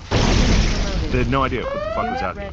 Thomas Jefferson warned Lewis and Clark about like giant sloths when he moved west. He told me about that, like he was like, be ready. There's some shit out there. We're not sure. And dude, how scary! They were so scared of Indians. Indians are the scariest people fucking ever. It's terrifying, dude. There's no roads. You're just in the woods, and you see like fires and people screaming and dancing. They like all likened it to the devil. They're like, North America is the devil's That's why there's things like the Vitch. Like everybody's afraid of they thought the devil lived in the woods in North America. I mean, dude, also those Indian dudes were like as good at being in the woods as you could possibly get. So you're in the woods, and those dudes who've just been training in the woods who would just do crazy shit, and you're just like, what the fuck's going on? Yeah, and I mean, these people have never seen the wilderness. They're all from Europe. Europe hasn't had true wilderness since like 1400. There's no animals in Europe that can like eat you. And then all of a sudden they get here and it's like, it was funny. One guy was talking about rattlesnakes. They never had rattlesnakes, so that was new. All of a sudden there's fucking rattlesnakes in New England, and they're like, these are different snakes. Like they don't run from them. These snakes actually like attack you. Rattlesnakes are coming at them. And then basically everybody there died. Eventually you got scalped. Yeah. Like eventually you were like killing and skinning animals. You're killing and fucking eating everything, and then you got fucking killed or eaten. That's how everybody died. Or just a horrible disease. But yeah, for the most part, everybody got murdered. In pre-colonial United States, everyone got murdered. That's so fucking funny. Just stay with the musket. Yeah, just shot and bruised and like, fuck. Yeah, that's how Rogers. You die of a cold. You get shot by a musket. Yeah, you get shot and hurt. Yeah, Roger's dad got shot because his friend thought he was a bear. Roger's dad was coming back into a camp and his friend fucking blasted him. And his mom, Roger's mom, got tracked by a hunter for like 3 days. He thought she was a wolf. I mean, the stories are fucking nuts. I'm excited for that. It's awesome. I still swear by it, dude. It's like, whatever you say. So I've been, I've been off porn. I've been actually. Liberty is sweet. Whatever you say. That's it. Positional data received. I got one for you. I was listening to that Revolutions podcast. This is just one story you'll like. When the colonists were starting to wild out a little bit, England called Ben Franklin. They were like, dude, he was the guy in America. Ben Franklin was like the most respected dude. He had to go in front of Parliament to speak to them about like, we gotta figure this out. And all they did was just destroy him. Like their goal was to like, ruin his character so that America didn't have like a guy to speak for them. So they brought Ben Franklin over, motherfucked him for like 2 straight hours. He didn't say a word. He just sat there silently. He was like, all right, see ya. Went back to the colonies and was like, we're going to war. That's kind of how it started. Because he was like on the fence. Ben Franklin was a little bit on the fence. And they brought him over to try to make fun of him. It was kind of like Obama talking to Trump at the correspondence thing. Franklin just sat there like, okay. You probably could roast Franklin so hard. Yeah. In fact, dudes roasting him, probably getting roasted by dudes in robes and wigs. And then just being like, alright, see you guys. Crossing the Atlantic, being like, boys, it's time. Dude, they're probably over there like, you're a portly fellow. Yeah. Like, alright, yeah, well, I'm gonna kill you guys. We'll see about that. We'll see how fucking portly I am. When I have a country. Damn, dude, that's fucking nuts. Yeah. It is funny how that stuff plays into it. Yeah. Now we should avoid someone's like, bitch, and he's like, well, I guess thousands of men will die. Okay. For terrain flux. Yeah. Look at his fat ass and those pants. Those glasses seem very gay, do you agree? Yeah. I invented these. Compensating for terrain flux. And they're not gay, I invented them. Yeah, I always feel shame for the Pennsylvania Dickinson. What's that? He was a bit of a, Dickinson College and all that. Him and Franklin were the Pennsylvania. And Dickinson was very against. He didn't think America could do it. We'll work for food. He was, but he. Do I still need I don't know. He helped. I think it was Jefferson write. They wrote 2 things. One of them was like, we're going to stay with England. One of them was, we're going to war. Nice. And Dickinson and Jefferson wrote both of them.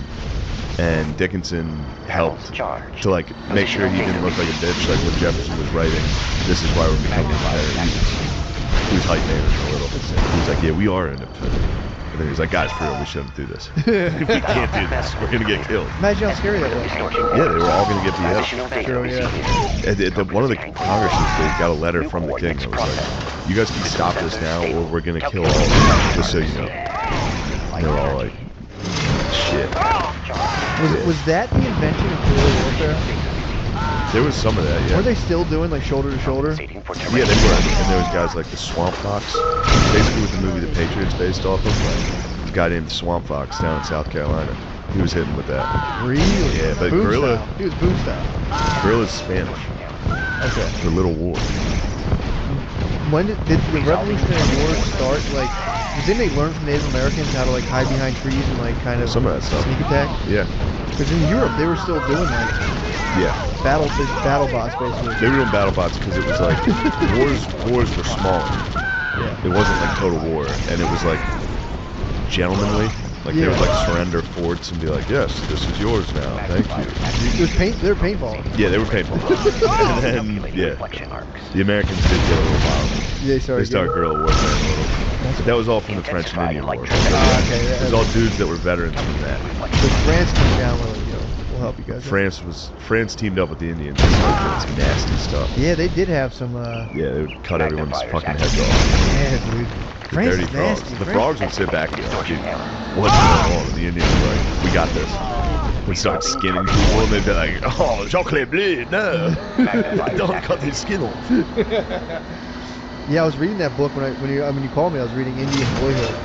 I didn't get too far into it. It was about a dude who grew up as like, as they were being, it was a Sioux, as they were being like chased. Dudes would come through their camps and like they'd be chilling in like a spot. Like, all right, we got some buffaloes, and dudes would just come through and start murdering them. Yeah. You'd be sitting there and they would just get attacked, and they'd have to get out of there. And then there would be like inter-Indian beef. Dude, the fucking accidents that occurred in these things were so fucking funny. Like what? Like they were just like. At one point, they were like trying to get. They dedicated like a few months to just like hacking up trees and making maple syrup. And at one point, like the young boys were supposed to sit there and watch the embers. And like there was like a superstition if like somebody wasn't watching the fire. I mean, it makes sense something bad could happen. But at one point, they came out. Somebody screamed or something. Where were they? Like Minnesota? Yeah, they're right around. Yep, they're right around Minnesota. Crossed into BC when things get hot and come back down. But at one point, like the ant just like accidentally chopped off some lady's fingers. They're like, because they're hacking up bark. And he's like chopped off some lady's fingers, and the lady was screaming. They came away from the fire, and the ant was like, "What the fuck are you doing? Get back over there! You have to fucking bring us bad luck." It's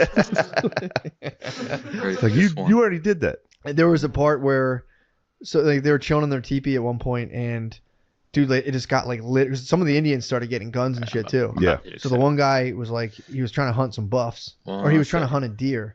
And because they were like post up near a herd of buffalo. Yeah. And that was, you were good for months. But some guy took a gun and tried to shoot a deer, and all the buffalo just like dispersed.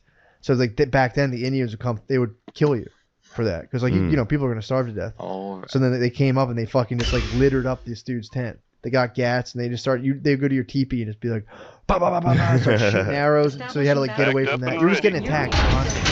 And then when you were little, they'd put you on dogs. They were like dog sleds. Yeah. Unit So report. every now and again, the dogs weren't like horses. Like the dogs would just, like when you were a little kid, the dogs would just be like, it was the summer, they would veer into rivers. The dogs would just get bored and just jump in the river, and the kids would be in there. It's like, dude, it was like a couple times I ended up in the river. Yeah. The dogs was like, fuck it, dude, let's play. Yeah. They only had dogs for a long time. Yeah, man. Which is very And they didn't fully train them. So like you'd be on the thing with your little sister, and your sled would just go right into a river. Yeah, the dog would catch the zoomies. Unit reporting. Securing position. Yeah, it was really funny to read. But it's about that, how like, you know, The doggos, the puppers, the pupperinis would catch the zoomies. Dude, imagine really depending on a dog like that. Outstanding. I can't. Dude, Jackson shits. If I give him 2 hours time, he will shit and piss in my basement, and it infuriates me. And there's nothing you can do. Like I've tried reasoning with him, rewarding him, putting his face in it. I'd be like, dude, this is just a memory, bro. This is good for us. We're uncrushable. Affirmative, sir. Yeah, man, you can't. That's tough to actually like survival-wise rely on dogs. We're uncrushable. Right away. But, of course, it was funny thinking about like 2-year-olds just getting dragged into a river by a dog. Yeah, that's funny. They That's a good laugh. It's a fun time. Yeah. Probably into the like Mississippi. Isn't that crazy? It goes up there. I didn't know the Mississippi goes. There's another river. That's what splits Minneapolis and St. Paul. Is there a Minnesota river? Probably. There's one river that nobody got. They're saying it's the toughest river. One dude's grandmother, the lady was like 65, swam across it. Because they would make like shitty rafts. And she was like, nah, fuck that. And this lady just swam. Crossed it twice. It's pretty nasty. Nice. Apparently people were so wildly in shape back. Like you'd walk like 40 miles and be like, nah.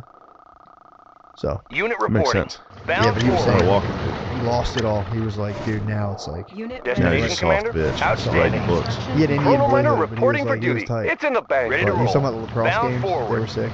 Yeah. Big dust ups, dude. Dust ups during the lax games. It was the fun. It was like they'd be playing like literally. He's like you couldn't Vehicle sit. ready. It was so dusty. Oh, you meant dust ups. Securing position. Literal dust ups. And he said this one dude would break from the dust cloud and score. And they're like, yeah, that's awesome. Vehicle ready. Outstanding. But yeah, his name was basically like loser. Unit reporting. Yeah. We talked about that in the Indian names weren't like as cool as you think they were. It was all like dog boner. Yeah, his mom died in childbirth. Yeah. And so they named him like unfortunate loser. Like it was like Destination commander. that was his Vehicle ready. name. Yes, sir. High And speed. luckily low his drag. mother-in-law got a hold of him because his mom's mom, no, his dad's mom wanted to just like she was like, I'll hold him. I'm not feeding him because obviously this dude's a bad omen. I'll let him die and I'll throw him away. But the mom's mom was like, no, I'll raise him. Yeah, they gave you nicknames like Rucker Vehicle Park. ready. Bound forward. You had to like do something, then you get a nickname. That's Your the thing. nickname would be like, if you fucked up, your nickname would be like, shit his pants. Yeah, and they had to redeem. So I didn't get to the part where he redeemed himself, but like another kid with a shitty name fired up. got like named winner after like Unit his tribe won Yes, the sir. cross game. Like we'll name you Ready winner. to roll. So it's, Securing like, sick. position. That's a victory. Yeah, it was dude. That's high stakes, dude. Yeah, your actual name. Yeah. Destination commander. Pussy bitch. Your name is Pussy bitch Unit loser. reporting. It's like, well, if your Destination uncle wins commander. this Unit lacrosse reporting. game, you'll be Securing supreme champion from now on. On the way, sir. You gotta go to Vehicle girls. ready. What's your name? Securing position. Can't get my dick hard. Or loser. Bart Ballsack. Gay. On the move. Nice. Yes, sir. I suck Securing penises position. Unit reporting. without Good to money. go. Yes. There's nothing wrong with that. There's nothing wrong with that. What, the Native American culture? Of For the Native American naming your culture, I kids suck kids penises. without money? That no money, uncle suck. Yeah. Yeah, dude, that's fucking sick. They had bad names. Repairing. Unit reporting. Unit ready. Roland said you were going to the Halloween party today. It's like a gay guy. I Hey, I'm can go trying. anywhere. That's what he said. Fuck him. You think so? He's bullshit. Yeah? Yeah. You're all dressed up. You got your little jacket zipped up and It's everything? cold. I just wore a short sleeve shirt. Are so. you chilling? Yeah. Are you going to the Halloween party? I mean, sure. It's free shit. Is that what You know it's what I all mean? about? Yeah. Nice. You gotta take advantage where you can. You should have seen this Matt the intern, and he does have permission to talk from Opie, so that's fair. This Matt the intern. He walked in. You remember when Matt the intern's first appearance. Yeah. Opie's going, Vehicle ready. Matt Speed, low rules, drag. while they're talking Ready to to him. roll. And Yes, sir. talking about how Commander. great he is, Ready to and soar. saying Check out basically the sky. that Matt the intern Riding high. was the next like Destination commander. favorite Good to intern go. of the show. Right. Opie loved it. Yeah, I remember. Just now, Matt the intern walked in behind Opie. Yeah. Opie turns, looks at him, and Securing goes, position. "Oh, Destination great. commander. This fucking guy." That's how far. How's that make you feel? I think he just said, ugh. They said this fucking guy. Yeah. Well, I mean, it was in jest. What? You know? Got a clear view, sir. It Check was out done the in view. jest. I can Was go it? Yeah, it was anywhere. pure disgust. Was it disgust or jest? Jest. It was an endearing. E-Rock? You know Check out Opie the very unit well. It was reporting. in pure Bound disgust. forward. Pure disgust is what E-Rock was saying. I disagree. You know what's weird about Matt? Matt's, I'm up and down with Matt.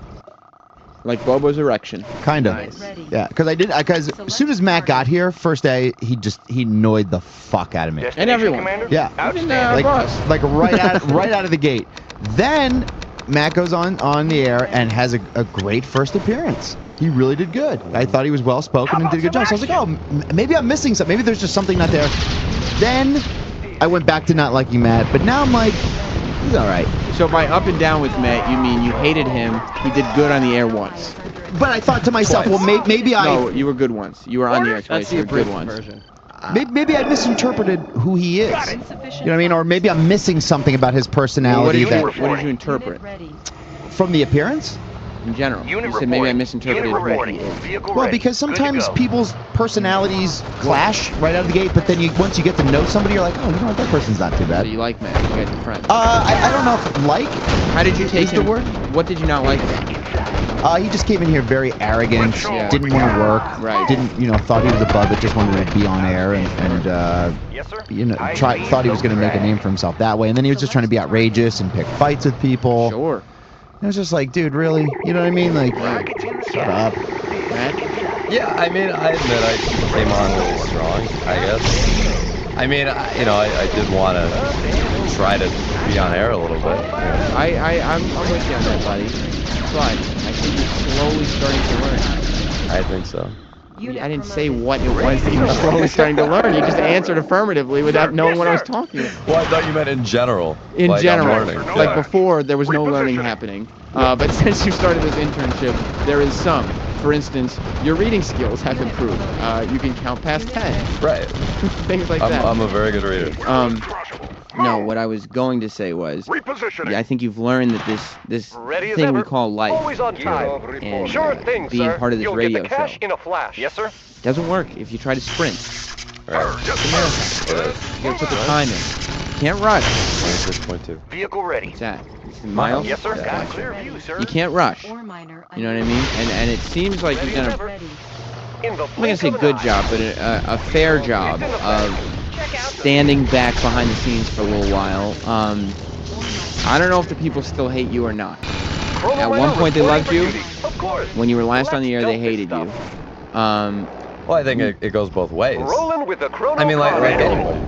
I mean, like you have people who love you and you have people who can't stand you. No, I know that, but I mean, you just have people who hate you. As it was last time. Last time you were on, Eric. Can you're in touch with the Twitter community? Yeah. The people, the fans, the audience reaction to Matt. Is it love hate? Is it love? Or is it hate? They did not take kindly to intern Matt. Just hate. Yeah, it was pure disgust. I find the Sam fans, it's a love-hate deal. I had some fans. I had people calling in when I was doing phones saying, "Oh yeah, Matt's right." Wait, no, I mean, but then they'd hang up and like, "No, I didn't want to talk to the show. I just wanted to tell you that." Yeah. Well, people do that all the time. So you think that there are still those who love you? I mean, it's been a while since I've had any appearances, so I'm not sure if I'm still in the O&A consciousness. But I think, I had some fans. Hopefully, I still do. Wait, what's going on feedback, Eric? Well, as we were talking about this, Puddle of AIDS posted in all caps, "No, we definitely still hate Matt." Puddle of AIDS. Well, of course, it speaks for the entire O&A community.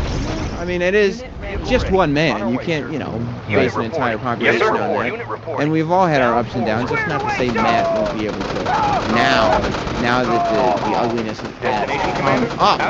The way, Troy, you're saying now you're looking at him like, oh, he could possibly be a human being. Yeah. That maybe some of the audience will say, well, maybe he's not quite so cool.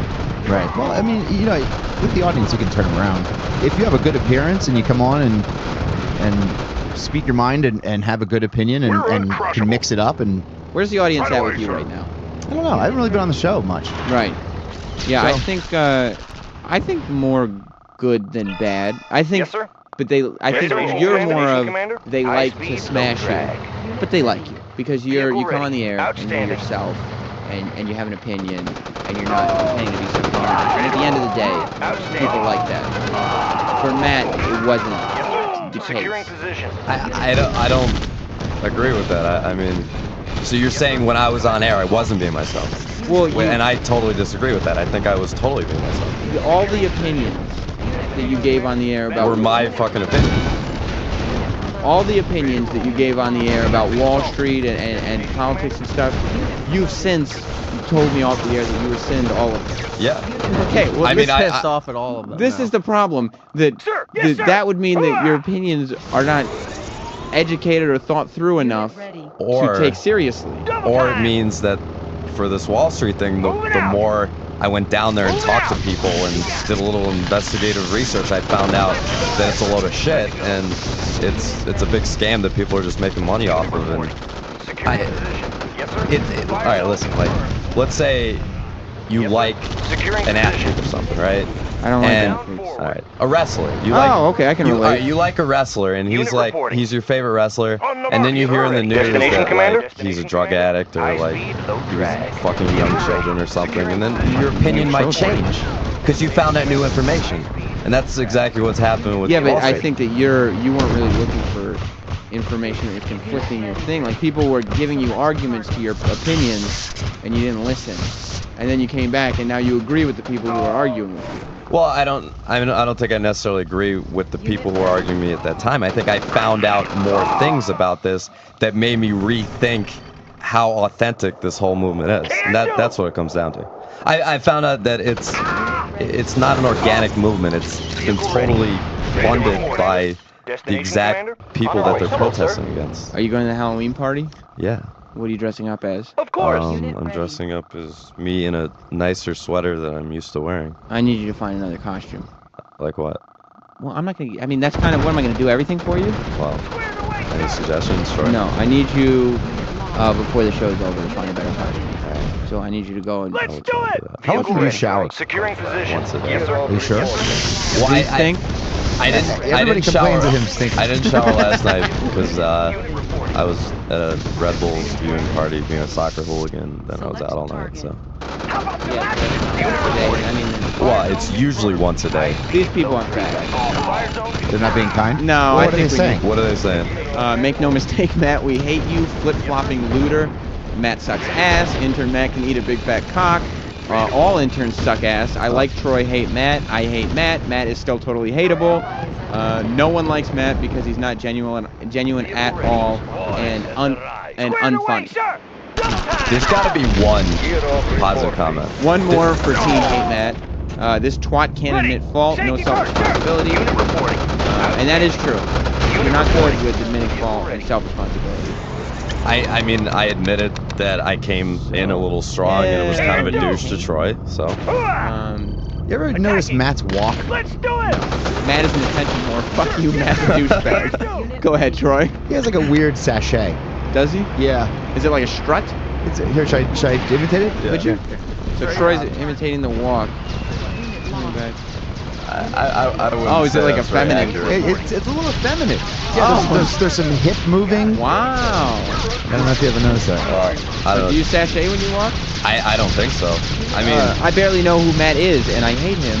Matt is an arrogant twat, and Jen's content because it's fuck Troy. I mean, it's not really what's Who to says debate. that? Jen's Yes, sir. London Yes, from Jen, that's so nice. But I mean, it's not really. I have noticed though. I have noticed Troy's hair is a little effeminate. Yeah. Whoa! What do you think of Troy giving O&A fashion advice? It's a little gay. Wow. Hate Matt card holder, 1 billion million. Securing There's a lot of zeros. That's not really a number. I like Matt. He's a fun douche to laugh at. I don't think that. Oh, one Matt guzzles cum.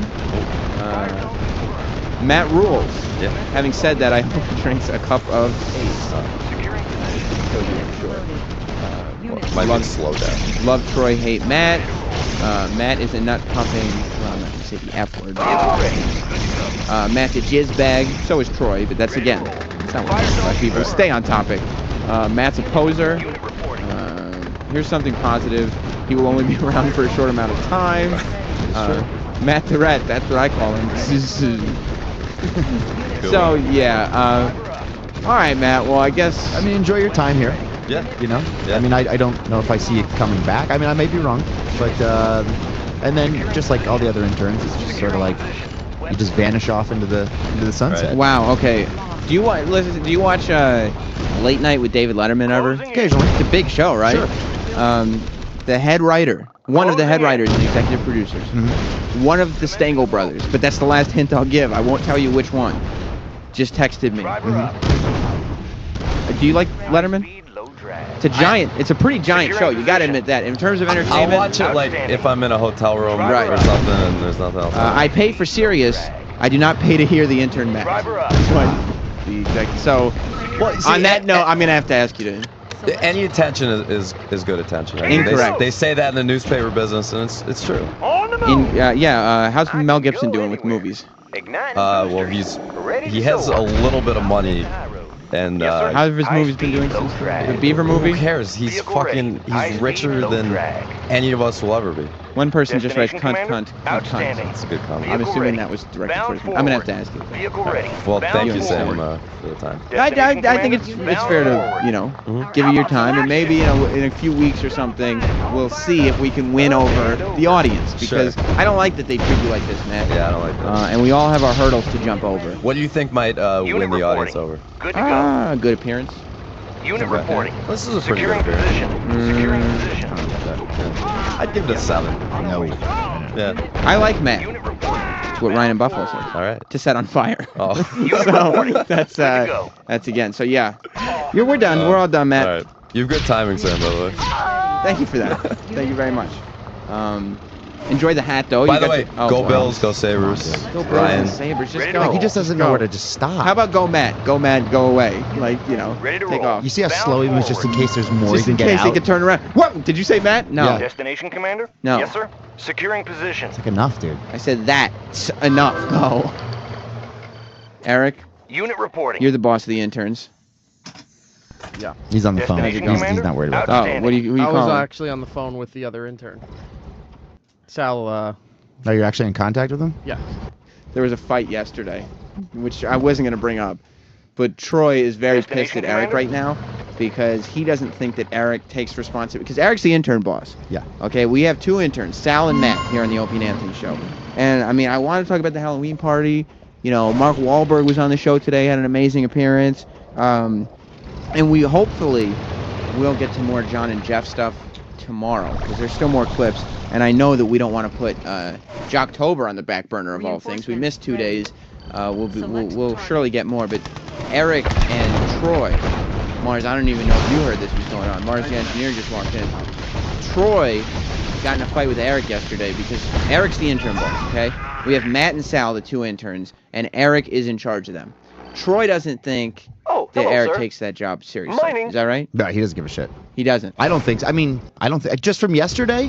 What happened yesterday? Well, I needed Sal for something, and I asked the intern boss where Sal was. Who's the intern boss? Good to go. Eric Nagel. Oh. And Eric was too busy feeding. Feeding. Wait, right. did you say feeding? Yeah. He was too busy feeding. He wasn't eating, he was feeding. Feeding. And he was too busy on his Facebook. That's an insult. Feeding. That's like what an animal does. Exactly. Ready to roll. And I said, Securing position. better than crazy. Securing I said, position. can you tell me where Sal is? I need Securing him. position. And he goes, I don't know. Outstanding. Like, what do you know? You're the intern boss. He said, I'm only the boss from 6 to 11. Oh. Meaning, and what was he doing while this was happening? Feeding. Yeah. Eric, Okay. Eric, when you eat Yes, sir. meals, Securing position. you just eat like a Destination, person, Commander? right? You don't eat like out of a Securing trough. position. Yeah, Unit but I reporting. don't remember Good to eating go. when Troy came in with all of this. Does he eat out of like, does he Ready eat to like roll. a trough or like a feed Securing bag? position. What are you talking about? Yeah. I'm asking. He's being outrageous. Troy is. Yeah. I mean, were you not eating? I don't think I was at You that were. point. You were. I mean, unless you just eat so many meals that you just don't even, they all just sort of blur together. Wow, there is real animosity Well, I'm here. just saying. Well, when you're manorexic, you miss eating. Securing Whoa, manorexic. Destination, Commander. Manorexic? Securing position. Do you think he is? Destination, Because I'm Commander. healthy? Because I Securing position. Ready take to care of roll. myself? Because I've gone to the gym in the past 5 years? Tell me about you. High speed, low drag. Tell me about this conflict. There's no conflict. No, here's the problem with Eric. Eric likes to, What? My costume. Select target. Did you give you Yes, permission sir. to wear that? On our way, sir. Get the fuck out. Oh Matt my just God. came in. Eric. That I had nothing to do with that. Oh boy, now Matt just Roland's See, see what you did? You let him back on, and now he thinks Well, Opie he gave me reverts permission. right back to I'll do anything to get attention. And this was you were saying, Vehicle Troy. ready. Is he back in the okay column? or no, still he's heading back down. to the hateable. A steady decline. Oh boy. Yeah. Well, he got that negative attention he was after. So, is everything okay with? Oh, look at this. Actually, Carter in Indianapolis says Troy is the coolest staff member. Matt is the lamest, quote unquote, staff member. Is everything settled between you and Eric? Unit ready. I mean, it's fine. You just have to just say it is what it is. Eric is who he is, and that's that. See, the problem is Eric and I have been friends for many years. So he knows that I will continue to be his friend no matter. He can do whatever he wants. So if I'm like, hey man, I need Laverne to. and Shirley. Yeah. So it's like, hey, I need to know where the intern is, and he can be like, fuck you, dude. Fuck you. I'm on Facebook, dude. And it's like, and feed it. That's what he does. And it's like, and then he can say whatever he wants to me. He'll say whatever he wants to me. He'll be like, fuck you. And he'll talk shit to me. Said that to you. No, but you've talked shit, and then he won't talk shit to other staff members when they pick on him and talk shit to him. He'll just sit there and open up his ass and take it. You feel like that's true, Eric? You open up the asshole? No, that's not true. Take the dick? Troy's sitting there like, oh, he just talks shit to me. I never start any of these conversations or these issues. It's Troy that comes in, turns his head sideways like Stewie from Family Guy and goes, do you know where the intern is? Do you know what's going on here? Well, I'm going to ask other people to find out what's going on here when I don't have an answer for him. Eric, I go into you and I say, where's Sal? I need something. And I said, I don't know. And then you're like, how do you not know? I said, he probably went to lunch. And then I said, probably? Why wouldn't you know? You're the boss. And you go from 6 to 11. Nor did he tell me. From 6 to 11, I'm the boss. Did you not say that? Yeah, it was way past 11. So it was 1 o'clock. Yeah. Well, here's the question. He's not required to be here. So who's the boss then? Nobody's not required to be here. So there's no boss. So if he comes back here and starts trashing shit, nobody's responsible for it. Now you're getting a little ridiculous. But what I'm saying is, what do you mean you're not the boss? Can we get some clarification? Eric, you're sticking with that. You're only the boss until the after show's done. No, I'm in charge of overseeing everything they do and taking care of them. Yes. Oh. But 1 o'clock and Troy's going, where's the intern? I don't know. He's not even really supposed to be here at that time, but he hangs around to do extra work. That's fine. When I was an intern, I had to tell my superior where I was going. If I was going to lunch, I'm going to lunch, I will be back at this time. And I would have to report to her and let her know what's going on. Eric is just in fucking La La Land, like, whatever. He's out in the field. Now, Eric, don't you think that there should be, shouldn't somebody be responsible for where the interns are? I am responsible for them and what they do. Even after their allotted time period. No, but after 11, as long as they're in this building, shouldn't somebody know where they are or what they're doing? We always usually know where they are. They're either in our office or he's off doing stuff for Troy. So when he goes off and does stuff for Troy, I don't follow up on it because I assume, well, Troy knows what he's doing, and this intern knows what he's doing to help Troy out. So it's a safe bet that everything's being taken care of. But it was just like, came to you and I said, look, I'm doing production for the weekend programming. This isn't like I'm just jerking off in the fucking back studio. So he wasn't doing stuff for you? Sal? Yeah. No, not when at that you time. couldn't find it. No, so what Eric should have done if he was a responsible manager of the interns is, and I said to him, hey, look, I need Sal for fucking the weekend shit. Eric should have been like, let me call him quick and see where he's at.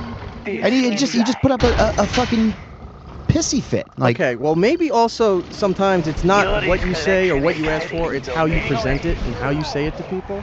Because you come in doing your little bullshit stuff with Sam about stupid little things that don't Hey, wait, Eric, real quick. Yeah. This conversation is brought to you by Trojan Bearskin Condoms. Trojan, America's #1 most trusted condom brand, as you were. Did we get the second one in, or is that That'll be coming at the end of the show, as you were. All right, well, it's in there. So, you come in and do these little games and stuff like that, which I ignore you and blow you off at that point. But when you come in and it's trying to be serious, and you're doing the same presentation in the same way, well, how am I supposed to react to that? Because I've explained it to you. Look, I need Sal for weekend programming. I need to get this shit done. I need him to be chopping a lot of audio up. Where is it? And then you said to me, I'm not the boss. First, you were not that elaborate. You were asking where Sal was. I said, I don't know. And you were like, how do you not know where he is? But I told assumed you. He went to lunch I told you I needed him for Jocktober shit. I told you that. Not at first. Later on you did. I mean, how much later? It was before I came back. You wouldn't even look at me. You were focused. You were focused on your food and you were focused on Facebook. You're focused on food and Facebook. So you don't take Troy seriously because he fucks around too much. When he came in the same way he does it when he's fucking around with other things, no, I didn't take it seriously. Sam, you were there. Did I even look at him when he was talking? I will say 100% you did not take him seriously. Because again, I thought he was fucking around. And then when he said it started going into all this, I said, okay, and I'll text him. And I texted him. Yeah, where after was he? There was a whole he was fucking getting ordeal. His lunch and he was coming back up. Dude, you texted him probably 20 minutes after this whole ordeal. Yeah, exactly. Eric, so yeah, I did. Well, I think But the point is, you don't give a fuck. That's the problem. At that point, I did not. No. I don't know. It's not my problem. Whatever. If shit doesn't get done, it's your fault. You get the blame. And then Sal came back and said he cut stuff up for you already. They did it wrong. And he said, well, that's what you told him to do. No, I clearly explained myself. Take that conversation. Well, that's not this conversation. This conversation is, I needed you to do something. You said that you weren't the boss after 11 o'clock. You continued to stuff your fat face. And see, this is why I say shit to you, because you're the one who gets all bent out of shape. Okay, yeah, you were trying to get something done, but you come in with this little pissy attitude, like you're fucking around, like various other times that you do this to me. So I don't take it seriously, and then when you continue going in that manner, so what am I going to do? I'm going to delay it and not give you any answers or feed into this. Feed, oh no, I said food again. Yeah. Whoa, cut you off. Everything comes back to food. But where are we at now? I mean, is he... I was fine. You're fine. We were fine yesterday. But do you... Are you willing to take on the responsibility of having control of the interns past 11? I have to, I guess, if they're here, because then Troy gets upset. Real quick, Jeff, you're on the after show.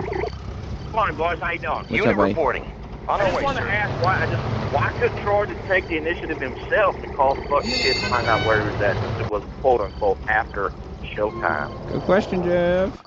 Troy, what say you? I don't have Sal's number. Unit reporting. And I'm not the boss of the interns. I would have called him if I had his number. Eric has the number. So you're saying that your issue is that you asked the intern boss where the intern was. The intern boss did not know, and therefore he's shirking responsibilities. Yeah, he's just like, I'm not going to do. Who cares? And Eric? Yeah. How do you respond to that? At first, it was blatantly what I was doing. I was telling him, whatever you say. I assumed he went to lunch because, again, I wasn't taking it seriously because it didn't seem serious till he told me what it was for. This is a great question. Brad in Jersey, you're on after Open Anthony. I want to know, who does Troy report to? Hey, what was the way you? Because Brad, who did you want? Phrase it the way you phrased it to me. Troy Erock's boss? Away. Am I E-Rock's boss? No. Then fuck you, dude. He should have to explain. Who's a dick? Me? Yeah, he said you. For what? Why? Accepting donations. Away. He's the boss of the interns, though. E-Rock's the boss of the interns, but you're not the boss of E-Rock. No, but I asked him to please help me with this. We're supposed to be on a team working together. But still, regardless, dude, you didn't know where he was. So what? Move on. So you're supposed to go, oh, fuck it, I don't know. I guess the work doesn't get done. Fuck it then, right? Report to you. Everyone's but E-Rock's fault, right?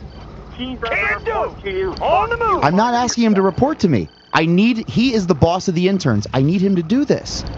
Troy, who do you report to? I report to a couple other managers here. Alright, so the maybe if you have issues, you know what?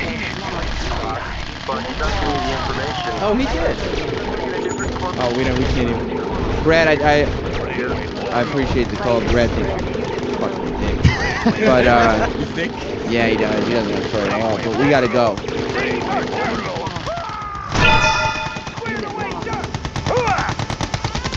Destination commanders bound. We're cleaning up the studio. Sal and intern Alan Thick Jr.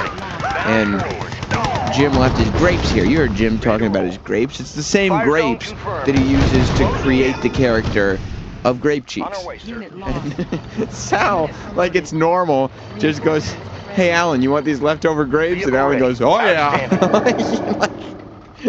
Like, oh yeah, I want those grapes. Levitation units online. It's really funny. How's today been, Alan? Take your time, buddy. We got nothing but time. You did? Why is that? I was hanging out with a friend of mine yesterday, and she levitation units online. So I had to walk her to the emergency room. What type of excuse is this? This is the craziest thing I've ever heard in my life. I swear to God. All right, so you're hanging out with your friend, who's a girl. Yeah. You hooking up? No. Were you trying to get it in? No. Why not? Why don't you get yourself a little piece of that? Because she's mean and crazy. So why are you hanging out with her to begin with? Levitation units online. Not very many people like hanging out with me for the most part. Why is that? Yuri's collection agency. Are you? I don't know, am I? Why don't you work on that? I do, but... Do you? Well, I mean, I'm a lot better than I was freshman year of college. You think so? What year are you in now? I'm finishing up my junior year. Okay, so over the past 3 years, you've worked on your abrasiveness. Right. And you feel like you're a lot better. I am a lot better. But still, nobody will hang out with you. What type of abrasiveness were you before? How come people stopped hanging out with you? What would you do? People just think that I'm loud and aggressive. Right. And are you? Yeah. Yeah. Okay. So that's so you are. So the answer is I am loud and aggressive. I am loud and aggressive. In what way? What's an example of something you've done that make people go, maybe I should take a second and think about this before I let this douche hang out with me again? I remember one time in freshman year, we found out that Third Eye Blind was going to be that we were spending our entire entertainment budget to have Third Eye Blind play for our spring weekend. That seems like a lot for a little. Well, yeah, and I thought it was complete bullshit and BS because I saw all the other bands that were That was quick. You always have Third Eye Blind in queue, huh? You have Fandango and Third Eye Blind ready to go at a moment's notice. I hate Third Eye Blind. Why is that? I just think they're this nothing shitty band from But the isn't it a 90s little that happy? no one Doesn't it make you feel better? Do do do. It's a happy song about crystal meth. Don't you? What? No, this is about finding a girl. This isn't about crystal meth. And doing crystal meth. It's about crystal meth? Yeah, the whole song is. No, it couldn't be. This is about finding a girl in high school and it's summer and you're going to prom with her. And her little pink panties face down on the mattress. Oh my gosh, I've never listened to the lyrics, I guess. Seems a little edgy. It seems like right up your alley. It seems abrasive. It seems a little hardcore. You got your grape. Enjoy your grapes, Alan. Don't let me take you away from your grapes. How come you don't like Third Eye Blind? I don't know. I'm more annoyed by how I'm more annoyed by how much people like Third Eye Blind than I actually hate the band Well, itself. what's wrong with them? I just think that they're a nothing band. They're not offensive. They're not good. They're just nothing. Okay. And I know so many people are like, I love Third Eye Blind, and they always talk about this fucking do-do-do song. It's a great song. It's an okay song at best. Sal, It was what do a you number think? one hit. I love Jumper, man. Yeah. You know that song, Jumper? What do you think of this song? This is a good one. Great song. This is like a springtime, summery... Yeah, exactly. Say here. Oh, he said just do a little meth? Is that what he just said? Well, it's about hooking up with this girl and getting strung out and just fucking a lot. Shit. You know Third Eye Blind was singing about crystal meth, Troy? I didn't know that. Alan is not a Third Eye Blind fan. Are you Third Eye Blind guy? You know what? I didn't like Third Eye Blind when they were out, and then now I like them. Well, you're kind of a 90s bitch, right? A little bit, yeah. Yeah. Are you a Third Eye Blind fan, Ro? Yes. How does it go? And the other one, did you play Jumper? That's what Sal was just saying. He loves Jumper, man. Yeah. Is this? Oh, I know this song. Is this the song you guys like? Well, sometimes when I'm DJing, at the end of the night when it's coming down, I'll throw this one on, and people lose their minds. Well, that's because everybody's used to every fucking hack DJ playing Journey at the end of the night. Right. Yeah, I throw on shit like this. Or Semisonic's Closing Time. Right, and it's like, yeah, I remember this from '99. They've been playing it ever since. It's not a throwback if they just won't stop playing the song. There has to be a pause in time when the song's not being played anymore for it to have that effect. Right. But people Closing still time. love the song. Closing time never stopped being played, so it's still annoying. Yeah, it's a lame. This song you don't hear usually when the bar is closed. I did when I was working on Lithium. He came in, Stephen Jenkins, the singer. Yeah. And he was an asshole. He was. Yeah, he was Good just for him though, right? He was just a jerk. Kind of like that. Yeah, I mean it's like you kind of hope he's a little bit cooler though. It's like, come on, dude. What have you done in the past? But that's kind of fun. You're like, he's like coming in. He's like, I'm the douche from Third Eye Blind doing 2 singles, and you're like, all right, cool. Yeah. You know. You could be a dickhead. They were massive. So you getting all pissed off right now, Alan, that we're spending all this time talking about Third Eye Blind instead of you? You getting a little heated? Nah. Because I remember yesterday you were all fired up that I was talking to Opie and Jim instead of you. No, Well, Sam, they have 2 other songs if you want to explore those. Let's. I mean, you could, they could be playing in the background a little bit, but let's not. I'll mix it up. I had a little bit of a narcissistic rage yesterday. I understand that. It's just one of these things where it's like I just figure that I will never be able to get my box out on the air. All right, let's not. I mean, that's disgusting. That is gross. And I don't need to know all the personal details of your life, but